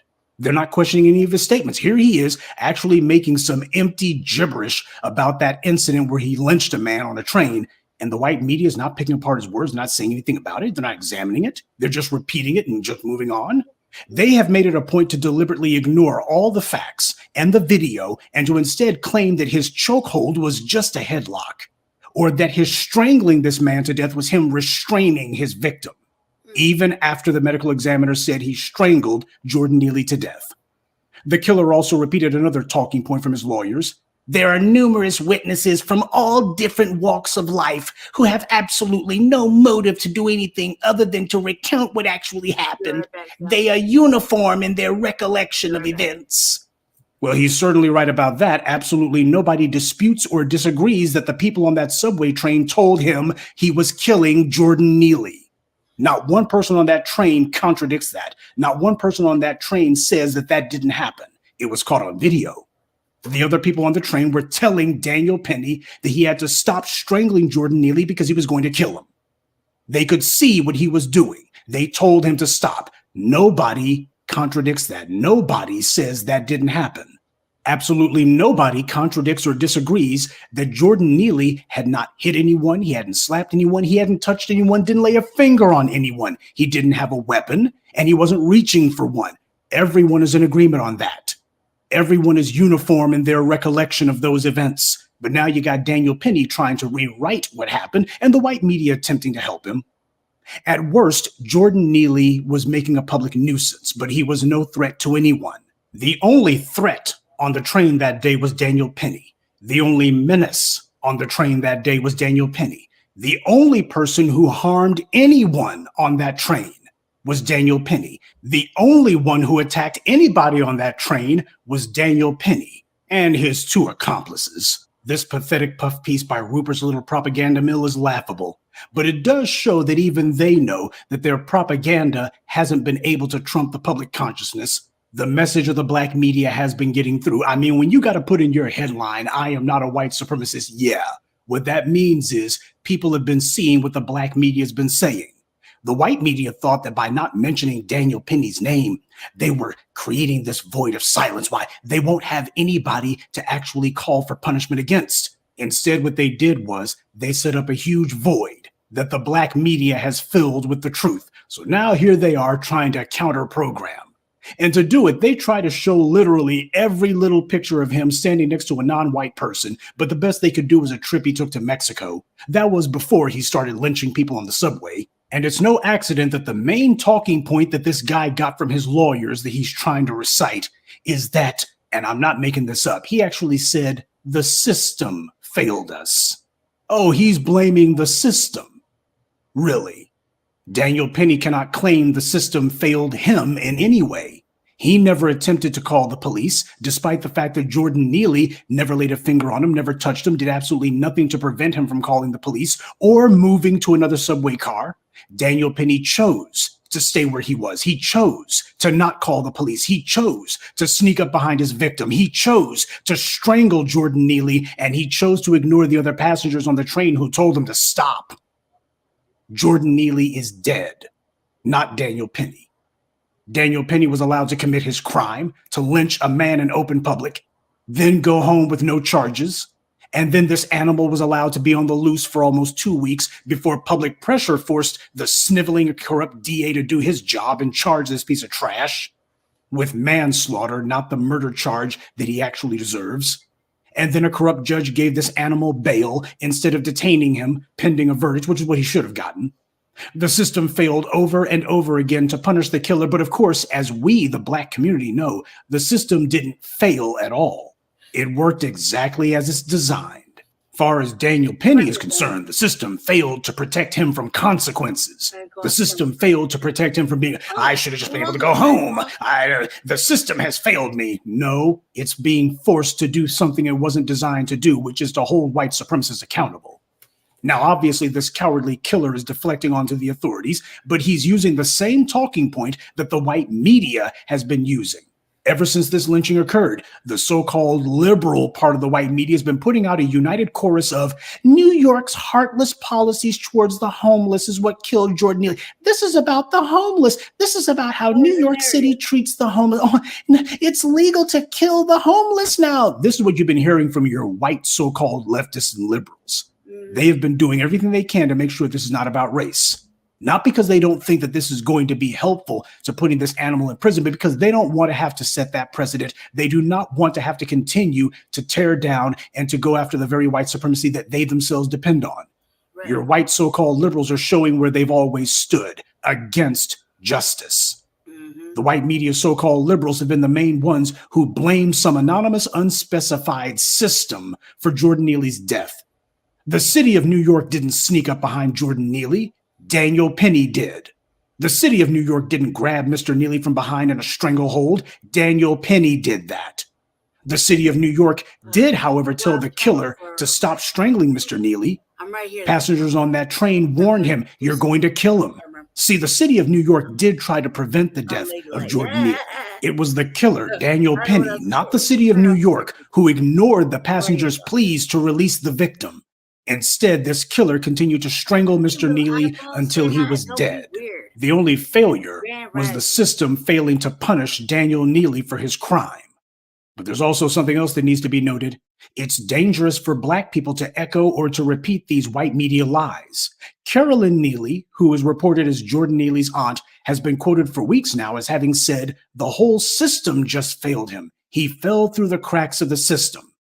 That's going along with that whole, well, this is an issue of homelessness. I mean, it's about homeless people and how they're treated by an uncaring society. That's a lie. This is about race. I want you to understand that the white media looks for Black people to say unthinking statements like that. What this aunt said, this is precisely why we as the Black media have gotten to the point that we don't come running to the rescue, because these families in many cases say things that undermine punishing these white supremacists. This is why we keep telling Black people the importance of message discipline. Too many times when a Black person is murdered, the families are more interested in getting some quickie attention and sympathy than they are with pursuing justice. Notice how well the killer's would-be rhetorical defense dovetails with what the white media has already been saying for the last few weeks. And they even use the victim's own family's words to reinforce the false narrative. Do not think for a moment that it's some sort of coincidence that the killer's lawyers have dropped their lie about Neely attacking people on the subway, and instead they've switched to this one, claiming, well, the system's to blame. But of course, neither the killer nor his shyster lawyers ever say who in the system failed. It is not harmless for Black people to be repeating the white media's racist narratives and their talking points, because they've been determined to not blame this killer for the crime he committed. The video flatly disproves every lying word that Daniel Penny said, but the white media refuses to talk about the video, the same way that they refused to publish his name, even though they knew exactly who he was from the very beginning. Because for the white media, this isn't about uncovering the truth. This is about covering the truth up. If Daniel Penny really wasn't some white supremacist, then he would be the first one to say, you know what, I need to go talk to those Black media guys. Yeah, the people who have been exposing me, telling people that I'm a white supremacist. I need to go talk to them and argue my case there. I'm not afraid to. I'm no white supremacist. I know who I am, blah, blah, blah. All those other little suburban talking points you hear on Fox News and other white supremacist toilets. But of course, he's not going to, because he's guilty as hell and he knows it. But the white media is trying to help him out. This is their MO. When Walter Scott was murdered by Michael Slager, we didn't hear about Slager's disciplinary record. All we heard about was Walter Scott had some child support payments. Damn. When Eric Garner was murdered, the white media didn't talk about the fact that his killer, Daniel Pentalio, had been sued for racial profiling and police brutality before he strangled Eric Garner to death. The city of New York had to shell out $100,000 to settle those lawsuits. But you didn't hear about that, did you? When Tamir Rice was killed, we heard about toy guns, but we didn't hear about how Timothy Loman, who murdered that child, had been fired from his previous police department job for emotional instability. And that happened when he was on the firing range. So covering up for these killers based on race is standard operating procedure for the white media. With the killer, Daniel Penny, we see the white media on the retreat, though. They've taken so many continuous L's in their defenses of the police that now they've been resorting to putting blanket embargoes on even mentioning the killers' names. We got the propaganda arm of white supremacy shook. They've taken so many L's that now they're terrified to say who their would-be champions are, because we made it where dirtying up the victims doesn't work. The so-called leftist media has been arguing the killer's defense for him from the very beginning. As Dr. Noam Chomsky said, it's the most sophisticated form of propaganda when something presents itself as opposition, when in reality it's actually support. If they're not calling it a racial killing, then they're not opposing it. If they are not going over the video constantly, reminding the public step by step how Daniel Penny sat in his chair, didn't bother to call the police, didn't bother to move. He waited until Jordan Neely's back was turned, and that's when he snuck up behind him and strangled him to death. He ignored the other passengers who were telling him, "You're going to kill him." If the white media is not reporting that constantly, then they're not actually telling the truth. And they're certainly not opposed to the killing of Jordan Neely. They were in favor of it. And speaking of support for the killer, shouldn't the DA Alvin Bragg be demanding a gag order for Daniel Penny and his lawyers after this? You didn't have thousands of people in the streets of New York demanding that Donald Trump be prosecuted. Not to say that New Yorkers like him, but you didn't have the public saying, when are you going to do something about Trump? But they did do that after the lynching of Jordan Neely. And what about your black DA of Manhattan? Has he been demanding that there be a gag order put in place? Has he been saying, wait a minute here, you can't be sitting here talking to the media we need for everybody to be quiet about this until the trial. No. After all, he did say that Donald Trump needed to be stopped from disseminating evidence about his case. The pending prosecution against Daniel Penny is, at the very least, the second most important trial that's going to be going on in the city of New York right now. It is certainly, if nothing else, the second most important prosecution that Bragg has on his docket. And what is Alvin Bragg's response when you have this killer who strangled a man to death, the second, at the very least, second most important prosecution that he's got on his docket? This guy gets in front of the media and says, well, I'm going to tell you why it is that I shouldn't be on trial. Does he go to the judge and say, Your Honor, there needs to be a gag order on Daniel Penny and his lawyers. Nobody needs to be talking about this case. Prosecutors demand gag orders on defendants in high-profile cases all the time. Alvin Bragg has done it. And with as much attention as this case has gotten, it should have been automatic.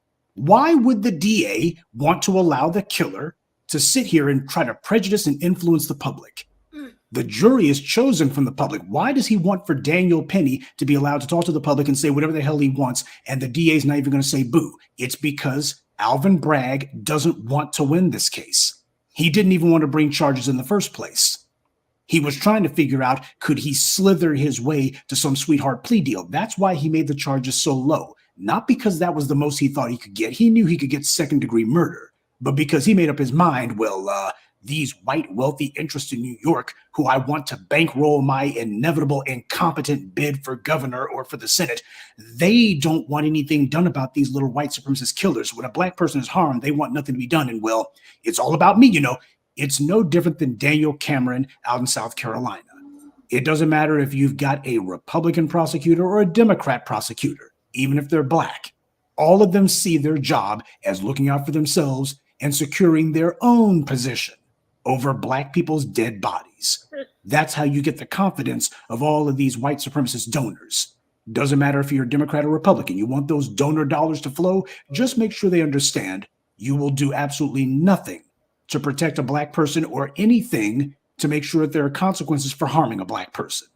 That's how you get the donors to open up the spigot. That's how you get them to open up their wallets. So, not only is Alvin Bragg not trying to stop Daniel Penny from trying to con the public, but Alvin Bragg himself isn't going to push back or even disagree with what this killer's saying. No gag order on this one because he doesn't want one. Daniel Penny was under no threat. No one had hit him. No one had pulled a weapon on him.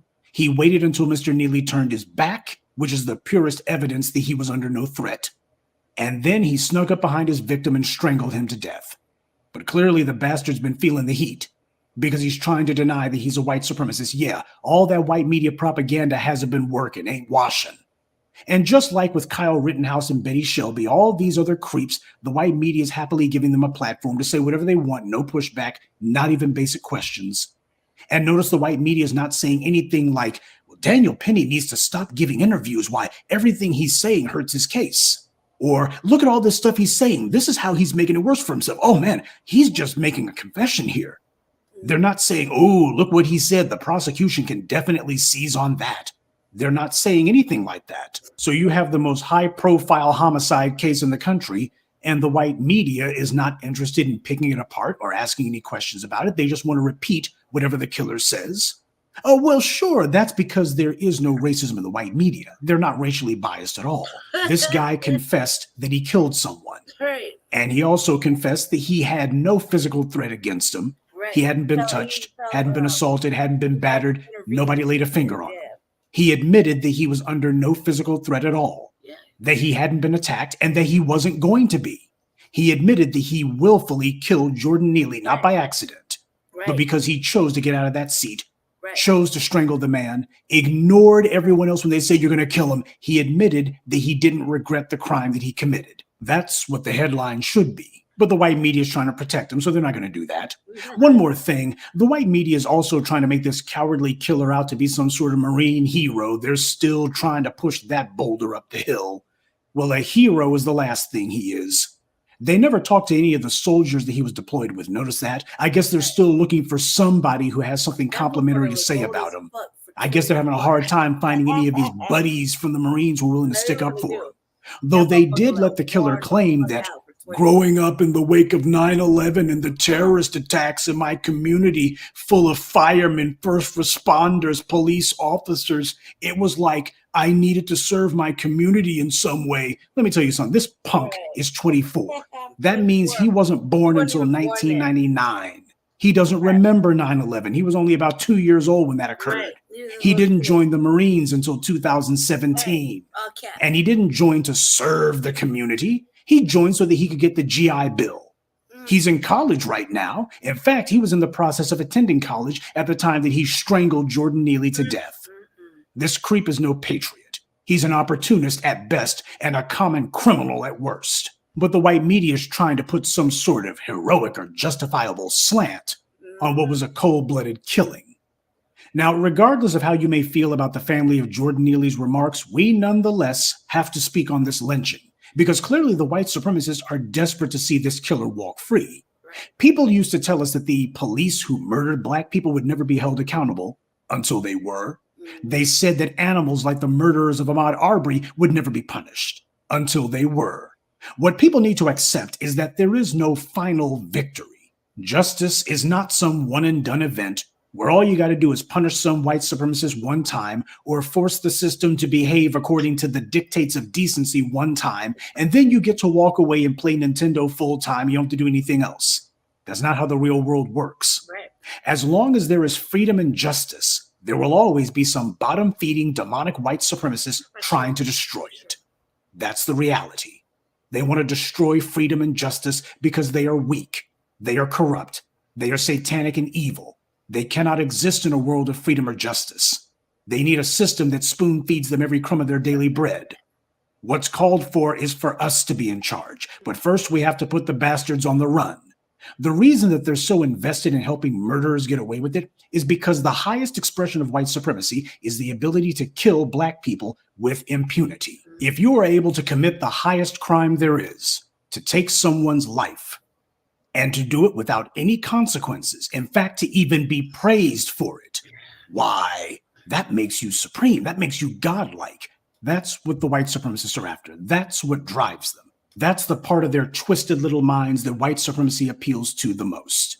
In their minds, we got the power of life and death, and it's supreme. It can't be questioned, and we won't be punished for it. We can do whatever we want. There are no standards of morality or decency that we have to abide by. We just do whatever we want. They get off on that kind of thing. And the only ones who are going to stop it is us. But we got to be realistic about that responsibility. The reason that they're so invested in helping murderers walk is because this is how they assure themselves that white privilege is still intact. As we begin putting these white supremacists in prison, punishing them for their evil behavior, their privilege erodes. And these white supremacists cannot exist without white privilege.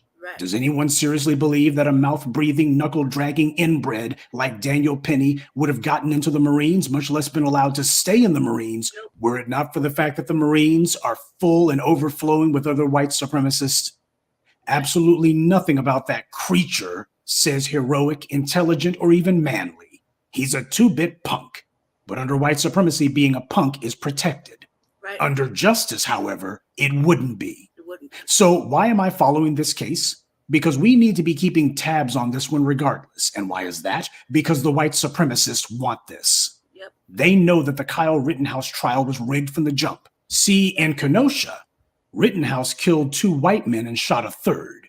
And the same thing happened in Texas. That's why you see Greg Abbott trying to illegally engineer a pardon for a killer who murdered a white man just because he was a Black Lives Matter supporter. These white supremacists understand that there would be counteroffensive against the justice movement that we represent. They understand this is happening on a continuum. The white supremacists know that they cannot depend on juries, even white ones, to just ignore the law for them anymore. Kim Potter was convicted by an all-white jury, you'll recall. They're losing faith in their ability to get on code. White supremacy absolutely requires groupthink. It cannot exist if the white supremacists are sitting here wondering who can they depend on and who they can't. And right now, we've introduced doubt to the equation. They don't know who they can depend on anymore. And right now, they're trying to get rid of the people they think they can't depend on, or they're trying to circumvent the circumstances that make it where they actually have to play by the alleged rules that they put in place. White supremacy is not about having rules. It's about guaranteed outcomes regardless of what the words on any legal page says. How can white supremacy continue without that essential racial solidarity? That's the threat they're actually facing. That's what the white supremacists are afraid of. We've been undermining their ability to get on code. So now they need to prove to themselves that they can still drop the racial invective and that enough white supremacists will get on code to prop up their racial misrule, at least for a few more years. When you see them giving their state mental health disability money to a Kyle Rittenhouse or a Daniel Penny, these are confidence-building exercises we see from them. This is important to them because this is not like Kyle Rittenhouse or that case down in Texas. This time you got this punk who killed a black man in cold blood. That's the reason why they're looking and going, okay, this is the next logical step. We're trying to get some momentum going. We got to win this one. We've been damaging their ability to have confidence in their racial supremacy, and they want that confidence back. Dr. John Henrik Clarke talked about this principle when it came to the Europeans breaking through the Moorish blockade. He specifically talked about the Battle of Sirte. As Dr. Clarke explained, Sirte was a very small battle that occurred in a very small place. It wasn't even strategically located. It had very little significance at all, at least on the surface. But the Grand Rising, Jesse. I actually went live hours ago. I would have went live hours before that. But now as a family stopped by, and my heart, my heart area right now. And so I was over there, you know, doing some strategic planning, I guess. And that didn't end until like 2 o'clock, 2:30. And then I had to put my stuff, I already had my little queue together because, you know, it's catching up. We're catching up. So when I went live, I was catching up, obviously. I was catching up with with everybody, with what's going on. I had to take some time. My fucking heart hurt all of a sudden. It's really bad. It's sticking me. Anyway, yeah. So I'm obviously 4 hours and 13 minutes in. I think I'm gonna do I want to do one more or two more because everything is really important. Everything's really, really, really important. So, you know, I felt like I had a dialogue about it. And plus it's Thursday, so it's Wednesday, right? Wednesday, Thursday. Thursday, who fucking knows? So it's Thursday. As I said, I had to finish. I was doing what I was doing.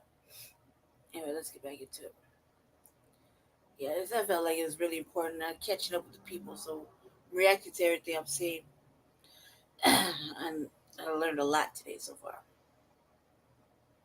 Europeans' victory in that battle was very important to them because the Moors had handed the Europeans L after L for centuries, to the point that the Moors were now having their mulatto offspring sitting on the thrones of Europe.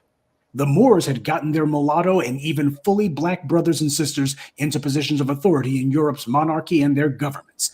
And this went on for centuries. So for the Europeans, the Battle of Sirte was the first military win they had been able to achieve in a very long time. For them, it was a confidence builder, and it gave them enough confidence where they thought they could overcome the Moors and resume their goal of global genocidal conquest, which, as we all know, is tragically what happened. The white supremacists have been allowed to run the boards, but as they've seen in recent years, when black people get on code and get focused, we can very quickly bring that noise to an end. The enemy knows the power we have. What they don't know is whether we will continue to stay focused on crushing white supremacy. We've handed the enemy a number of L's the last few years, and they've been desperately trying to get some momentum going. They can no longer protect the thugs in blue from being punished. So the irregular forces of white supremacy, the Kyle Rittenhouses and Daniel Pennies, are their last ditch. Well, other than these corrupt judges, that is. Right. The white supremacists are only too aware that every defeat we've inflicted on them has fueled the next defeat, and the next, and the next. And that's why I'm talking about this. So put aside what the family of Jordan Neely says, and pay no attention to the online trolls who say that this doesn't matter. We've already shown that most of them are white supremacists who are furious that we keep beating them. These sock puppet accounts aren't fooling anyone. The white supremacists are scared. They should be. Creeps like Rittenhouse and Daniel Penny are avatars for these white supremacists. They are proxies for themselves. See, these white supremacists, 99% of them are too cowardly to even say boo to a black person. Right. So whenever they see some cowardly killer who guns down some unarmed people or strangles an unarmed homeless man to death, to the white supremacists, they start cheering. They're like, that's a win for us. Yeah, it's cowardly. Yeah, it happens to be evil and vile, but we'll take it because that's the closest to a win we've been allowed to get. Right. See, as more and more black people have gotten on code, these little ambushes are the closest to a win that we've allowed the white supremacists to get.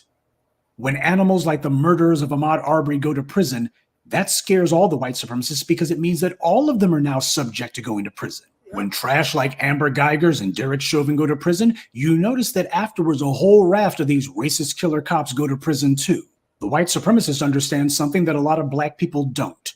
Nothing happens in a vacuum under white supremacy. It is all connected. The same system of racial privilege that Michael Slager thought would protect him from punishment is also the same system that all of these white supremacists rely on as well. Whenever one of them loses their racial immunity from law, they all become subject to punishment. Yep. So that's why you see so many of these reprobates so terrified that this criminal in New York will face any sort of consequences. The white supremacists are supposed to get what they want. Man, for like 24, that motherfucker look old as fuck. And I thought, I was like, man, who they carrying out the courtroom like that? Over a little like an actor, like a live actor. I was like, man, who is Abercrombie and Fitch old looking ass motherfucker? I was old as hell. 24 don't look good on that dude. That dude look like he 44. Oh, fucking, oh, weirdo. Yeah, like when he was doing that, I promise you, I saw him smiling. Like he was smiling. You know, so she's talking about Want merely as a matter of course. They're not even supposed to have to ask for it. The system is so well refined, nobody needs to be told that a white supremacist is immune from the law, especially for harming a black person. It's a given. And that also includes these figures that you see in the white media. Look at the Me Too controversy and how many white men who are media executives and media on-air personalities did you see getting caught up in that? They have a personal stake in restoring their immunity from law. Except that for the last few years, there have been some black folks who have been dedicated to making sure that they can't bet on it. We did that to the most powerful people in the society. That's the real threat that Daniel Penny was talking about. That's the real threat that the New York Post and the rest of the white media are talking about. When black people deny these white supremacists what they want, we're exercising power over them. And that drives them insane. You know what you call that? You call that justice. Right. The white supremacists desperately want this killer to go unpunished. And the fact that they want it is more than enough reason for us to make sure they don't get it. Right. Good day and be one. I'd like to take a moment to mention some of our contributors. Thank you, Professor Black Truth. Always keeping it. This Sunday addresses a cautionary tale about the high cost of choosing the wrong friends. Right. There's no good guys or bad guys in this story, but there is a winner and a loser. As Black Americans, we're constantly upbraided and insulted, ironically enough, by Africans in Africa and even inside the US, who tell us that we don't work hard and their African culture has made them successful in America. Now, of course, this is a gross exaggeration on their part, but it does beg the question. If the Africans have a superior work ethic, then shouldn't we be seeing the results in the place that has the highest concentration of Africans on Earth? That is, Africa. I don't know if they've heard, but China is holding over $100 billion in debt over Africa's heads. And just for the record, the second largest amount of African debt China owns is in Ethiopia. That's important because a few years ago, you'll recall that back in June of 2020, the Ethiopian Prime Minister Abiy Ahmed said that Black Americans are to blame for our oppression, that we failed to take advantage of the opportunities the U.S. offers. He said that immigrants have surpassed Black Americans because we just don't try. Now, this guy wants to talk about people who failed. He can start by looking at home. At the very same time that he was insulting Black Americans for not doing anything to help ourselves, his own citizens were fleeing Ethiopia.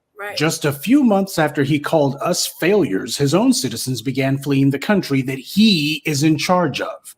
Actually, the problem started long before that, but his behavior in the face of these mounting crises shows why Ethiopia is in the shape it's in. And his attitude of refusing to solve his country's problems and instead choosing to deflect onto people who don't even live in Ethiopia is actually at the heart of so much of Africa's failed leadership. Why has Ethiopia's historical problems of famine, war, and pestilence not been solved or even addressed?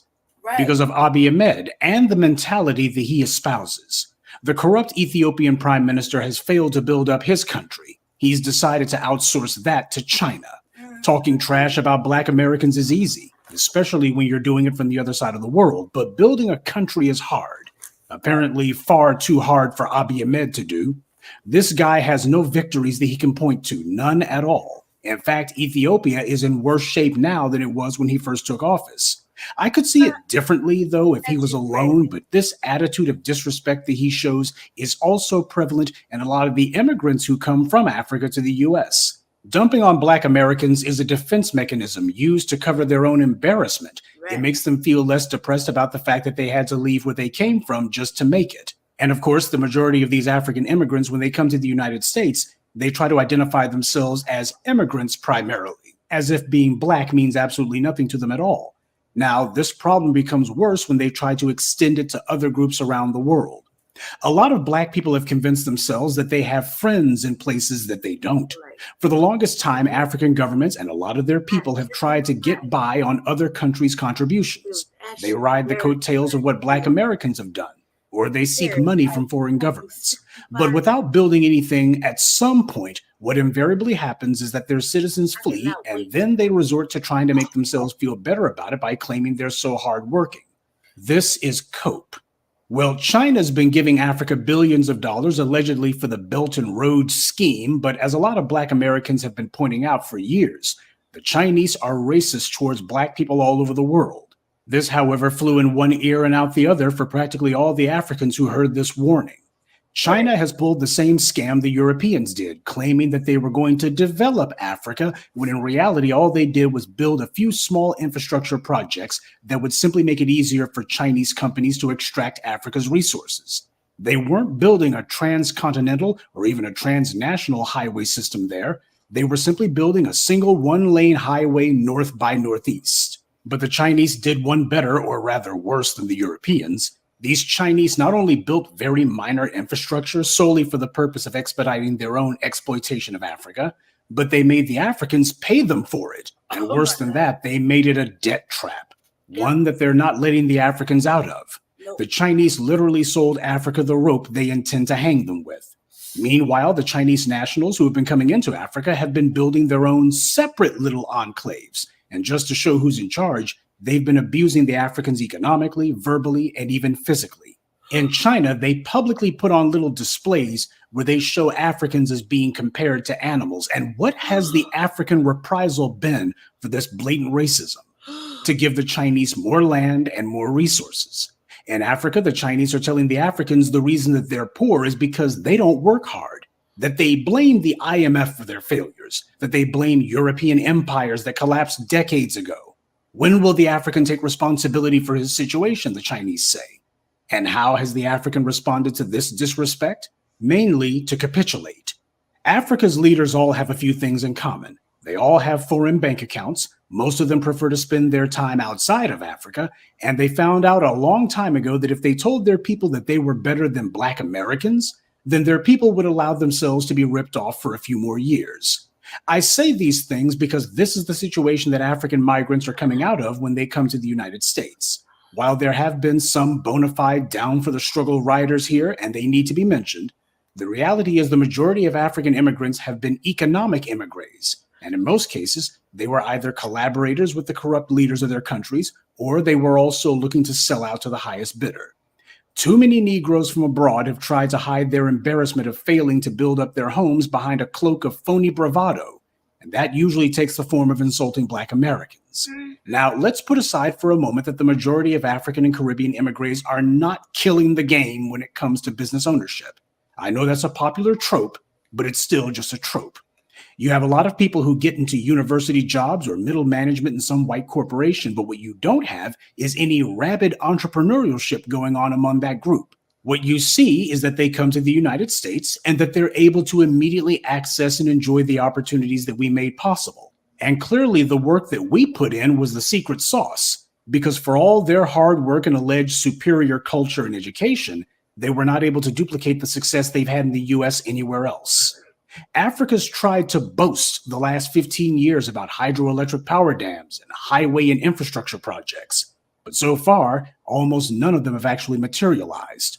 What's going on in Africa is that they're showing what little economic activity a number of these countries had was being done on China's dime. And when China pulls the plug on it, the so-called activity will stop. And when you look at how Africans are fleeing these countries, you understand that what little building is going on there isn't nearly enough. They don't have the luxury of trying to distract themselves from this reality by attacking us, but that's what they've chosen to do. There is a very real danger in not admitting to the reality of one situation. When the Africans decided to run from the responsibility of building up home, they opened the door for the Chinese to exploit them.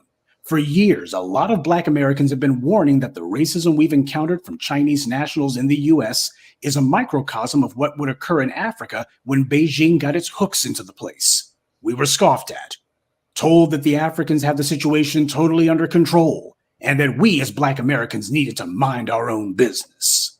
Now, some people are trying to put a pretty face on this economic colonization by saying that China needs money and the Africans don't have it, and China wants to maintain its economic control of these places without losing its facade of being a friendly alternative to American hegemony in these third world countries. Well, they're wrong. Look at what the Chinese government did in Tibet and what Chinese nationals have done in the Philippines. Look at what many of them are doing in Africa right now. I don't see any concern on China's part for how they're perceived. In fact, I see the same callousness that the Chinese government shows towards its own people when it comes to building new real estate developments and the like. Now, if they brutally crack down on their own people for getting in the way of the government's economic agenda, what do you think they'll do in a faraway land where there's no real media infrastructure to expose them and who the rest of the world doesn't care about? As I explained in my classic video series about how racist China is towards Black people, it's not on this channel, but you can probably still find it on YouTube. China desperately needs resources, land for its people, and minerals and raw materials for its home industries. China has the opposite problem that Saudi Arabia has. The Saudis have the resources, but they don't control the means of production. China controls the means of production, but they don't have their own resources, certainly not enough for over 1 billion people.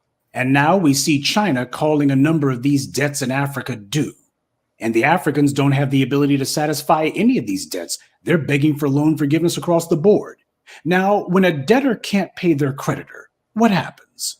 The creditor doesn't just sulk off into a corner. The creditor seizes all the debtor's assets.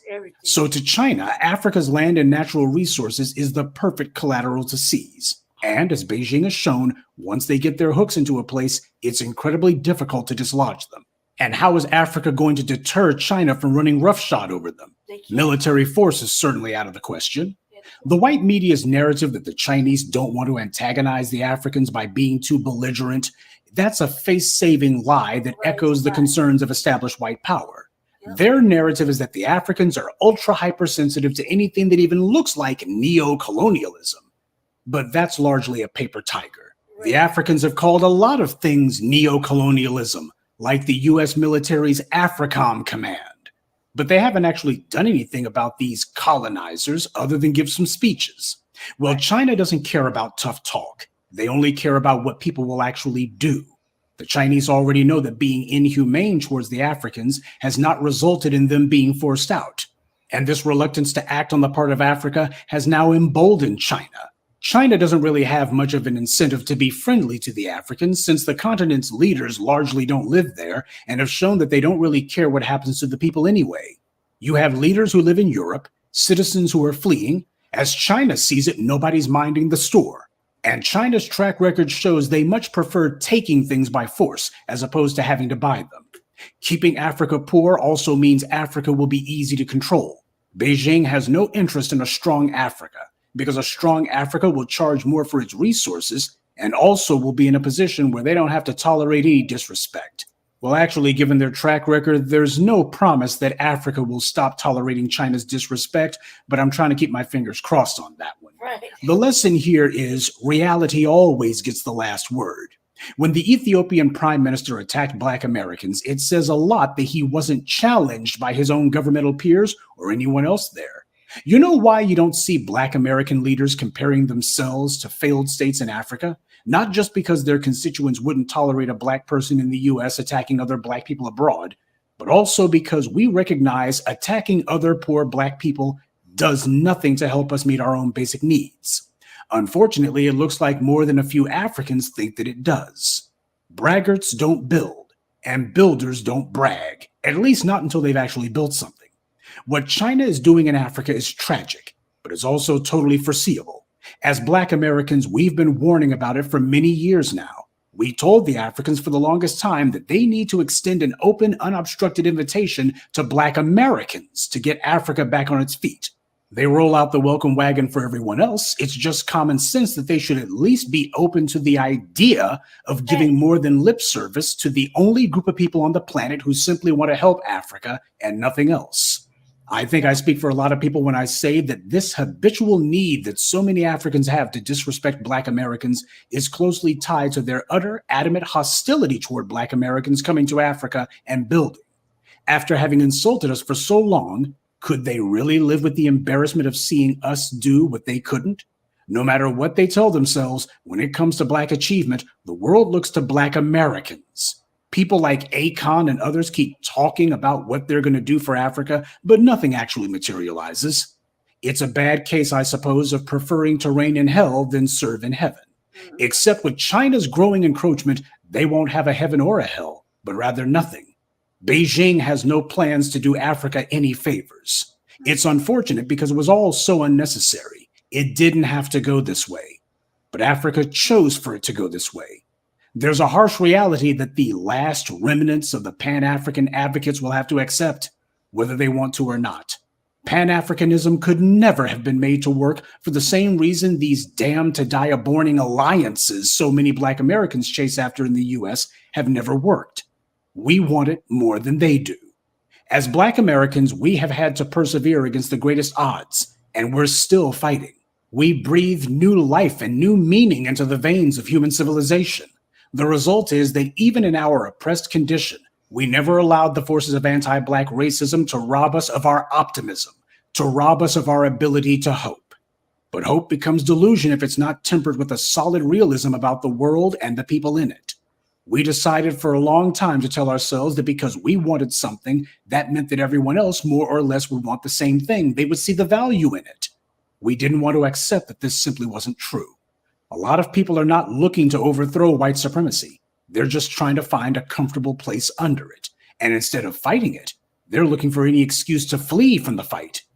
We're not built that way, but we have to accept that a majority of people are. And what they're waiting on is for us to do the heavy lifting once again, because we've been doing it for the last 150 years. And they think what they're going to do is show up after the fact and enjoy the spoils of the fights that we waged and that we won, and that they would enjoy the benefits. This has been the pattern for the last 150 years, and it's gotten especially bad in the last 50 or so. Obviously, I'm not cheering for China. They have no one's best interest at heart at all.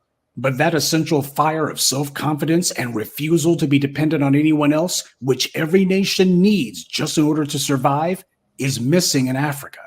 Coming to the U.S. and blustering that they're successful immigrants is no substitute for the group's success that has eluded them at home.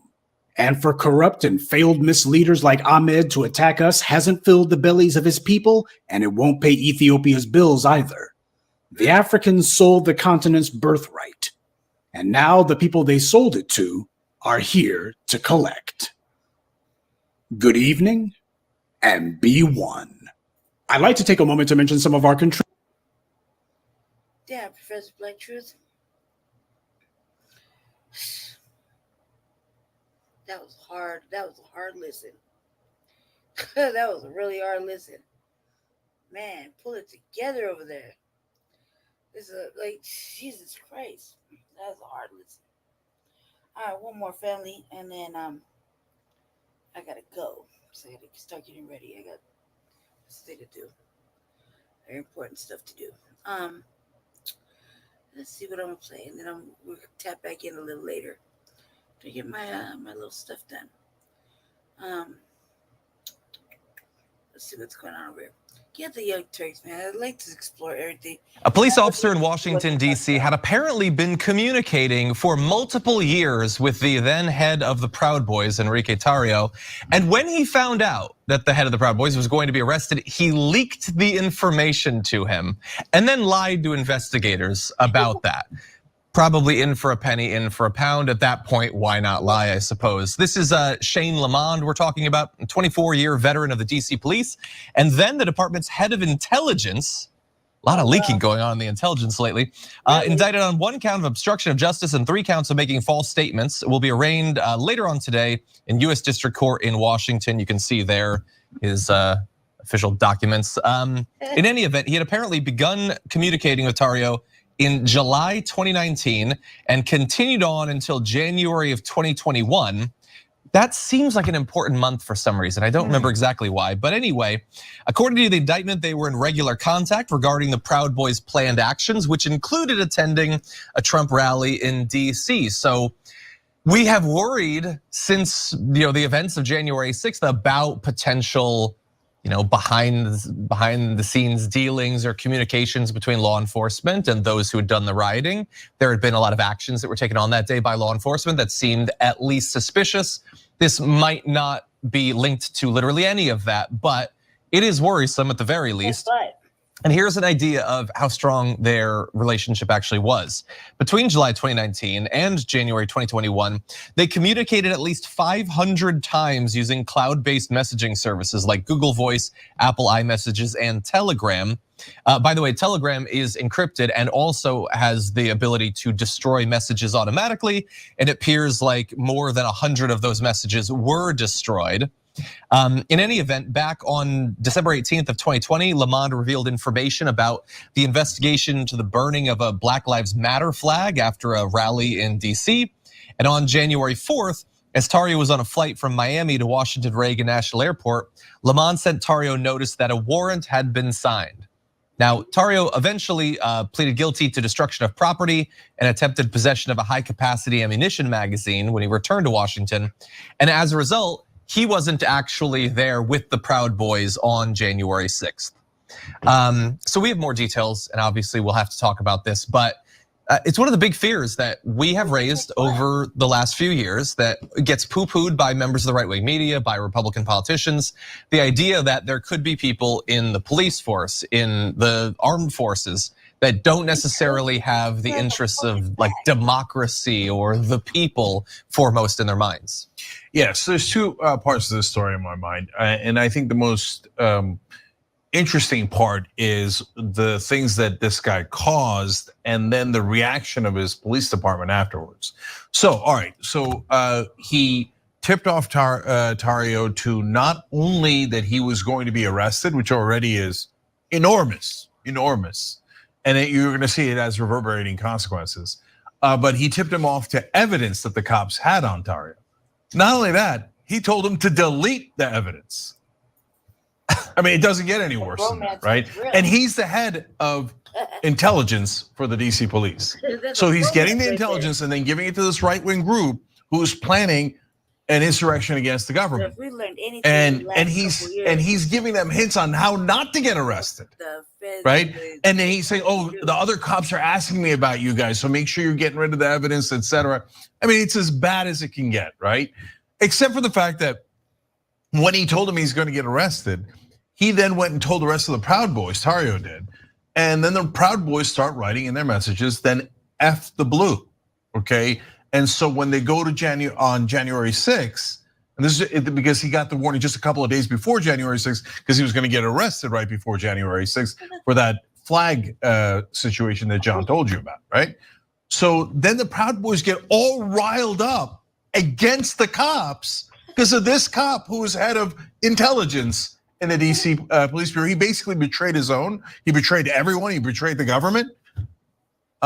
Because of that, he was put on leave February of 22. I looked into it, paid leave. And he's been on paid leave till today. When he still didn't get fired, he got an indefinite suspension. That guy who might have even gotten other cops killed Right. was on paid leave for like a year and a half. Paid leave.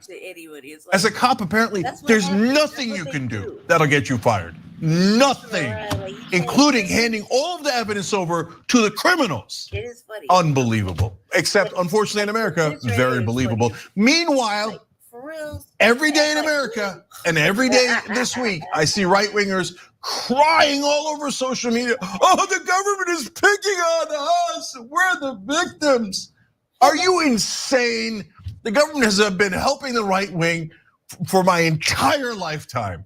It is a preposterous proposition that the big government tough guys are out to get conservatives. You don't know any history. You don't know 1% history if you make outrageous claims like this. Guys like this are far more the norm than the exception. Right. Max. That's absolutely right. I mean, there is a reason that every single Republican member of the House voted to oppose an effort for a federal probe into white supremacy and neo-Nazism in police departments and the military. It's because they knew what we were going to find. It's not a secret. The Department of Homeland Security says it's a threat. The FBI says it's a threat. And we see every day, seemingly, stories of police officers, members of the military, who are exposed as white nationalists, as senior officials in neo-Nazi groups. And the only people standing in the way of holding them accountable are the Republicans who need their votes. Yeah. By the way, the people of DC paid this guy's salary. So the people that he endangered, by the way, very largely African-American population, has to pay that guy, had to pay that guy, full well knowing he's a traitor and helped criminals and helped attack our government. No, because a cop, nope, always have to pay a cop. Cops are the most sacrosanct thing in the whole wide world. And now the right wing has this lunatic conspiracy theory that cops, the FBI, law enforcement are all left wingers. Since when? But yet that maniacal theory is believed by almost 100% of the right wing now. Yeah. Let me give you some more of the background details. We've hinted at a little bit of this, but he said at one point, we don't have access to the vast majority of those many messages that were sent over a couple of years between Lamond and Tarrio. But he said at one point, this is on January 8th, so the immediate aftermath of January 6th, the country's still reeling. And he says this, of course, I can't say it officially, but personally, I support you all and don't want to see your group's name or reputation dragged through the mud.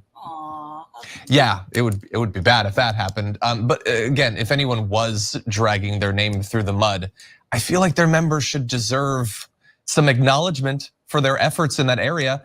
We're 2 days out from this riot.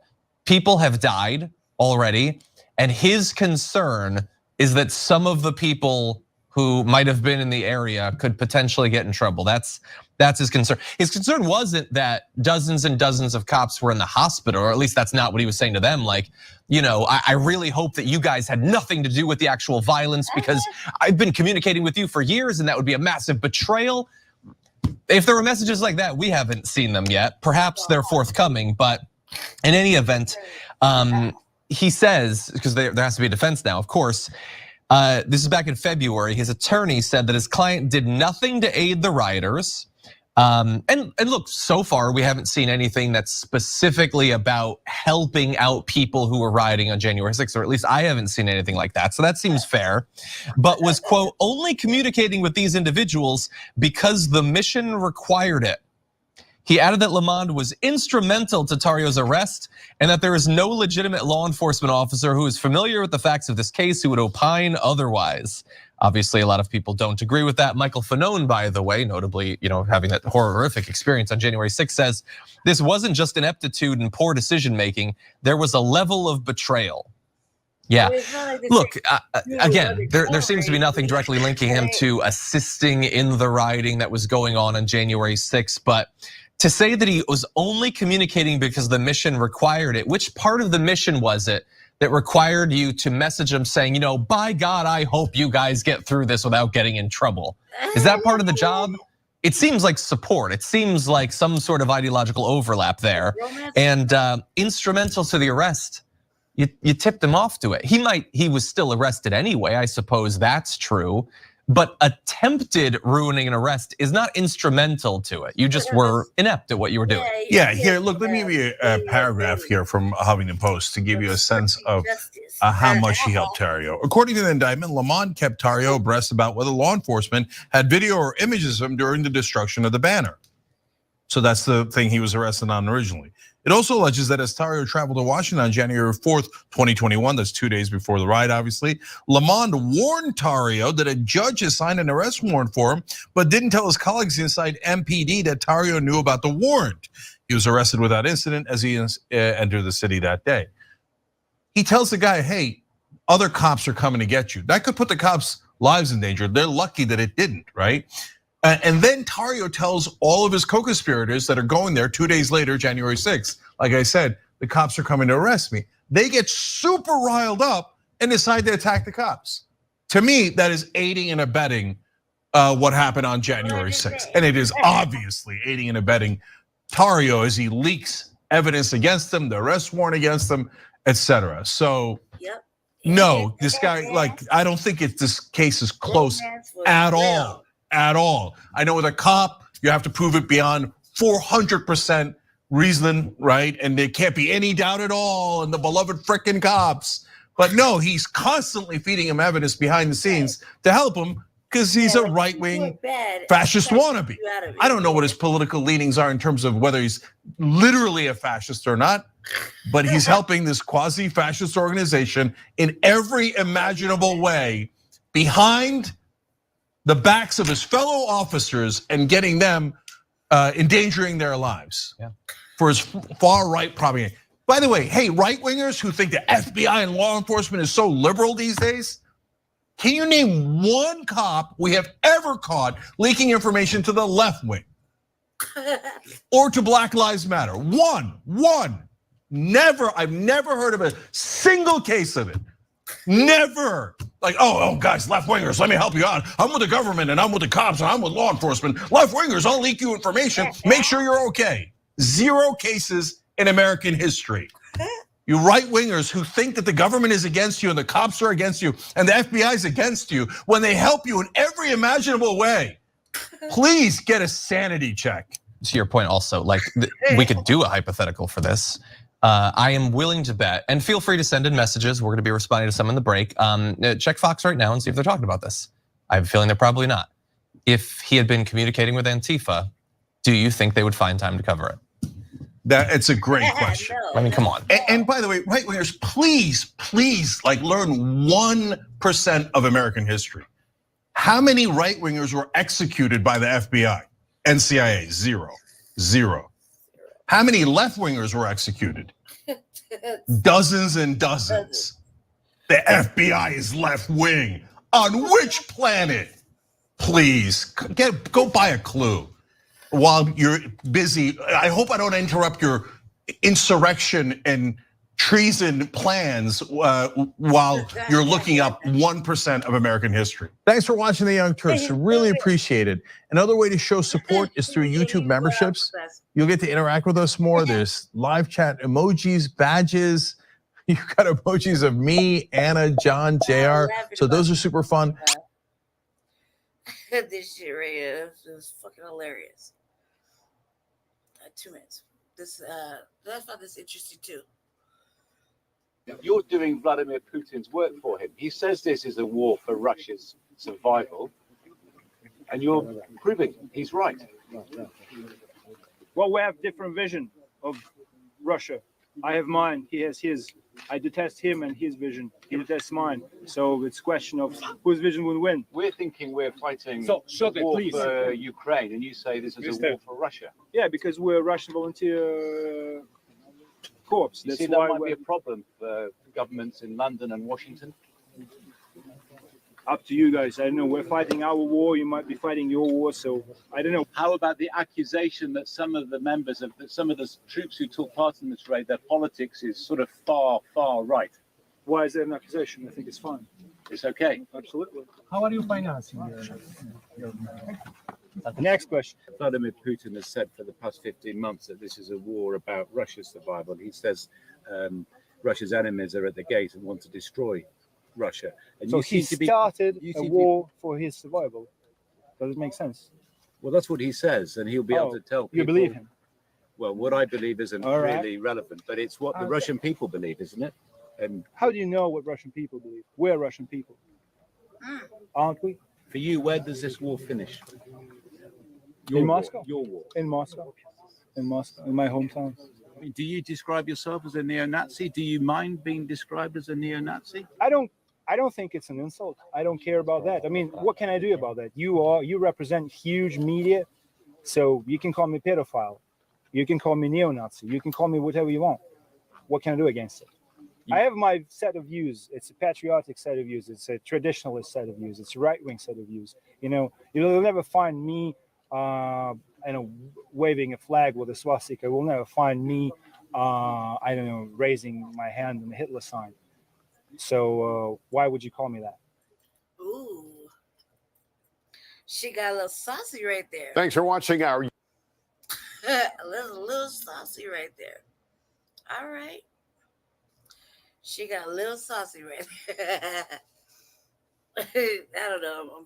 I'm always amused by smart ass comments. I'm always amused by that. Let me see. How do I say? always amused by those little smart ass little quips. You know what I mean? I don't know why, but I kind of like when motherfuckers just stand up to say whatever the fuck you want to say. Whatever the fuck you want to say. You're going to say whatever you want. Call me whatever the fuck you want. I'm telling you it's going to... like, Jesus Christ. Boy, no punches right there. That was kind of... like, that's for some reason I was amused by that. I don't know. Is that what he said? He's like, is that what he said? Oh, you believe him? That was the best. He said that. And you believe him? Obviously. He's like, motherfucker, a liar.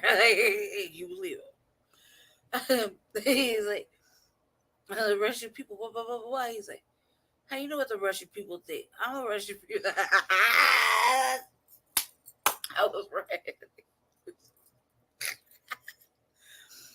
I don't know why I was amused. He was like, how you know what the Russian people believe? That's what it was like. He said that. Do you believe him? He's like, how are you financing this? He's like, what about it? I'll ask you what you got in your pocket. That was highly amusing to me. You didn't think that was funny. I don't know. That was pretty fucking funny. A lot of people should be like that. How you pay for that? Don't worry about it. You're not paying for it. What the fuck are you worried about? He was like, he said that? Do you believe it?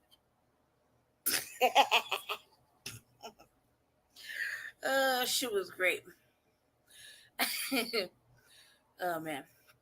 I did say we were gonna talk a little bit about what's going on in Denver. All right, real quick. Let's stay on task, okay? 10 minutes. 10 minutes max. I'm try to calm it down. I promise I'm gonna talk too much shit about this broad. So I have to come back and really get into the Black agenda. Excuse me, the contract for Black America. You haven't read the contract for Black America. Slip it. It was a really good starter point. I know I've used certain. I don't say I've used. Definitely say that it's been a blueprint for certain things I've been working on over the last year. Definitely like, especially when I didn't know how to formulate things or write things. That was a perfect example of what things should look like for someone who didn't, have an understanding of what things were supposed to look like. So yeah, that's it. So I was gonna go.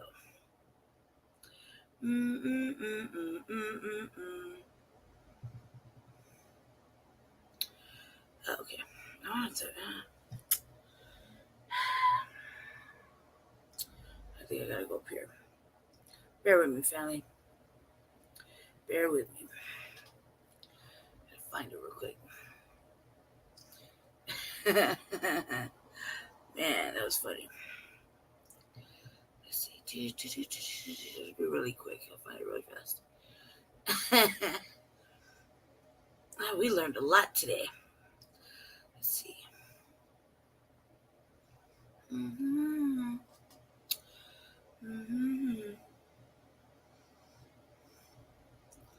Yeah, we kind of going in on Kelly Bruh lately. It's only gonna get worse. It's only gonna get worse. Oh, there's a video I want to look at. That's for later on when I come back from my my little projects that I gotta take care of. What the fuck? Like a bother right here somewhere. Get up there. No, don't. Let me see.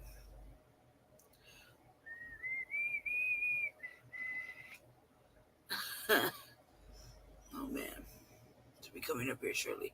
Give me 1 second, felly. And I was talking big shit. Cause I want you the last I think it's the last 2 debates of the mayoral runoff. They had the little 2 last little debates, forums, whatever they want to call them. I was like certainly disgusted. Thoroughly disgusted. And man, I wonder if let's see if I ask Jesse to see if he's there. Babe, are you watching? If you're watching, can you send me that link with with Kelly Bruh in Black Church, where everybody was endorsing her? The one I was like talking shit about. If you're listening, let's have it.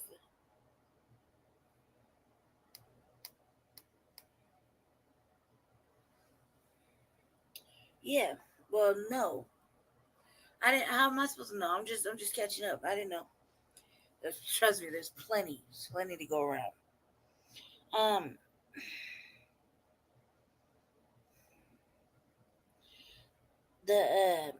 I still gotta go. I'm still on still like part 2. The video, I'm trying to find it right now. The video where Kelly Bruh was like surrounded by everybody, and Thomas Mays and them were in the video.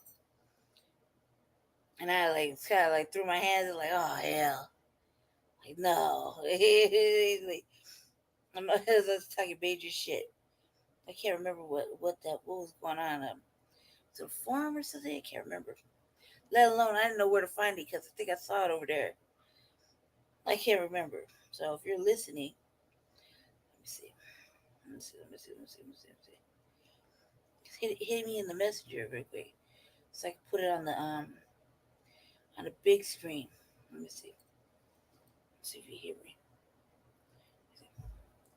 Babe, can you throw that one little video that where Kelly Bruh was at Black Church with everybody was giving her the endorsement or whatever, right? And Thomas Mays and them were there. And they're like, yeah, and she represents it's like the last big one. Not the ones from Channel 7 or 9, but the one where they did it, I think it was AME. Yeah, I think it's that one. Then I was like talking big shit. Do you remember? They showed me. I think I've seen it like at your house. I don't know. See if you find it real quick and just send it to me in the messenger, please. Thank you. That shit was highly amusing, family, to me. I was like, oh my god, no. So I just can't fathom like the shit they were saying was like so fucking out of character. Like, why black people? Why? That's what it was. I was like, why you just turn around like that? Why you say those things? What is she represent? Why is she come on now? You really believe it? Like she said that you believe it. That's how it acted like. She said that. And you believe her.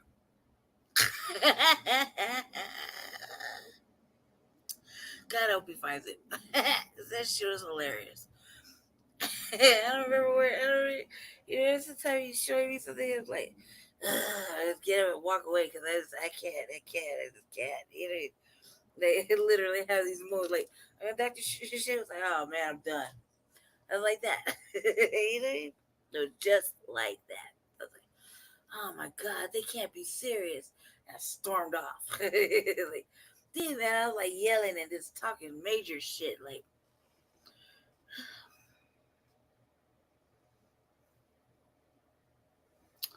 I don't even want to know.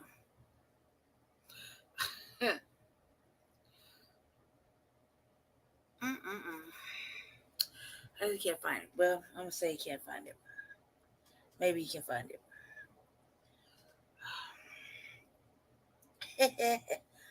Either way, if you can't find it, so I'm assuming you can't. Which one? Oh my God, don't make me look for it, please. I don't know which one it is.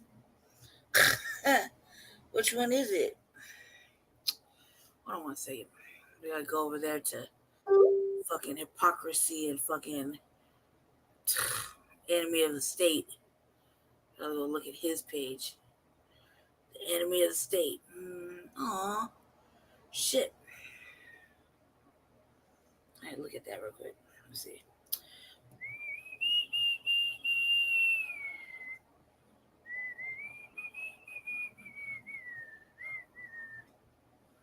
Let's find out. No. The enemy of the state. The enemy of the state. No. I'm not trying to watch anything. I'm not really trying to, I don't know. I ain't trying to watch anything he has. Anything that's going on. I think if I would just go to different.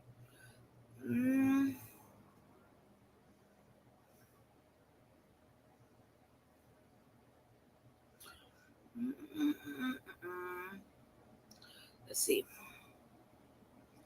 Another reason why I use if so tell friend. Nope.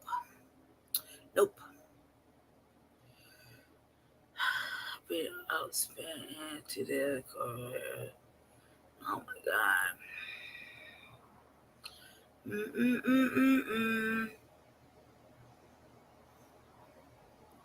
Hell nah. CBW for Colorado Black Women for Political Action endorsed Mike Johnston. Hell nah.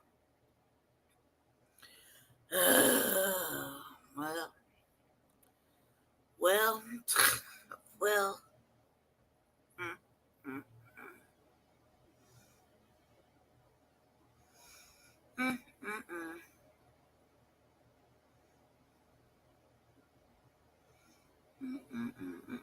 Let's see.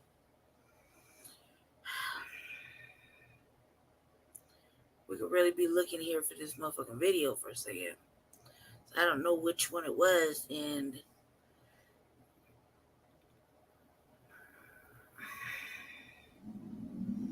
they could be anywhere. I didn't watch it.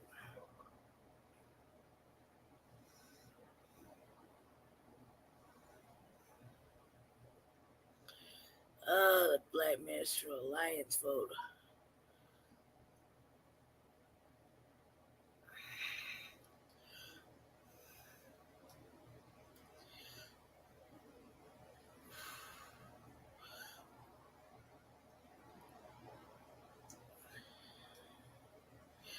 Was it? Okay. I think. What the fuck? Oh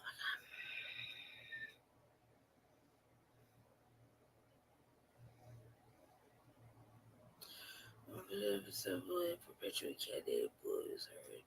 To have main facts he does not want voters to know.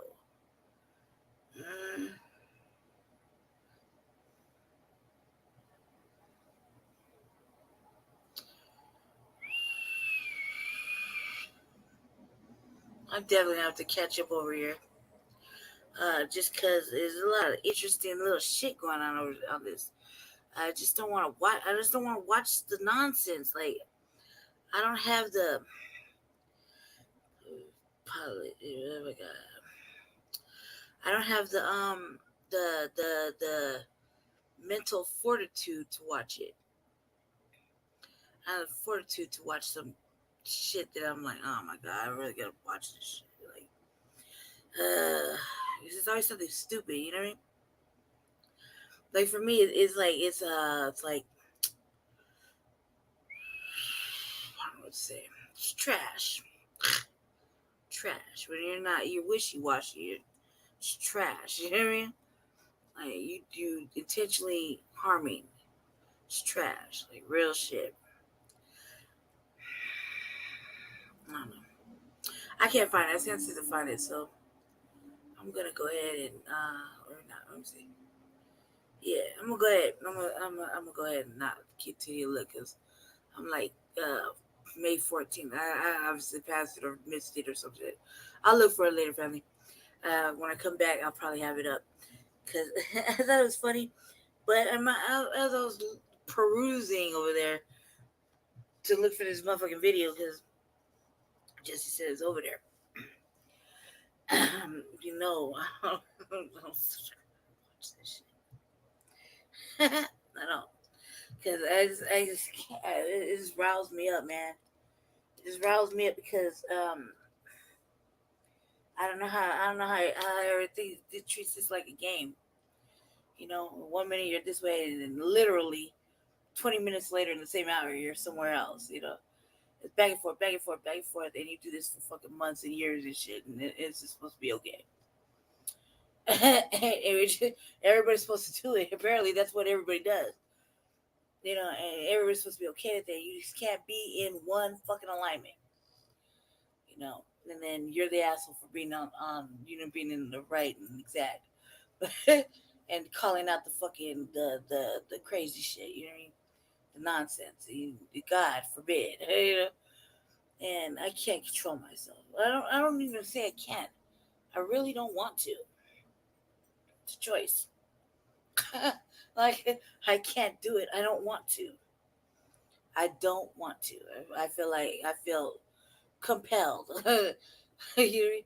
Compelled. Like when I do certain things, I make these little lives or whatever. I felt compelled. Like, you know what I mean? I had an urge, a sensation deep down in my spirit to call out the bullshit. Like, stop it. No, you know? This is all fucking wrong. How can you go along with this program? What the fuck is wrong with you? Like, no. Why do you think you just giggle it off? I mean, I giggle it. I'm giggling. Yeah, I'm giggling, but I'm seeing. It's not gonna take away from what the fuck the truth is. God, man. It's not really power. It's not really money. It's almost like why didn't I say so except in blackface? Just like that. And when it's your platform, you can do whatever the fuck you want to do, right? So I don't want to go over to that platform and listen, because listening is like participating and enabling in my mindset. And I can't participate and enable the nonsense. I can't do it. Some days I'm compelled, and I have to like, it's like, I have to force yourself to not do it for me, because he'll say some wild shit, or somebody will say some fucking stupid ass shit and think that's the holy gospel. Mm-hmm. That's the way it should be. That's the way we should live. And especially when it comes to politics and all this other shit that goes on in our city. Like, are you serious?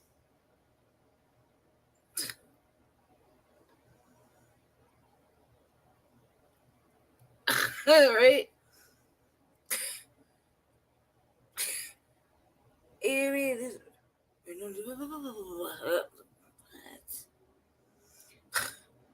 It's, to me, it's like I feel like if my ears could bleed and I could cry tears of blood, like scratching out a keyboard and meowing it, like real ugly, ratchet, feral meowing, you know, like cats in heat meowing. That's what it sounded like to me.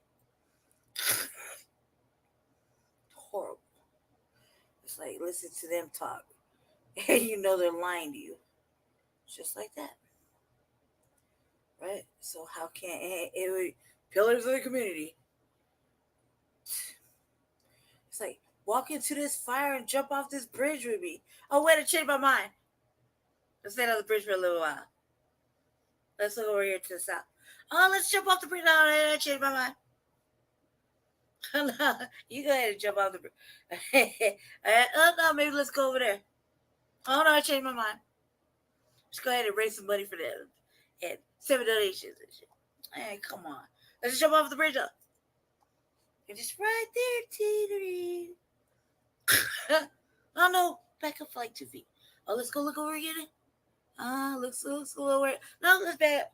Fuck that, man. It's a game. It's not even a fun game. Okay? It's not even a fun game. Unless the fun is supposed to be like, that's the fun is how I'm making it right now. Like, this motherfucking Mark. This real Mark shit. How do you exist every day? You know, I start clowning, you know. If that's the fun, there's no motive for that. There's no. For me, if I do something, it's got to be like a benefit to me. Is that a maneuver? You know what I mean? There's none of that, you know. None at all. Jesus Christ! I gotta go. I gotta go. Anyway, I'll be back later. Sometime today. Maybe really late. So I get my stuff done. And currently is motherfucking hot like hell in here. So I gotta go. Go outside. I'm going outside. Anyway, family, stay black, stay dangerous. Please fucking do the right things. Crossing my fingers. You know? But stay black, stay dangerous, and look out for each other, you know? Really. Really look out for each other, because the motherfuckers trying to lead us down and drag us down and then pick us up and drag us down. There's a lot of motherfucking stupid going on out there. So stay informed. Stay fucking informed. Peace be in. Talk to you guys in a little bit. A couple hours or so. Try not to have too much fun without me. Okay? And this.